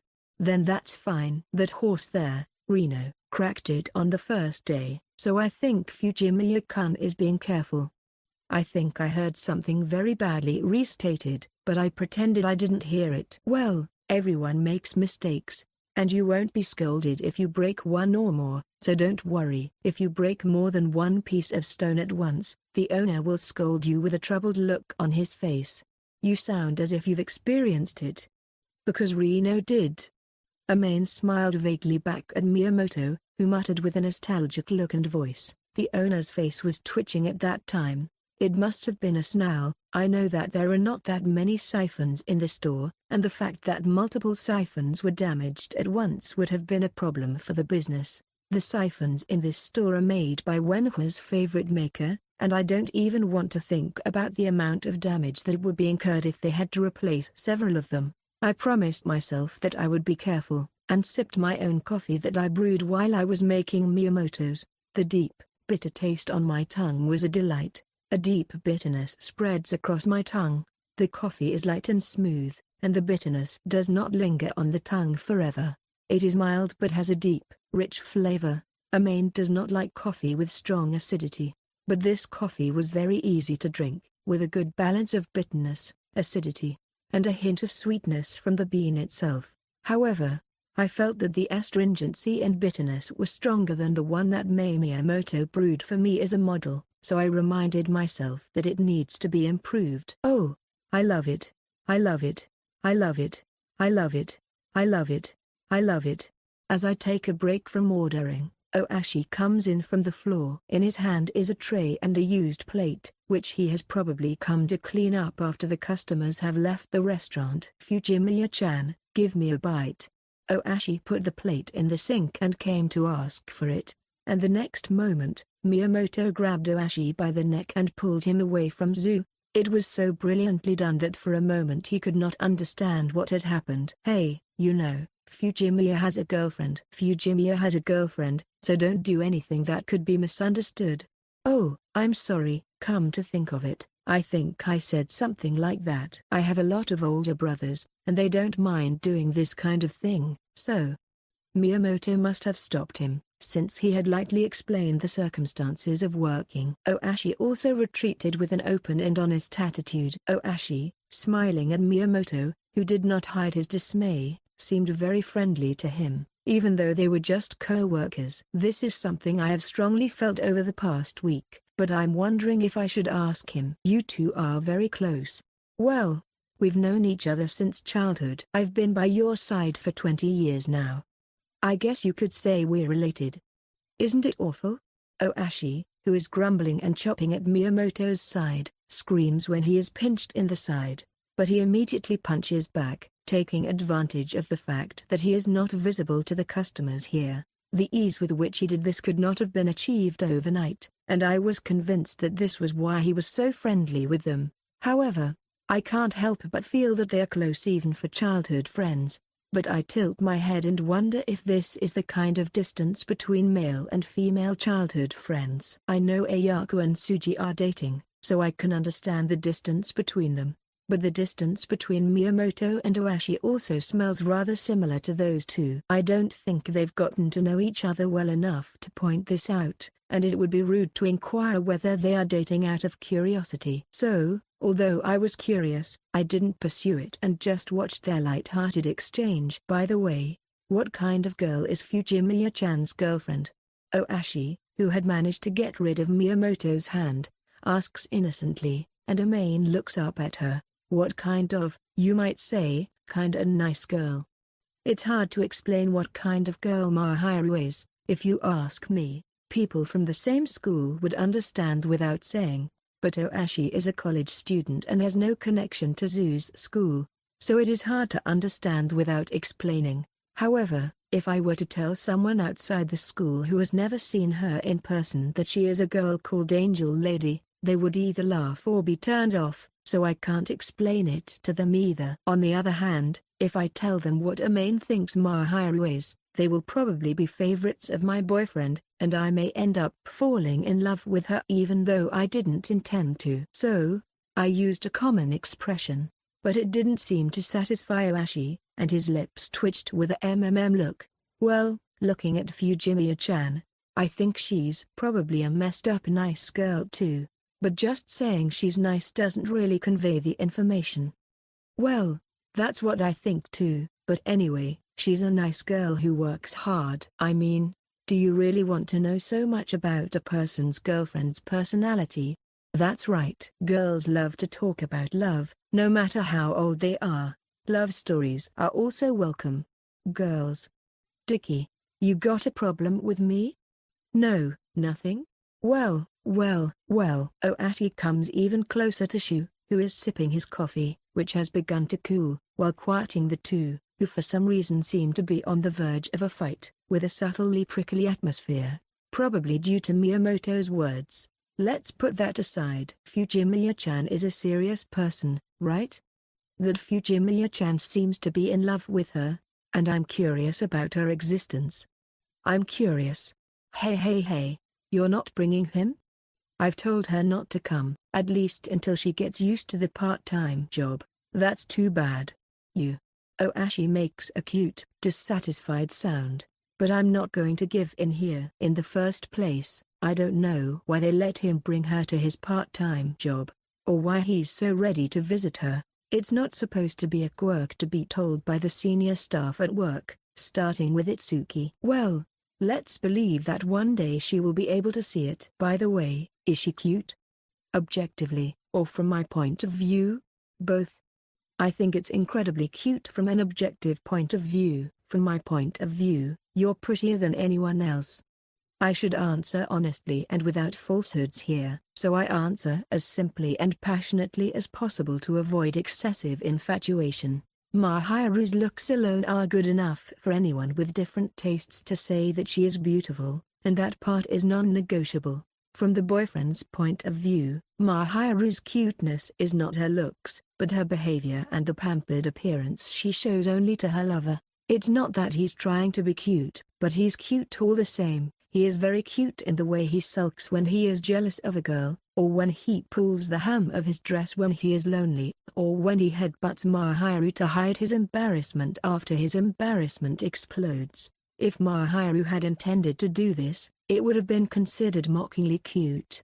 But because Mahiru does it without any real intention, there are times when Zu's heart does not hold out. It would be easier for Amane to deal with it if she did it with a name. But since she does it naturally and from her heart is always shaken. Oh no, I've been made fun of. You asked me if you were a big fan of lovey-dovey, because you're working part-time for her, right? I thought she must be a very nice girl. You mean the kind of girl who makes you want to devote yourself to her, right? For her, it's a little different. I'm only doing it because I want to. It's my own decision.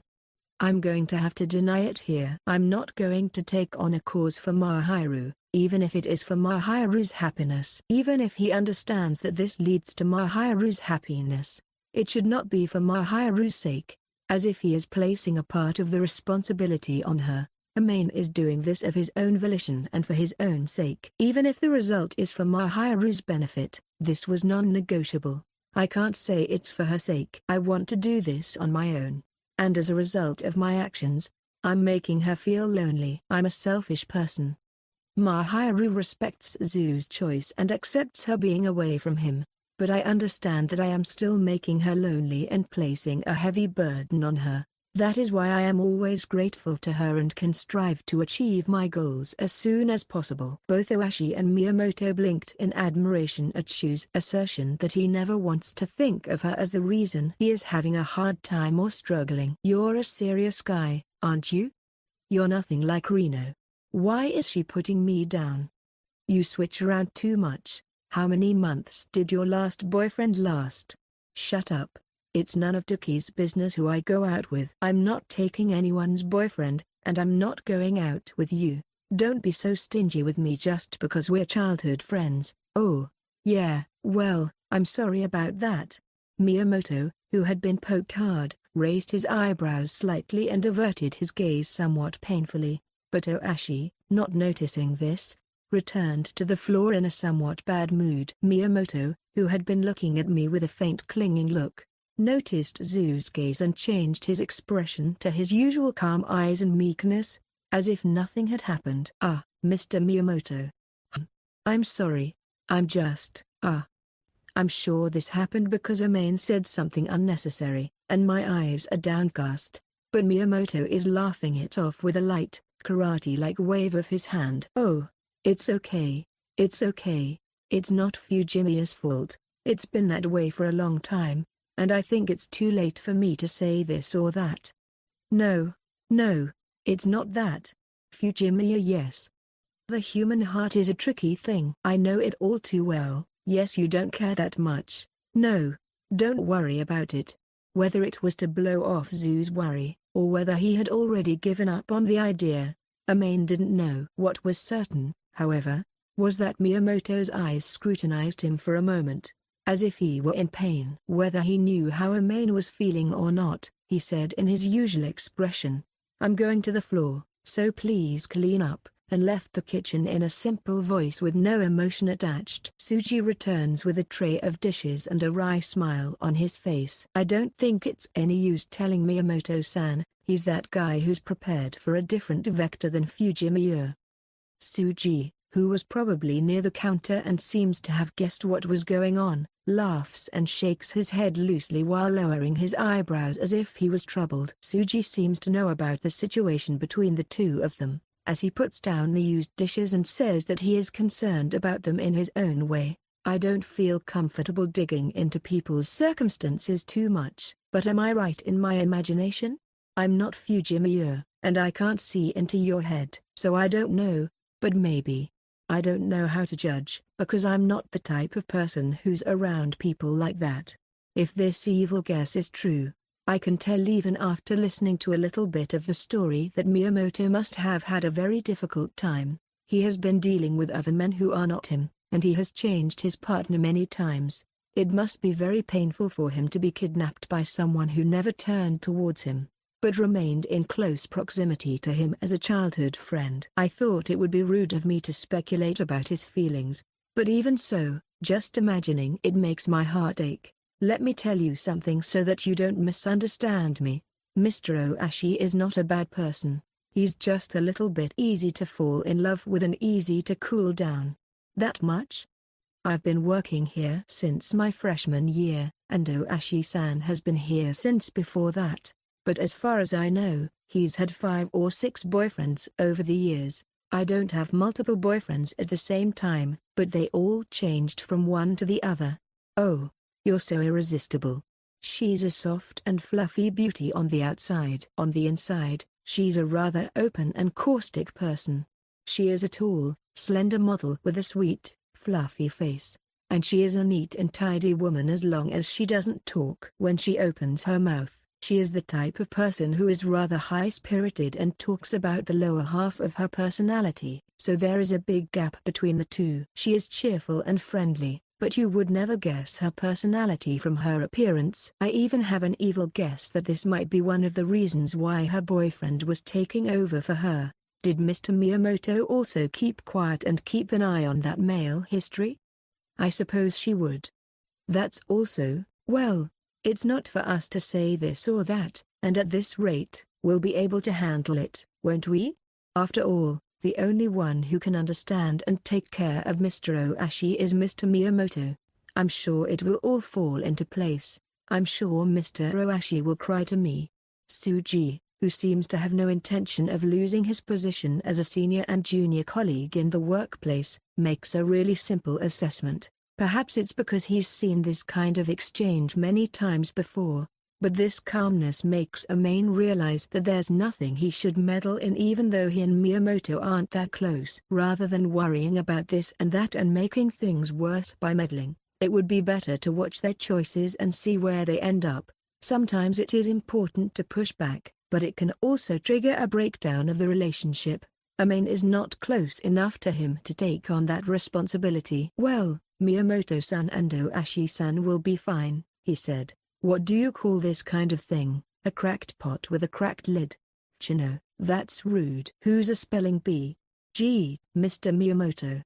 Miyamoto looks over at Tsuji with a carefree yet overbearing smile, as if he has inadvertently been asked something he probably shouldn't have been asked. Or rather, he is glaring at him. Chino, you wash the siphon and the filter. Wusu, Fujimiya, should you go too? Ha, ha. Azu, too, was following with a twitch, saying that he must not go against this. He heard Oashi's amused voice, Tiki newcomer snoring, I'll report it to Itamaki-chan, as if he had returned from the floor or came to check up on him. I didn't. Outsiders, please don't get involved. I don't want to be told by someone who is snoring at me. This strong hit is understandable, since it is not snoring but Amane and the others' own fault. But Oashi, who does not know what is going on, pokes at Miyamoto in a teasing tone, which naturally hardens Miyamoto's attitude. Oashi, you take that kind of attitude, and Miyamoto becomes stubborn too. While cleaning the dishes and utensils that had been ordered, I sighed in unison at the low volume of arguing voices coming from behind me, conversing so that they could not hear me. Chapter 9, The Angel's Secret Business. Recently, I have become accustomed to returning home after dark from my part-time job, running lightly along the streets at night to get some exercise. I would be arrested if I were to wander around in my school uniform at this time of night, so I go to the trouble of changing into a jersey after my part-time job, and even put on a reflective sashes. This outfit is not very fashionable, but it is for my safety, so I can't help it. After taking the train back to the nearest station, I headed for my apartment in a short run, watching out for cars and pedestrians, and by the time I got there, the day would already be over in a little over 3 hours. Normally, It would have been time to have dinner and enjoy the evening. This busyness was strange for me because I used to go home, but it was not so bad until I got to know Mahiru. I had been too lazy, partly because I was a homecoming club member, and since we got to know each other, we spent a lot of time together studying and relaxing, so we didn't have a packed schedule. It was a little cramped, but also satisfying, to have such a tight schedule and to work according to that schedule. I'm home. Although I was getting used to it, I still felt physically and mentally tired, and I opened the door to my house with a slight feeling of laziness. But there was no sign of anyone in the house, even though the lights were on. I thought Mahiru was cooking dinner and waiting for me, but when I took her off my shoes and went up to the living room, Mahiru was not there. When I looked into the kitchen, I could smell a very good smell and saw a pot on the stove with a lid on it. The stew in the pot seemed to be ready, and it seemed that she had prepared dinner before leaving the house. It's not that I have to stay at home, and I think it's good to cherish your time, but I was struck by how unusual it was. I had left a message that I would be home before I left, but just as the thought occurred to me that I should leave another message, I heard a somewhat hurried unlocking sound coming from the front door. Amane-kun, you're home early. Someone else is going to do the cleanup today. Also, I've been running at a faster pace. Sorry. It looks like Mahiru was doing his own thing too, so I guess I should have slowed down. No, that's not true. I wanted to see Amane-kun's face as soon as possible. I smile a little as I watch Mahiru's hair sway as she shakes her head in a slight panic, and reply, I'm glad to hear that. I feel a strong sense of smiling at Mahiru saying something so adorable. But Mahiru doesn't seem to mind Amane's smile and subtly looks down uncomfortably and mutters something small. Mahiru? I was just thinking about something, so don't mind me. Now that Amane-kun has come home, I'll go prepare dinner. I'll heat up the rice while you're in the bath. I'll heat up the water while you're in the bath. Thanks again. I was about to slip past Mahiru when I noticed a softly sweet scent wafting from her, while inwardly wondering why she seemed more awkward than usual. Normally, Mahiru has a subtle sweet smell, but the quality of the sweet smell wafting from Mahiru is different now. It is not the smell of her shampoo or herself, but rather a sweet smell that is attached to her from the outside. To be more specific, it smells like baked goods. Hey, what is it? No. I just thought the smell was different from the usual Mahiru. It smells like some kind of sweet, candy-type smell. What? That's because, I had a snack at home, so. Really? Mahiru doesn't eat much, he doesn't eat more than me. So if he eats something before dinner, he won't be able to eat dinner, right? This is also unusual, since he basically refrains from snacking in order to stay in shape. Mahiru is not a picky eater, but he eats very little. It must be difficult for her to eat a snack and a full dinner. I can eat, so it's not a problem. Just go take a bath. Amane-kun must be hungry after work, right? Well, I'm already starving. Well, let's sweat it out and have a nice meal, right? Mahiru pushed Amane's back as if to deceive him, and Amane thought something was still wrong, but went to his room to get a change of clothes as if he were being swept away. It seems that Mahiru is hiding something from Amane. Every time he comes back from his part-time job, his suspicions grow stronger. It's not just a suspicion, it's a confirmation. He is doing something sneaky. It is something that happens only when Amane is away from home, and when Amane is off from his part-time job, he does not show any sign of it. So, there must be something that he doesn't want Amane to see. I don't know what he's hiding. Mahiru is basically not good at hiding things or secret talks, and his attitude will soon reveal it. But this time he is doing his best to play dumb and act as if nothing happened. But this time, he is doing his best to bluff, deceive, and act as if nothing is going on. I'm sure Mahiru will be vague when I ask him about it, and I don't want to force him to know. He did not know anything about it, even when he asked Chitters and Ayaka. However, from the looks of the two, it seems that they know what they are hiding. In other words, they are also accomplices in the concealment. I couldn't hide my uneasiness at being left out, but I couldn't say anything because I knew that there are things that only people of the same sex can tell each other. Mahiru is hiding something. Although he doesn't ask, his anxiety and depression grows, so he unintentionally leaks it to his part-time friend Suji on the way to his part-time job. Incidentally, I could tell that Mahiru was planning to go ahead with something hidden today as well, so the haze was swirling around in my chest even more. He and Suji had been heading to the store together when their shifts overlapped, and he blinked at the suddenness of the news as he told Mahiru the moment he sat down on the train. However, from the look on Amane's face, he thought it was not a light topic, and he corrected his residency as he sat down next to him. "Did you have a fight or something?" "Not a fight at all. It's just that Mahiru is sneaking around hiding something that he says I didn't do or something." I asked him if he had done something without me noticing, but he tilted his head curiously at the question. "So I guess not." This made the mystery even more of a mystery, which was causing Amane a lot of heartache. I think that hiding it from her boyfriend would generally be considered cheating, but I don't think that's the case with Shiina-san. I'm not close to Shiina, but it's unlikely, given her personality and how well they get along. I think it myself, and Mahiru would never be that dishonest, because Mahiru hates the act of cheating more than anyone else. What Suji said in a light metaphor is unlikely with Mahiru. She has been brought up in a complicated background and environment, and she has a quality of never forgiving injustice. Even though her marriage has been loveless from the start, she detests cheating to the point of saying that she would never want to be like her mother, who spends her time with a mistress on the outside. There is no way Mahiru would betray her, and it is impossible for Chitose and Ayaka to cooperate with her in the first place. They are sensible and single-minded girls, so they would have a strong aversion to being dishonest, but I can't think of anything else to hide. Mahiru is basically not very good at hiding things, and never has been. He is the type of person who would confess to something if he thought something was fishy and just poked around a little. In this case, he wants to hide it clearly and doesn't seem to want to be noticed, so I haven't said anything.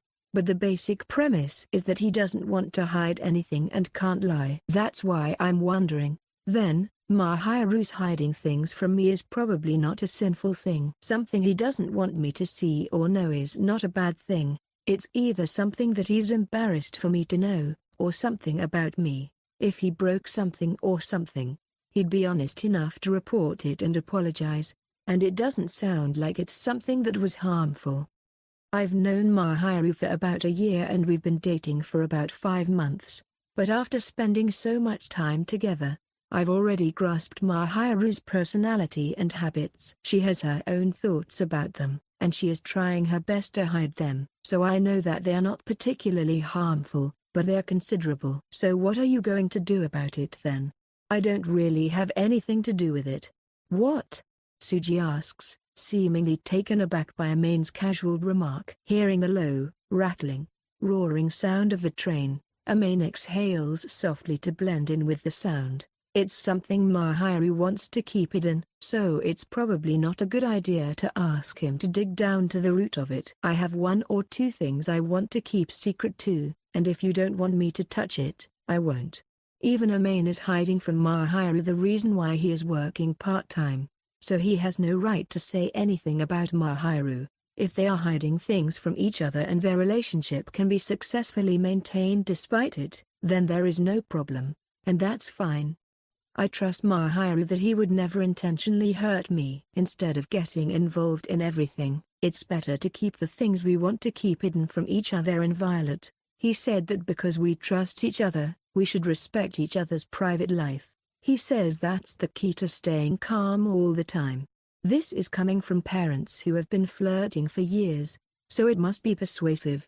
They've always been close, in my son's view, and they know each other well and are there for each other, but they're not involved in everything. People who know my parents think this is quite surprising, but they are not always attached to each other. They also value their alone time, and are often in different places when doing their hobbies. Even when they are together, they are often doing different things. And yet the air is warm and soft, so much so that even their son, Amane, feels comfortable with them. Because he has seen his parents like this, he has developed an attitude of respecting both their time and his own. By the way, what if there was something you wanted to do to make them feel sorry for you? Then that would mean that I wasn't worth consulting with, and in the unlikely event that Mahiru dumped me, it would mean that I was unattractive and unworthy. It's my fault.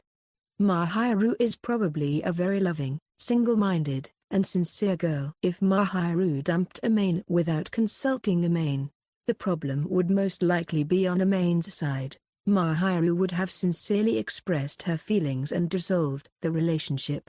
The fact that he didn't would mean that he is hiding something personal that is not against common sense or ethical standards. I don't feel comfortable digging into this, and it makes Mahiru uncomfortable, because he wants to hide it from me. I think it is inevitable that he is curious about it. Well, it's Mahiru, so I'm sure he'll be fine, but I'm still bothered by it. As someone who's being kept in the dark, I'm not comfortable with that. What can I say? Fujimiya is so sturdy when she's ready, isn't she? Yeah? It's only a wait-and-see stance because of his trust in Mahiru. If Amane is in a hurry to get an answer, it would be better to take it easy and wait for the answer to be revealed someday. I don't question him because I am confident that nothing bad will happen because of Mahiru. I would like to add a pathetic please forgive me if I feel uneasy like this. When I used to see you in the hallway, you were downcast and didn't look very confident. So, now you're being a great angel boyfriend. I didn't have a lot of confidence. Actually, I have friends who kicked my back and slapped me, and Mahiru who supported me, so I feel like I'm standing sharp. I've been physically kicked and slapped on the back, but my back was also battered in a metaphorical sense. Thanks to that, I am standing next to Mahiru like this and Mahiru is supporting me. It is because of her support in real life, such as food and lifestyle, as well as mentally, that Amane does not find it hard to work hard. In fact, he finds it enjoyable. When Amane concludes, "I can't thank you enough," Suji nods his head with a sincere look on his face. Shiina-san is the kind of person who helps the inner man, or rather, the more Fujimiya takes care of him, the more he shines. Whether he is shining or not, I can't be weak-minded to stand next to Mahiru, and I need to be proud of myself. I want to be a man and be proud of myself. Thanks to Mahiru, I can think that way. She actually supports me. I think there's also Fujimiya's personal virtue that makes people want to support. That's a very nice assessment. Though, I think it's Mahiru who makes me stand up straight, and it's Mahiru who makes me want to do my best to live up to her, and it's Mahiru who makes me want to do my best to live up to her, and it's Mahiru who makes me want to do my best to live up to her. I muttered, "That's why Mahiru is so great," to which he replied in a small voice, "I wonder if it's all right that I'm being told a joke after all." I felt somewhat apologetic and felt embarrassed until we arrived at the station. I work part-time 3 to 4 times a week, sometimes increasing or decreasing depending on my shift, but it generally stays around that frequency. Even though Saturdays and Sundays are also his earning time, he leaves one of them free to spend time with Mahiru and himself. The owner, Fumika, was satisfied because she could not neglect her studies, which is the main duty of a student, and she was supported in many ways, including the true purpose of her part-time job. Today was a break between part-time jobs, and Amane was relaxed from morning. He had done some muscle training and light jogging in his sleep, and he had also finished his assignments quickly. I can't help but smile as I realize that I'm living a much better and healthier lifestyle than I used to. I had finished my morning tasks, but there was one thing that was bothering me. Yes, about Mahiru's secret. It seems like he was doing something sneaky today too. Mahiru visited Amane's house in the afternoon and was still slightly awkward. Although she was calm now that it was past snack time, it was obvious that she was hiding something, because she looked a little awkward when Amane looked at her. I didn't point this out to him, so he gradually regained his composure. Sitting next to Amane on the sofa, Mahiru is calm, but not quite in the right place at the right time. He is distracted by his thoughts. I wanted to enjoy Mahiru at least a little bit since it was my day off, But it's also bad to press Mahiru, who looks absent-minded. The most important thing is that you can get the best out of your time with the help of the best. Mahiru. Yes, can I have a hug? Mahiru's caramel-colored eyes twinkled, and then she nodded with a soft, faint smile. She gently extends her hand to me, and I take advantage of her kindness to gently wrap my arms around Mahiru's body. Today, I smell chocolate. I smell sweet every day, no matter how much Mahiru likes sweets. It's not something she eats that often, and she doesn't reach for it easily because she's trying to stay in shape. However, recently, she often smells sweet. I'm not a big fan of sweets, but I do like the smell of sweets, so I don't mind the soft smell of sweets every time I approach and touch them. The moment I gently touched her waist to pull her closer, Mahiru's body shook with a jerk. Yeah. The sound of rejection spilling out of her mouth. Amane felt his head cool down rapidly, wondering if he had rushed too quickly. The most important thing to remember is that you can't just go out and buy a new pair of jeans and a new pair of jeans. Even though she is my girlfriend, it does not mean that I can touch her as I please. There are times when she is not in the mood, and there are times when she does not want to be touched in that way. I gently pulled my body away from hers, and Mahiru looked up at Amane with a face that seemed to have no idea what was going on. Sorry, I got carried away. No, I don't hate it. No, I didn't. I'm sorry, I misled you. It's not that I don't like being hugged by Amane-kun or anything. Mahiru, who seems to have sensed that Amane thinks he has been rejected, hurriedly asserts his opinion with gestures. But I hate it. No, I don't like it. Or, I'm worried about my stomach right now. Or, my stomach. I have a fat theory. It's not like they're grabbing me by the waist. Mahiru puts her hand on her stomach, and Amane can only nod his head.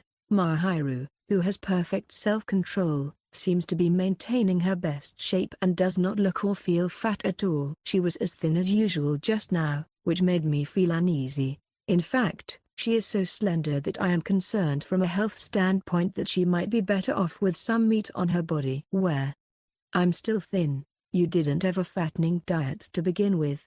I know that Mahiru does stretching and light exercise at home every day and jogs when she has time, and I know that she plays fitness software on the game console at Amane's house. Although she is a homecoming club member, Mahiru is an ogre of self-control who exercises to maintain her beauty, and it is hard to believe that she would gain weight. I don't think so, but for some reason Mahiru would not make eye contact with Amane. Were you? No, I haven't missed any proper exercise. In fact, I've been doing more than usual. I also balance my diet with 3 meals. I'm there, but, well, I eat 3 meals out. You mean you snack between meals? I snacked. Or, no, I snacked. That's what caused it. That's very unusual. Mahiru is careful about what she eats to the extent that she is careful about her style. So it was surprising that she ate as much as Mahiru feared she would. I didn't see her eating extra while she was spending time with Amane, so she must be eating at home. Maybe that's how good he found the food. Well, there's even a word for autumn, the season of appetite, and the food is delicious, isn't it? It's the time of year when we have more delicious foods, different from summer, and you can't go overboard on the treats. I'm indecisive and elaborate. Or maybe it's not a good thing that I'm indecisive and elaborate. Or, No. Anyway, if you touch your belly, the fat will. I don't think Mahiru has much excess fat, but she's thin and there's no flesh to pick at, and it's only a margin of error if you add a little, and Mahiru is thin and muscular and toned to begin with, so it doesn't matter if it's a little softer or softer. From Amane's point of view, the public demand for thinness is excessive, and Mahiru is thin enough even by that standard. It doesn't matter if Mahiru is a little fuller, or if she is thin. It doesn't mean she is cute or beautiful. And since I like Mahiru herself, I don't care about her body shape. I thought it was fine as long as it was a body shape that did not cause me any concerns in terms of health. When I told Mahiru earnestly that she did not have to worry about it, she looked up at Amane with a small moan.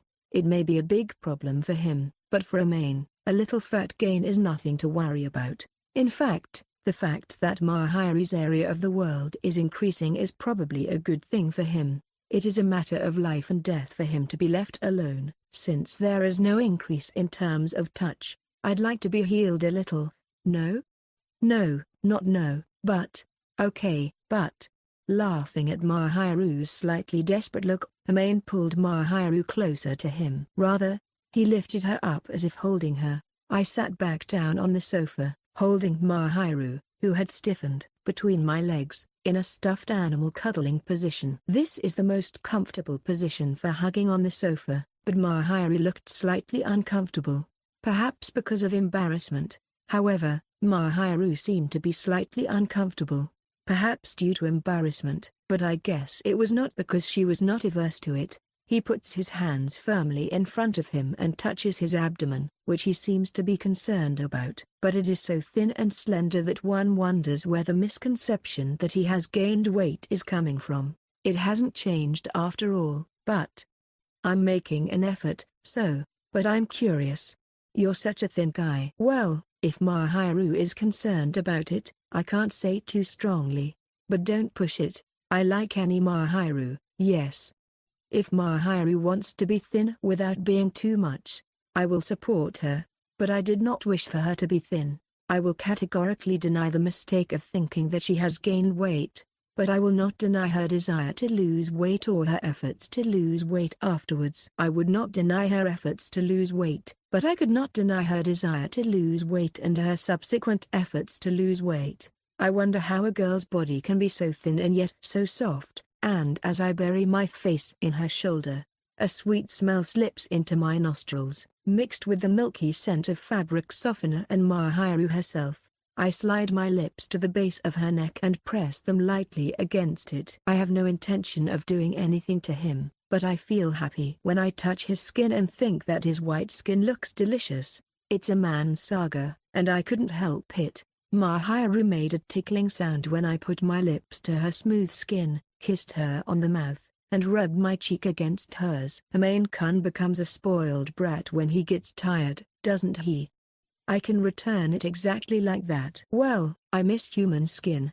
It is something that could be said for Mahiru, but when both of us are tired, we try to heal ourselves by sticking to the other person. They feel comfortable and happy when they taste each other's body warmth or their own scent. Basically, Mahiru is spoiled more often than Amane, but Amane is getting tired more and more these days, so he has learned to spoil Mahiru in this way. Mahiru is very happy when I spoil her honestly, so I tend to spoil her. You can do as you please, but please don't leave any marks. I can see it. When you did it on your sleepover before, Chitters-san found out and made fun of you. Sorry, I should have made it a little more hidden. Amane was so excited at the time that his rational mind had abandoned half its job. Of course, he didn't step over the line that he shouldn't have, but he followed his desire to color his white skin.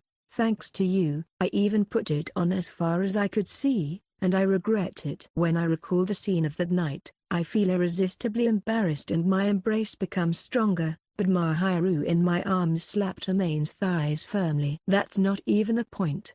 Amane-kun, you get used to it, don't you?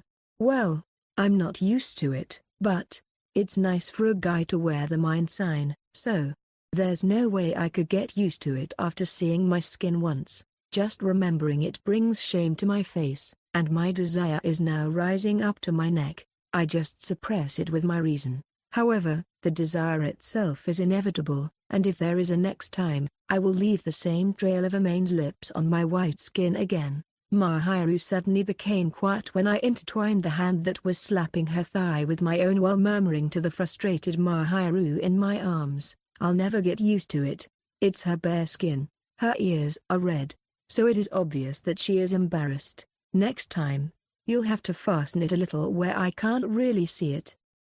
You're going to keep in mind the assumption that there's a next time. Well, that's the thing. I'm happy with everything you do for me, Amane. And I like being touched. It's comfortable. I'm not a fan of the way you do it, he said. I'm not a fan of the way you do it, he said. Mahiru said that she would accept most of what Amane does and that she also likes to be touched, which made me feel like I was about to go wild with desire again. But I managed to calm myself and kept the kisses to my neck. Mahiru, who is still very sensitive, wondered, but let Amane do what he wanted. Anyway, the scar is no good now. If you do, just do it. Dan?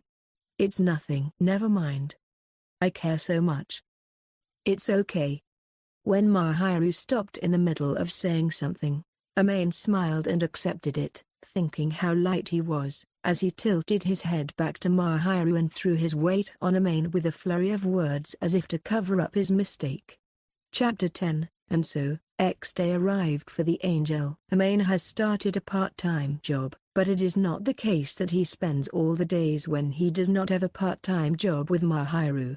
Mahiru has her own life and sometimes she wants to be alone or with someone else. Lately, Mahiru has been hiding behind Amane, and because of this, after school on weekdays when she is off from her part-time job, she spends time at home until dinner or plays with Itsuki. Are you sure it's okay to play with us, newlyweds? Won't your wife sulk? The three of us had come to taste a new product at a coffee chain, and we had just started to take it out and drink it at a park near the station, when Itsuki said something like that to me. Incidentally, he jokingly asked me, "Why don't we go to a main store?" I refused to go there. Who's a newlywed? I don't have a problem playing with them because it's my personal time. I don't care if it's the opposite sex, but a friend of the same sex, and it's just for fun. Oh no, you're saying it's just fun with me? What do you mean you invited me to play with you? I've never had a playful relationship with you in that sense in the first place, and there's no way. That's because there's no way I'm going to get in the way of two people who are so passionate about each other, is there? You have cheaters, and I don't need you. Terrible. Well, Itsuki is a pain in the ass when he's here. Isn't Yuta too harsh? Yuta, who was casually saying cold things, was drinking a frozen shake, which was newly released for a limited time only, and letting Itsuki's words slide with an innocent look on his face. It has been a little over a week since the beginning of November, and the weather is already showing signs of winter at every corner. It's getting colder and colder, so why would anyone want to drink such a cold drink outside? After about 10 seconds of pretending to cry, he then drank the limited edition sweet potato latte with a relaxed look on his face. Well, that's okay. It's nice to play with us, but aren't you tired? If you're this tired, I'm sure Kadoaki is tired all the time.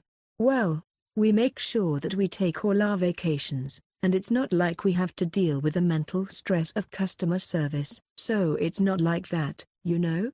I like to run in the first place. Fujimiya, do you have any stress about your part-time job?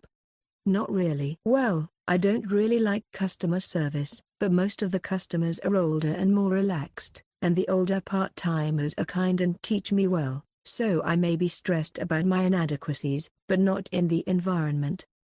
Although it has been less than a month since I started my part-time job, I am glad from the bottom of my heart that Ayaka introduced me to the part-time job. The customer service industry will be useful in the future, and I am grateful to have good-natured people as part-timers. To be honest, I believe that half of the success of a part-time job depends on the people you work with, so I'm very grateful to have been introduced to a workplace with such calm people. I shake my paper cup in a circular motion and cower my shoulders, vowing to return the favor some other time. I think you're too good a place to work for me.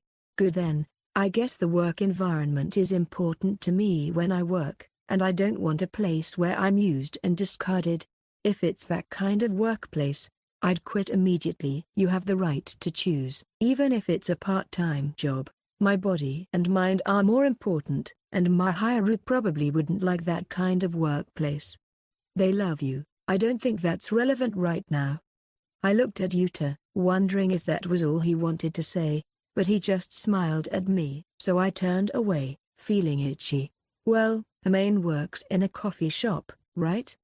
Yeah, it's more for the wealthy. Everything they eat and drink is good, so I'm sure they charge a lot for it.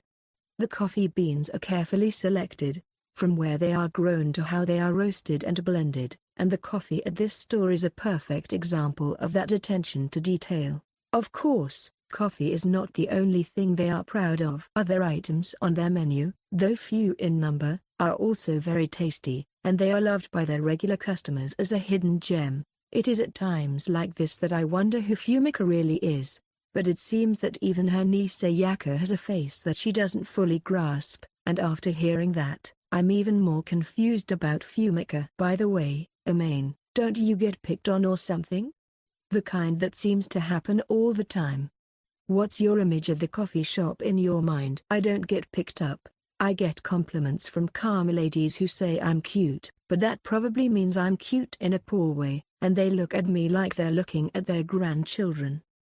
There are quite a few ladies and gentlemen who look at the new, inexperienced clerk with a warm, or rather gentle, smile. Although I haven't made any major mistakes, I have made quite a few small ones, but they have all been calmly brushed off, and I really couldn't stop thinking about how sorry and grateful I was to Amane. So many older people with plenty of time to spare, and not many young people have entered the restaurant so far, so there have been no pickups of that kind. There are better-looking and more pleasant waitstaff than Amane, so even if there were someone looking for a pickup, they would go there. The most he has is a lady of my grandmother's age who says to him, "I'd like to introduce my grandson to you." Of course, I have a girlfriend, so I politely decline. Fujimiya seems to be popular with older people. Basically, she has a gentle demeanor and polite mannerisms.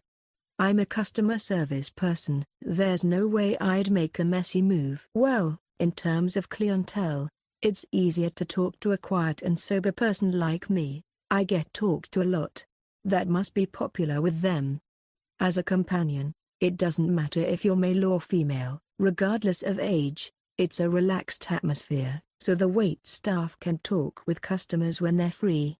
It's not a typical coffee chain atmosphere, but a relaxed space with a calm atmosphere. The space has a relaxed atmosphere because there are a lot of regular customers, each of whom is a calm person. It's interesting to imagine Amane being popular with quiet madams. That's not what I'm talking about. It's rude to the other party. Stop being so paranoid. It's a little scary that it's so common. To Kadoaki, Amane looks at me with a dumbfounded gaze. You too? But since Yuta looks more serious than I thought he would, I tell him once and for all, because there is no way he would flirt with another woman when he has a girlfriend that he clearly likes and has promised a future to. I'm confident that he won't even look at me. I'm sure she wouldn't want Amane to make such a mistake. He sighed and cowered, and then glanced at the watch on his wrist. Well, maybe it's about time. What? Is it a time issue that I'm borrowing you for? I thought that although Amane is indeed Mahiru's, Mahiru is not the type to be proprietary in that way and would not be jealous of a friend of the same sex, but I am puzzled because Kadoaki agrees with me, saying, "Oh, yes." Even though it's still just before 17 o'clock, the sun is setting earlier and it's getting colder, so should we break up soon? Either way, we've got a lot to do back home. That's well. Let's break it up then. It's cold. Deciding to simply disperse, Itsuki turns his body toward the park's doorway to leave quickly, but then turns back to Amane as if on second thought. Hey, Amane. What? I'll be back tomorrow with a lot more things I want to say and ask you, so be prepared.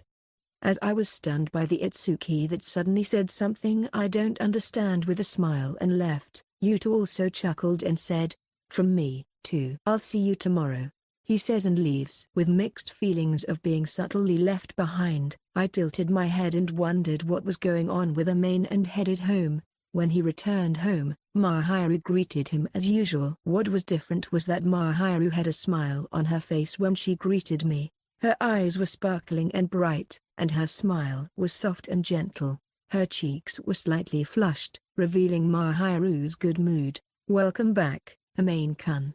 "I'm back." "You're in awfully good mood." Mahiru's good mood is a joy, but Amane has no idea why she is in such a good mood. Usually Mahiru greets you with a big smile when you come home, but never has she been in such a good mood as she was today. Mahiru may or may not be aware of Amane's confusion, but his smile is growing stronger. From the looks of it, Amane really hasn't noticed all day. What? I'm not sure if that's what you mean when you say you don't remember what day it is at all. Today is Amane's birthday, right?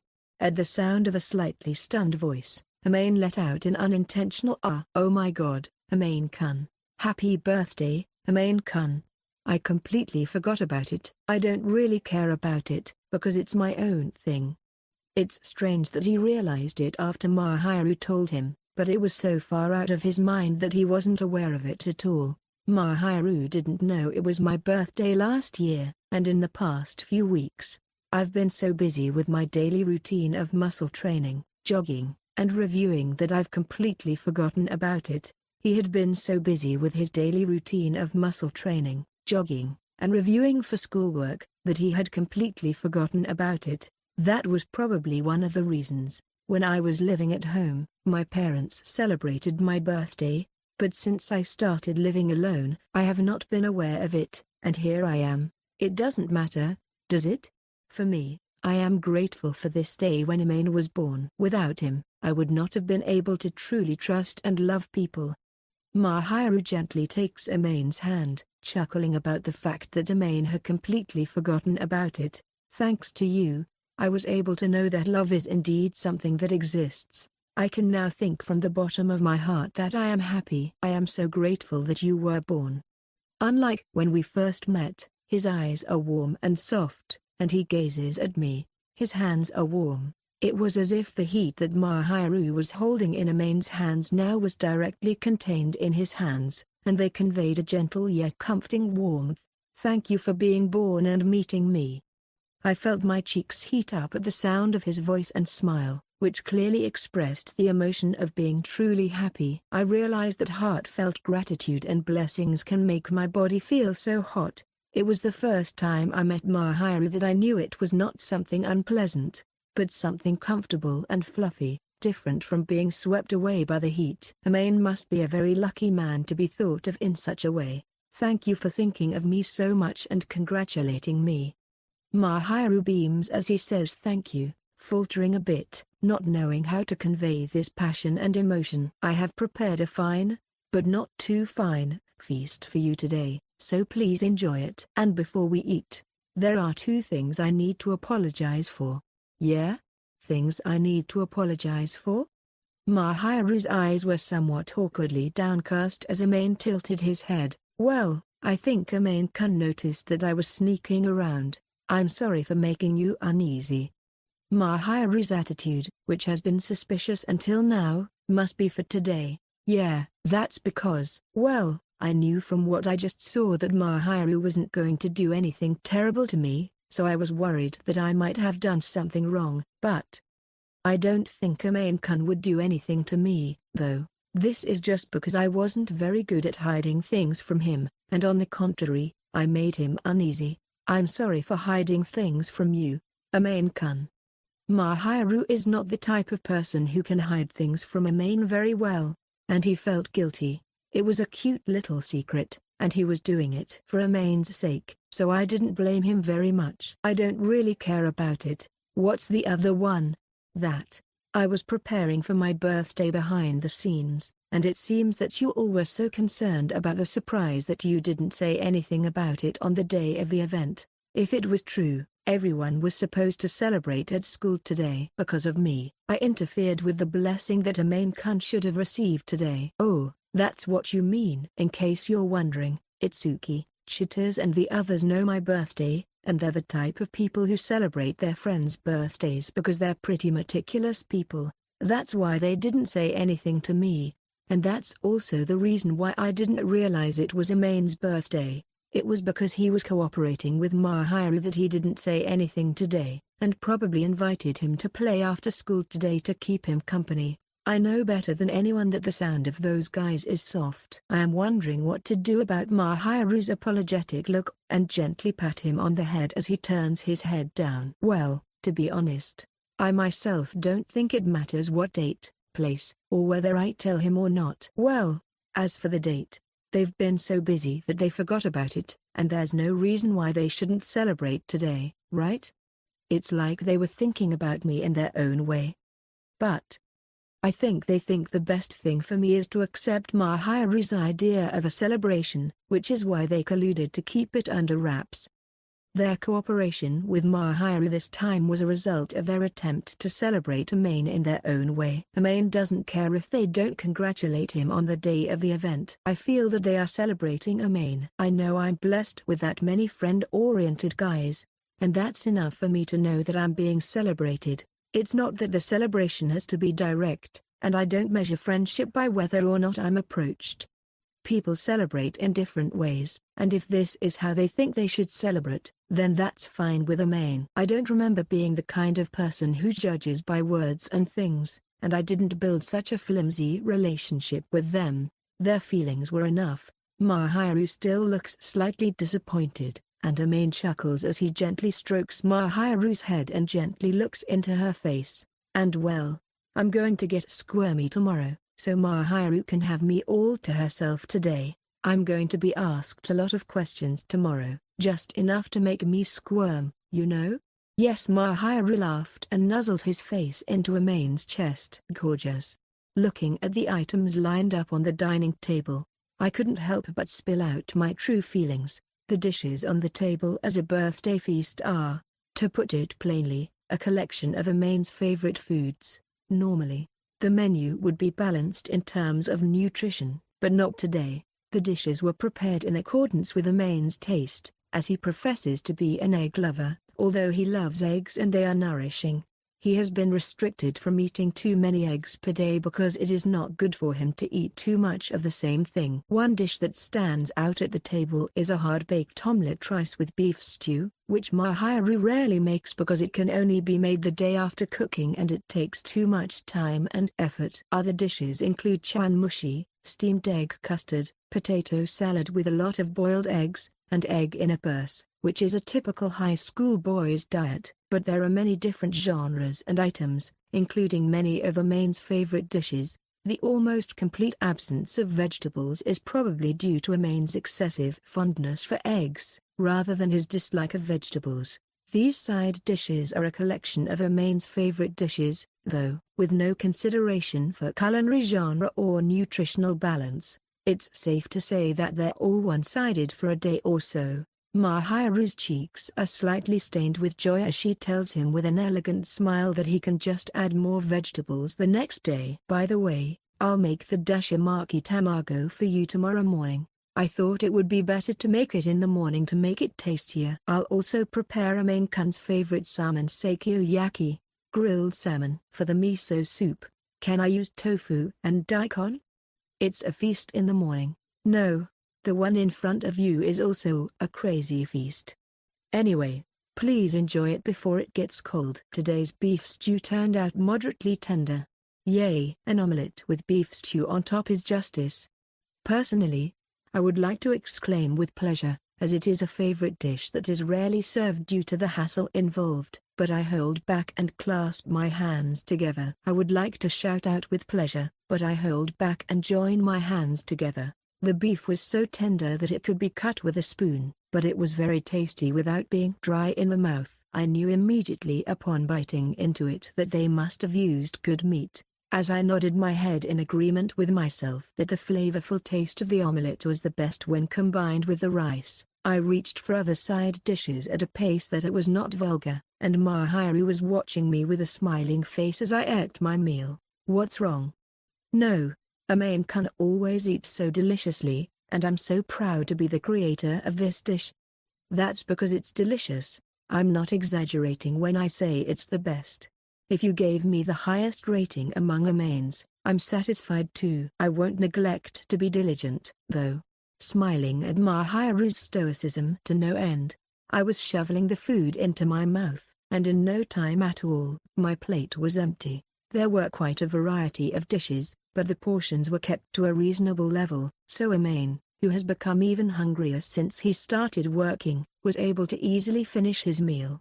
Mahiru smiled with satisfaction at Amane as he finished his meal, then slowly got up from his seat and put the dishes in the sink. As soon as he sat up to help, he was told in a gentle but non-committal tone, the hostess should take her time, and he quickly took his seat. As the dishes on the table disappear, Mahiru turns to Amane once again and smiles. There's also dessert after dinner. Hope you like it, maybe the one you've been secretly practicing? I can already tell what Mahiru has been hiding from me up to this point. The sweet aroma that sometimes wafted through the air after he came home must have been the cake he was making for Amane. Yup. I was hesitant to serve it unless I was satisfied with it, so I made quite a few improvements to make it taste like something Amane would like. I can see why he was worried about gaining weight. Perhaps they were prototyping and consuming. Depending on the product, sweets are high in calories, so consuming them would be a concern. And since Mahiru doesn't like to waste food, he seems to have eaten all of it. I guess it's rude to say that I would have been happy with anything Mahiru made. I'm glad you elaborated so much, but don't overdo it, okay? I did work a little harder on my exercise after. I guess all that effort didn't change my body shape. Self-control is the name of the game. It's within the margin of error at best. And since my abdominal circumference hadn't changed, I'm safe. Now, let me bring it to you. Mahiru then brings a plate of what appears to be homemade chocolate cake from the refrigerator. It is placed on the table with a small thump. It has already been cut into pieces so that it is easy to eat, and Mahiru quietly takes it out onto a plate. I looked at what was placed in front of me and thought it was a gâteau au chocolat. It might be closer to raw chocolate. From the outside, the dough seemed fine and thick. Mahiru later added a little whipped cream and mint, but it was still a very simple-looking dish. I decided on gâteau chocolat. Amane-kun doesn't like sweets that much, and I thought he would prefer something easy to eat with a drink. By the way, I chose milk as the drink because of its strong flavor, so I would be happy if you could have it with this. I think it's best to eat it the way the creator recommends, so I'll be grateful for it. Mahiru has taken great care in making this dish, so I can say with confidence that there is no mistake. So Amane pushes through the gâteau chocolat with a fork while Mahiru watches over him without any worries. As it looked, the dough was very finely packed, so it was hard to push through. Still, it was easy to cut, so Amane cut it into bite-sized pieces and gently brought them to his mouth. The first thing that hit him was the rich chocolate flavor. The first thing that came to my mind was the rich chocolate flavor. The closest way to describe it would be sticky, yet, unlike raw chocolate, it has a smooth texture that melts in the mouth. The hardness of the dough was finished with the perfect amount of salt. The sweetness is moderate, but you can certainly taste the sweetness and the depth of the chocolate. It seemed to be adjusted to maximize the goodness of the chocolate. Ugh. When I simply spilled out the real words without any qualifications, Mahiru smiled, spilling out a sigh of relief. I'm glad it suited your palate. I was going for just the right taste and texture. It's so good. Wow, I didn't know it could be this good. I'm so glad you had that reaction. It's really worth the effort. It was worth the effort. Mahiru, beaming with a laugh that rings a bell, peeks in with a somewhat mischievous smile on his face as Amane tastes the gâteau chocolat. By the way, do you know what the secret ingredient is? When asked, I close my eyes and focus my nerves on the taste buds on my tongue. There is a definite sweetness and depth to the taste, but there is also a deep aroma and bitterness that is different from that of chocolate. It is the aroma of something Amane has recently come to smell a lot at work.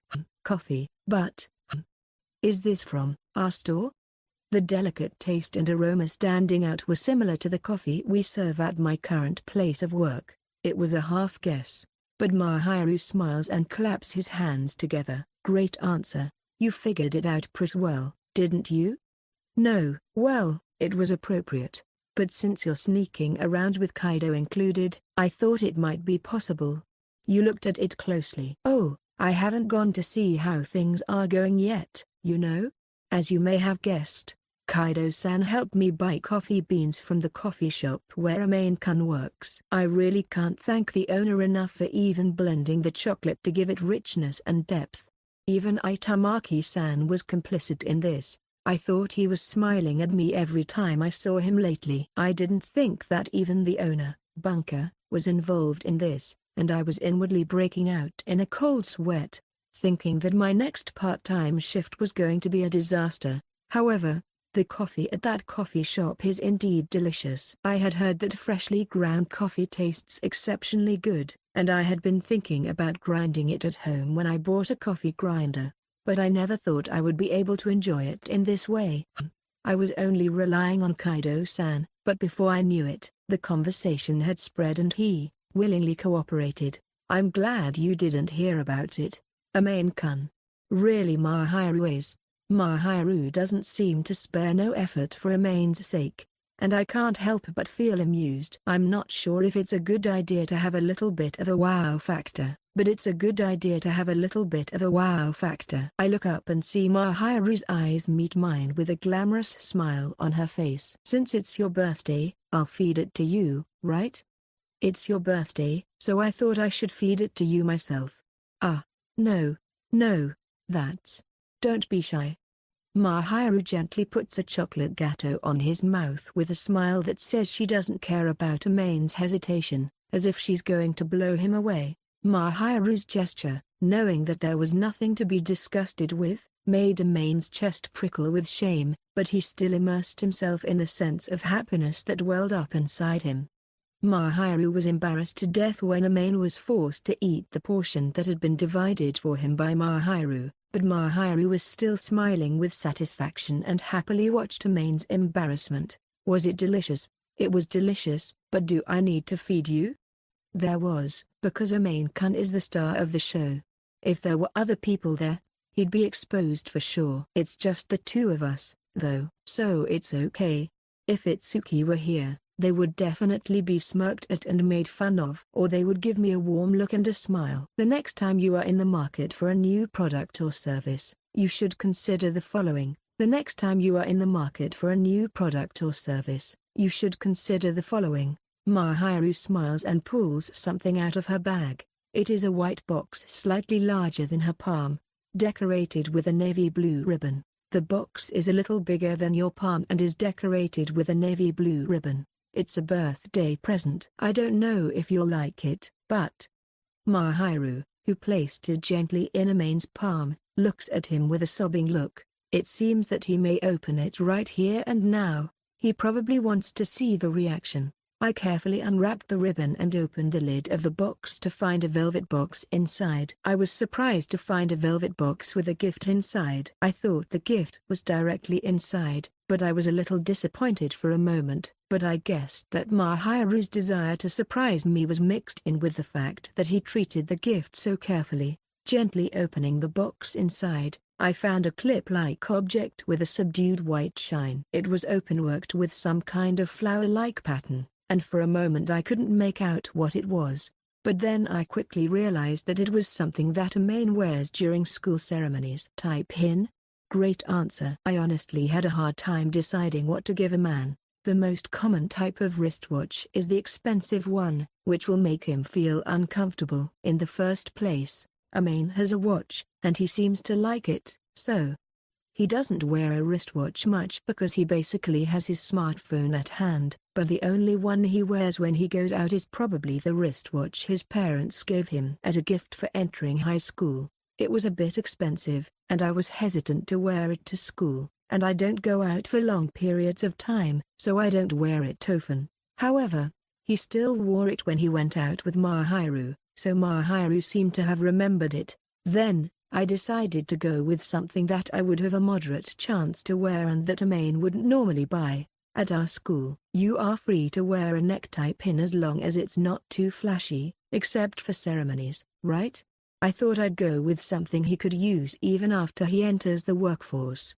Only tie pins with the school emblem are allowed to be worn during ceremonies, but other than that, there are no restrictions. And most of the boys don't wear tie pins themselves because it's too much trouble. Amane doesn't usually wear a necktie pin either, or has almost forgotten that one exists, but if Mahiru gave it to him like this, he would probably wear it every day. Perhaps he chose this kind of daily use item as a gift because he wants people to wear it. If I were a working adult, I could have gotten a necktie, which I would have needed many of, but as a student, a tie is a fixed item. School rules are school rules. I'll choose again when I have a chance to wear a suit. Yeah, thanks. I'll take good care of this one and use it. I can feel, without saying a word, that he intends to stay by my side from now on, and my heart naturally fills with joyous enthusiasm. Of course, Amane has been intending to do so from the very beginning, but I could clearly sense this feeling from Mahiru, which was both embarrassing and more than a little gratifying. He smiled at Mahiru with the hope that he would never forget to cherish this necktie pin and Mahiru as well as the heat in his heart, and Mahiru smiled at him with a relaxed smile that made him feel relieved. Thank goodness. I was a little worried that you wouldn't be pleased. To be honest, I was aware that it wasn't a choice for high school boys, so I'm confident that Mahiru would be pleased with any gift. But I know that. But I wanted to give something that Amane-kun would need. I was worried about the gift because Amane-kun is not greedy and has a lot of things. I heard that they struggled with Amane, who basically doesn't want things, so as Amane, I can only laugh at them. From my point of view, I'm generally pleased with what Mahiru gives me. I'm afraid that if I give her candy wrappers, she'll be happy. I wonder if there's some kind of intention behind it, some kind of interesting or cute pattern, and I'd keep it. But I don't do that, though. If you do, I'll usually give you that candy. Well, I knew that was a joke. I'm happy with anything that Mahiru can put her heart into. Mahiru. Her tone was discontented, but her face was apparently relaxed, so she must have been embarrassed. The first time I saw Mahiru, I felt happy, and then I decided to put away the necktie pin quietly and wear it from tomorrow, and Mahiru grabbed the hem of Amane's dress with a look of reluctance. And one more thing, a small present, or rather. Amane tilts his head, wondering what's wrong with his somewhat hesitant tone. Today, from now until the date changes, will listen to anything you ask for, Amane. I nearly swooned when I heard Mahiru's words. Thank God I'm not drinking milk right now. If I had, it would have popped out of my mouth with all my might. I coughed lightly and looked at Mahiru, who looked determined and stared back at me. It seems that he really means it. Such a dangerous thing, to your girlfriend, for God's sake. And yet, I have said this before, but it is very dangerous for a woman to do whatever a man tells her to do. No matter how much of a lover she is, dangerous things are dangerous. Amane-kun is so modest or unselfish. That's not what I'm saying. You know, it's a waste of time. You're a girl. I don't think Amane would do anything terrible. If he does something terrible, as I said before, you'll be held accountable, so. Mahiru stared straight at him with innocent and trusting eyes, and Amane unconsciously felt defeated as he lightly chewed on his cheek and then gently reached out to touch Mahiru's body. I'll take responsibility even if you don't do anything, but come on, idiot. Really? Mahiru is sweet to Amane and a little scary that he is willing to do anything to Amane. No matter how much he promised, he's still a healthy young man, and there may be times when reason doesn't do its job.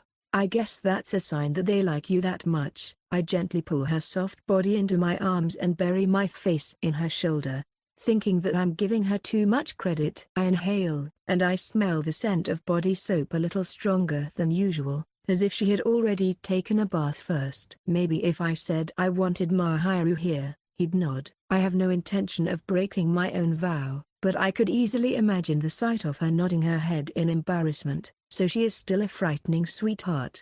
You never know when you might lose your self-control. A man's reason is thinner than a piece of paper, and it will blow away if he is agitated. I reminded myself that I had to be careful, and slowly slid my lips to her cheek and gently let out a breath. Mahiru's body shakes instantly, and anyone can tell that she is very sensitive to tickling. However, I have no intention of showing this to anyone, and only Amane should know that she is sensitive to tickles everywhere. Only Amane should know her weak points. Laughing at Mahiru's wriggling in his arms, but not resisting, Amane gently puts his lips to her ear. "Well, for the first time in a long time, I'm going to ask you to be my cuddle buddy." Mahiru wanted Amane to ask him for a favor, so he said something as sweet as he could without breaking Amane's reason, and Mahiru in his arms blushed. "It wasn't like I was literally just asking her to be my cuddle buddy or anything, but I had a feeling she was having weird fantasies." Like the last sleepover, Quicksilver Amane has no intention of doing anything like that at the moment. That was a good thing because we were able to stop it just in time, and we don't know what will happen next time. Not that I'm literally just going to have you cuddle, but what did you imagine? I didn't. I would never do such an offensive thing. I didn't say what I was imagining. When I pointed out that I didn't say anything specific, her cheeks turned redder than before. Mahiru's face reddens to the point that it could have been steam, and she half tears up, glances subtly upward at Amane, and wriggles away from his hand. "Bah, idiot. Amane kun idiot. I didn't do anything to you. I'm still messing with you. I admit I'm mean." "Sorry. Mahiru is just too cute." Mahiru is so cute that she doesn't mind being touched, and I was just teasing her, but there is no doubt that she will sulk if you poke her too much. So I apologized to her first and frankly, and it seemed that Mahiru couldn't complain anymore, so she turned to lightly slapping Amane's chest to vent her frustration.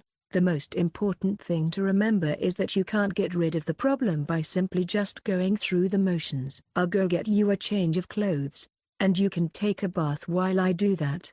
Seeing that Amane's warm smile did not change, Mahiru finally ran away and left the house. "Though, I'm sure he will be back soon." I was taken aback for a moment when Mahiru ran away like a rabbit, but the feeling of wanting to love her that came over me later made me laugh out loud.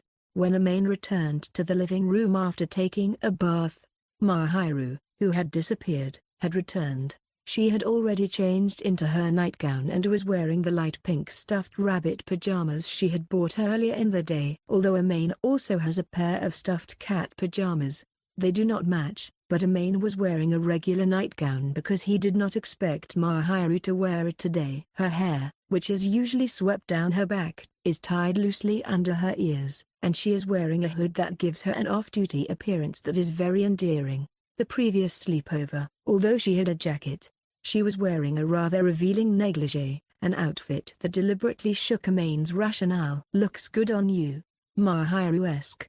"What do you mean by that?" "Well, I mean that they're small and fluffy and cute, and they're lonely, and they're very much like you." Although the actual ecology of rabbits is different, the image of rabbits is that they are small, soft, fluffy, adorable, and lonely. So I can say that Mahiru, who is actually quite lonely, is a perfect match for them. I meant it as a compliment, but Mahiru didn't seem to like it. She looks up at Amane with a look on her face, and then raises her eyebrows even more when she sees his damp hair. "I understand what you think of me, Amane, but more importantly, don't you intentionally keep your hair dry when I'm around? I'm sure you'll notice that." And I can't help but smile a little bitterly at Mahiru, who asks me why I don't use the hair dryer to dry my hair. When Mahiru is not around, I make sure to dry my hair properly, and only when Mahiru is around and seems to be free, I occasionally towel my hair and ask Mahiru to dry it for me. I know it's annoying, so I only do it once in a while, but I'm so happy to be touched and cared for by Mahiru that I end up doing it. I think it's childish of me, but I can't stop doing it. I would like to say it was my imagination, but I did it on purpose.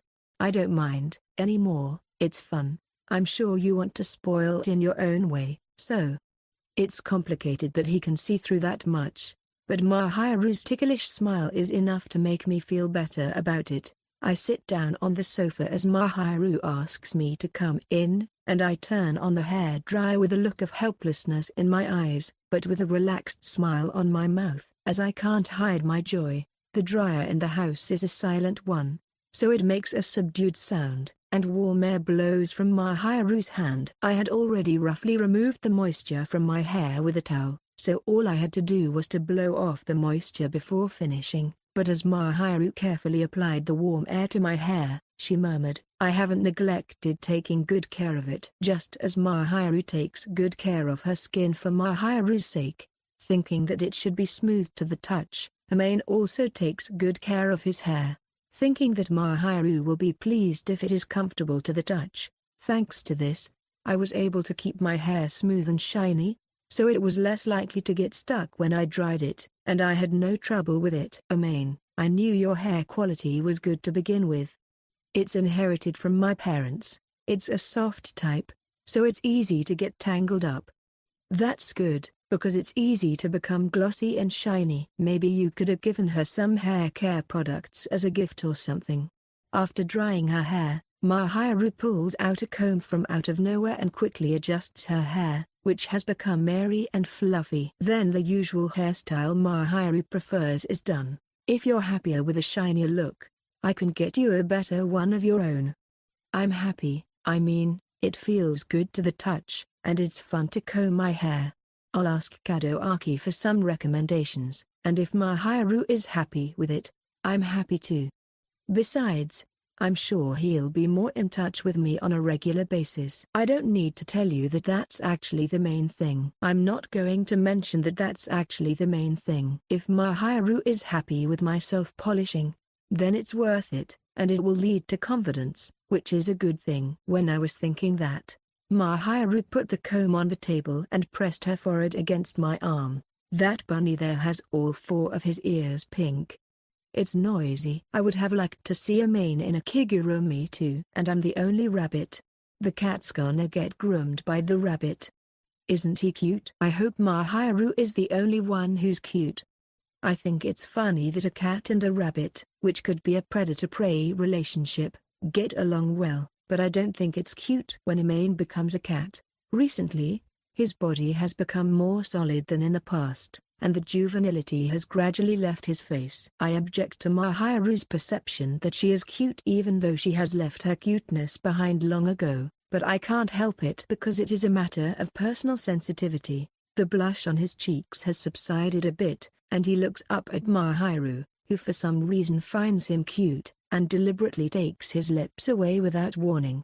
Mahiru's cheeks flushed again after blinking her eyes, but she did not resist at all. She seemed rather pleased, and when Amane pulled her into his arms, she relaxed her body as if to say, "Do as you please." As he carefully and slowly opened her closed cheeks, Mahiru did not protest, but accepted him without hesitation. Lately, little by little, Mahiru has begun to accept Amane and return the same gesture, which is really adorable. I was thrilled to hear the cute little bunny accept the wolf even though he was trembling, keeping the faint sound of his voice to myself. I'm not used to this kind of kissing, and to be honest, I'm on the verge of a feverish outburst, but I've already experienced that Mahiru gets frightened if I get too aggressive, so I kissed her as gently and deeply as I could.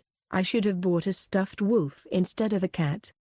Mahiru murmured slightly resentfully as he regulated his raspy breathing, and Amane inwardly stifled the outburst of shame from the kiss as he drew an arc around his mouth. Then the only cute one would have been the little rabbit Mahiru. Mahiru pouted, her lips more moist than before, and now she headbutts Amane's arm as if to assert her sultriness. Haven't you lost your cuteness in these places? Not in the first place. Unbelievable, because it's such a first-time thing. Shut up. It's the first time we've ever been together, so it's no wonder he's so primitive. Now, I'm able to cover up the shame and nervousness that accompanies the act of being a lover, but it's natural that I was unfamiliar with it at first. If that kind of newness is cuteness, then that cuteness should only be for Mahiru. I don't want to show someone I like that I am not comfortable with my appearance. I'll have to do something that will catch them off guard next time. I've been getting beat up by Amane-kun, so. Mahiru was mumbling something small and unnecessary, and Amane covered his lips again to prevent Mahiru from saying anything more about his plans, and Amane enjoyed the sweet lips firmly. After kissing for a while, Amane moved to the bedroom with Mahiru. Although they had been in the bedroom several times before, Mahiru was still slightly nervous and her hands were clasped on the chain. With a small laugh, I gently tickle her palm with my fingertips to relieve the tension, and then gently invite her to bed. Shivering slightly on the bed, Mahiru looks like a little rabbit on the verge of being eaten by a wolf. The cuteness and teasing made Amane pull back his fangs that would have finished off his prey had they almost popped out for a moment, and he sat down next to her and patted her head in a reassuring manner. He was nervous, even though he had said earlier that he wouldn't do anything, probably because it was his bedroom after all. "I'm not going to eat or anything. I'm just going to let you be my cuddle buddy today, like I said." "Well, okay.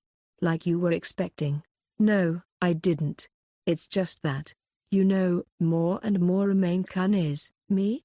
I'm getting more comfortable, and my masculinity is getting stronger, and I'm embarrassed. It's not fair."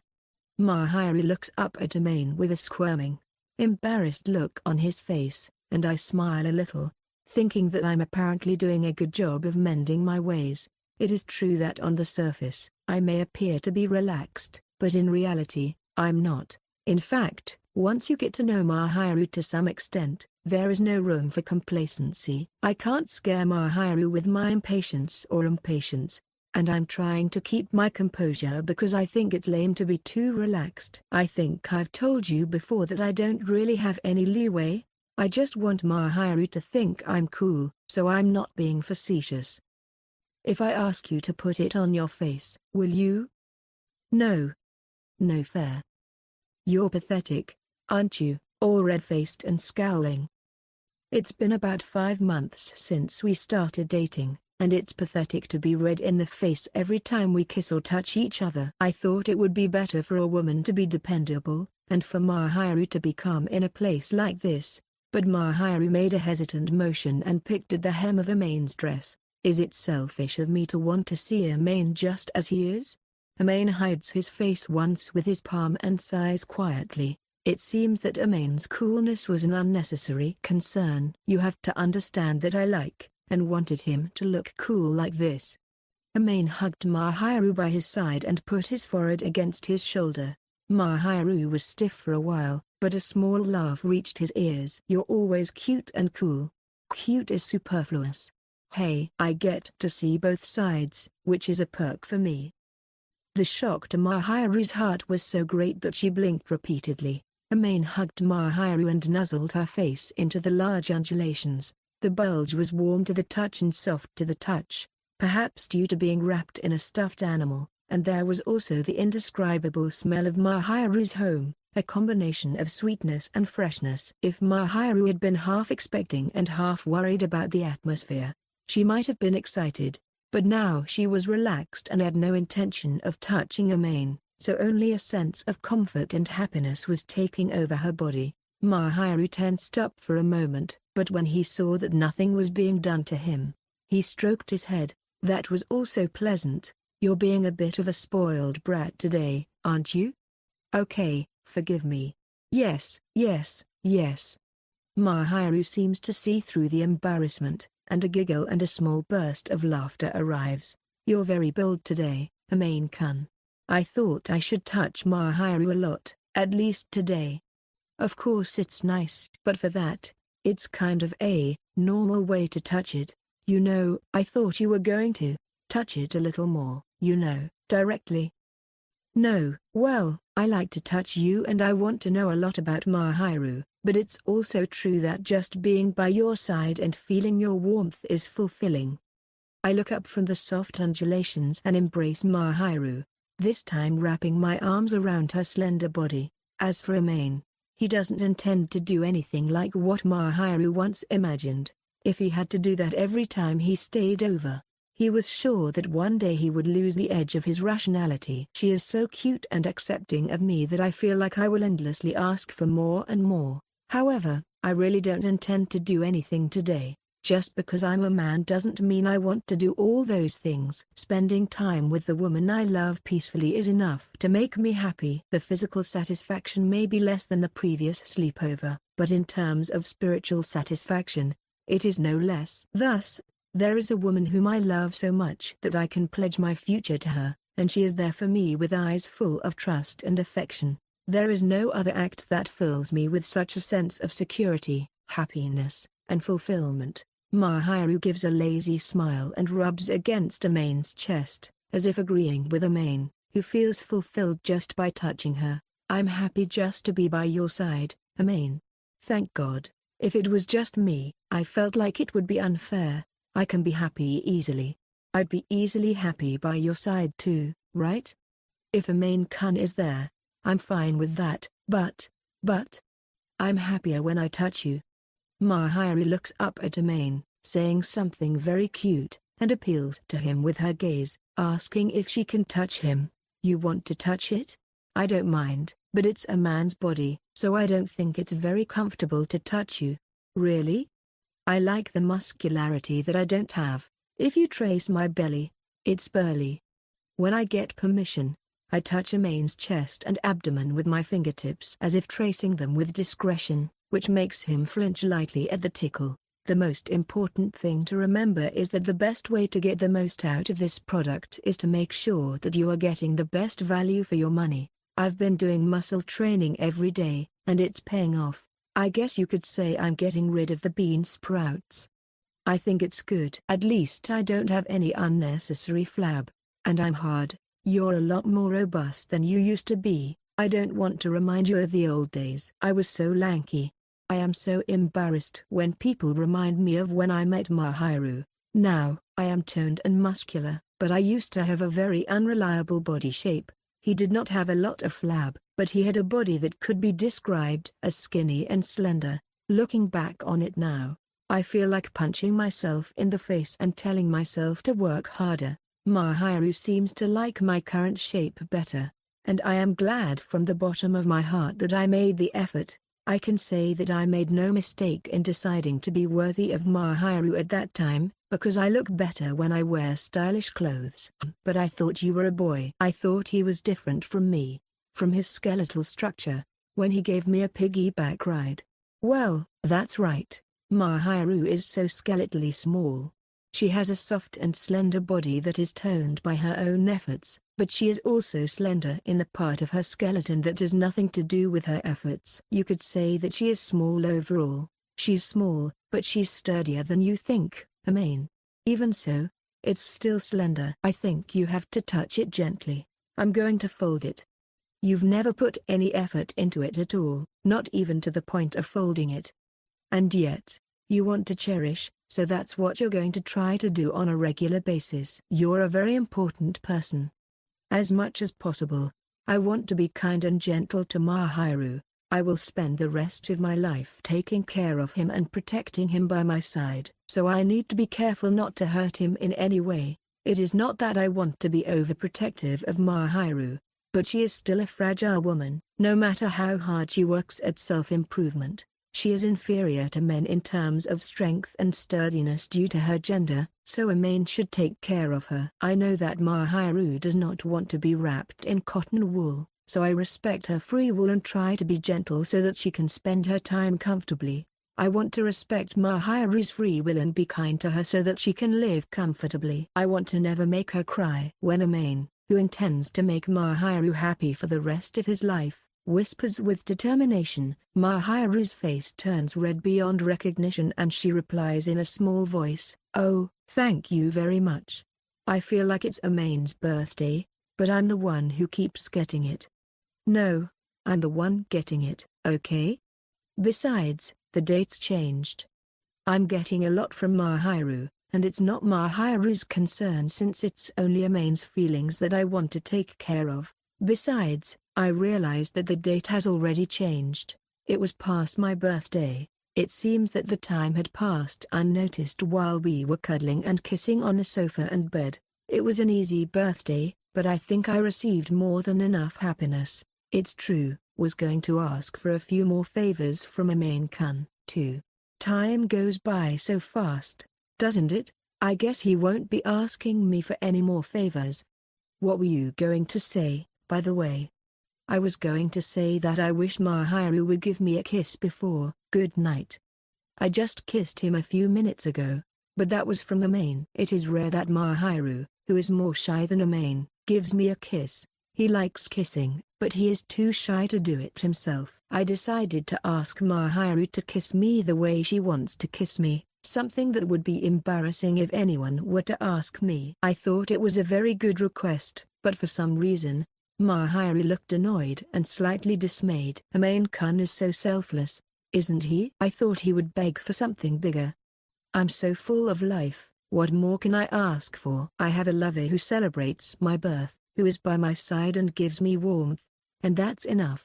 It's not that I don't want it, it's just that I'm fulfilled now. Then I'm the greedy one. Mahiru is? I thought greed was a word far removed from Mahiru. But Mahiru nodded with a serious face, then lowered his eyebrows. Because the truth is, I've been thinking that I miss Amane-kun's part-time job, and I've been wondering if he'll come back soon. I'm also worried that a woman might come onto him. He is good-looking, so what if he becomes popular? I don't intend to interfere with his choice at all, and I'm not worried about him cheating on me, but I'm worried. I just don't want him to go. I don't want to get in Amane's way, Mahiru says, and puts her face to Amane's chest. I don't want you to leave me, and I want you to touch me more. I want you to stay by my side forever and ever. I think I'm greedy and heavy with love for thinking so. The thoughts that were revealed almost made my mouth drop open. That's how much Mahiru is thinking about Amane, and how much he cares for him. He wants to stay by your side forever. That's how much she loves him. It's a great feeling to be a lover. When Mahiru calls his strong affection greedy, Amane smiles a little and puts a little strength into the hand that is behind his back. I'm probably heavier than Mahiru, much heavier than Mahiru thinks. Mahiru said I'm heavier than him, but Amane is heavier than me if you put it that way. I have absolutely no intention of letting go. If Mahiru is really happy, I might let go of her after drinking tears of blood, but I have no intention of letting go of her otherwise. I will make her happy with my own hands, and I will make every effort to do so. I have no intention of imposing responsibility for Mahiru's sake. I am making efforts to make Mahiru happy on my own, and I am spending my time with more feelings than I can hold in my heart. My family's love is heavy because of my single-mindedness. I think I'm no exception. Maybe Mahiru just doesn't feel it yet. It's not that I'm restraining her or anything, but the feelings I have for her are so big and deep, I can't ever let her go. I don't want him to see anything but me. Sometimes I wonder what I could do if I got sick of him because I'm aware that I'm heavy. I asked Mahiru to be in a serious relationship with the intention of spending the rest of my life with him, because a light relationship would be disrespectful to Mahiru, but to others, it would be heavy. It is a heavy thing to do to a high school student who wants to commit to a lifelong relationship.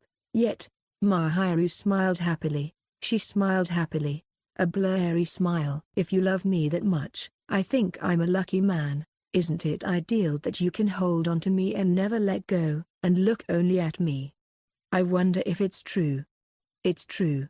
I can't let Amane go anymore either, so it's mutual. I won't let him look anywhere else, will I?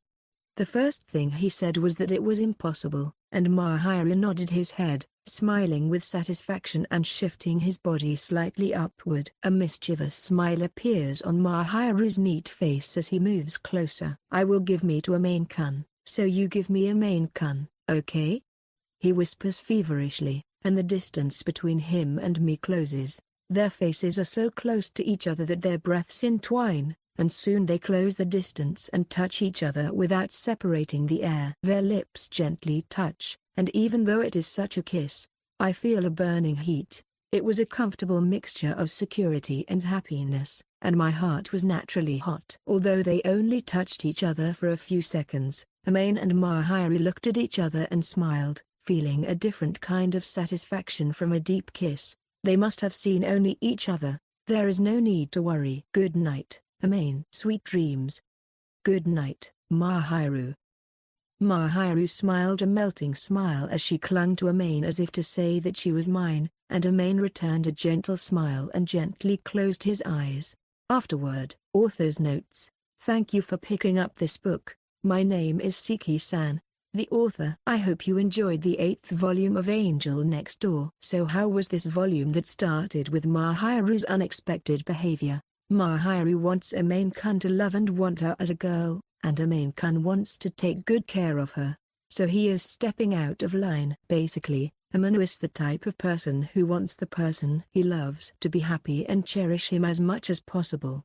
So he is a very cautious person. It's up to you to decide whether you think Amane is a jerk or a gentleman. I'd like to draw their daily life while thinking as if I'm a stranger to the world. And Amane-kun, who started working part-time for his vow. He is a very efficient person, so I am sure he will be able to study, work, and train all at the same time. Compared to the earlier Amane-kun, his vitality is very different. Keep up the good work for Mahiru and yourself, Zu. And this volume also has wonderful illustrations by Mr. Hunkoto. I wish I could have Mahiru-san cook for me too. Yaki salmon and dashimaki is the best breakfast, isn't it? Mahiru's smile is getting softer and more emotional with each volume. It's really cute. The illustration of the special edition is cute and pretty but also sexy. By the way, it was me who recommended his shirt among several candidates. Yes, I did. It's my hobby. I can't help it. I have a stomachache from the pressure of the anime that will start around the time this volume goes on sale, but I can't stop being excited at the thought of seeing Mahiru and the others in action. I hope you readers enjoy the anime as much as I do. Last but not least, I would like to thank everyone who has helped me. I would like to thank the editor in charge, the Gabunko editorial department, the sales department, the proofreaders, Mr. Hunkoto, the printers, and everyone who worked hard to publish this work, as well as everyone who picked up a copy of this book. See you again in the next volume. Thank you for reading to the end. Author Mr. Seki-san, a romantic comedy writer whose staple diet is both one-sided love. In my heart, I'm cheering for Amane-kun, saying, whoa, push it. I'm cheering for Amane-kun in my heart. I wonder if the day will ever come when he will be able to push me around. Illustration Hunkoto illustrator living in Hokkaido. Tenshai-sama Next Door has finally been released up to volume 8. Thank you so much for your support.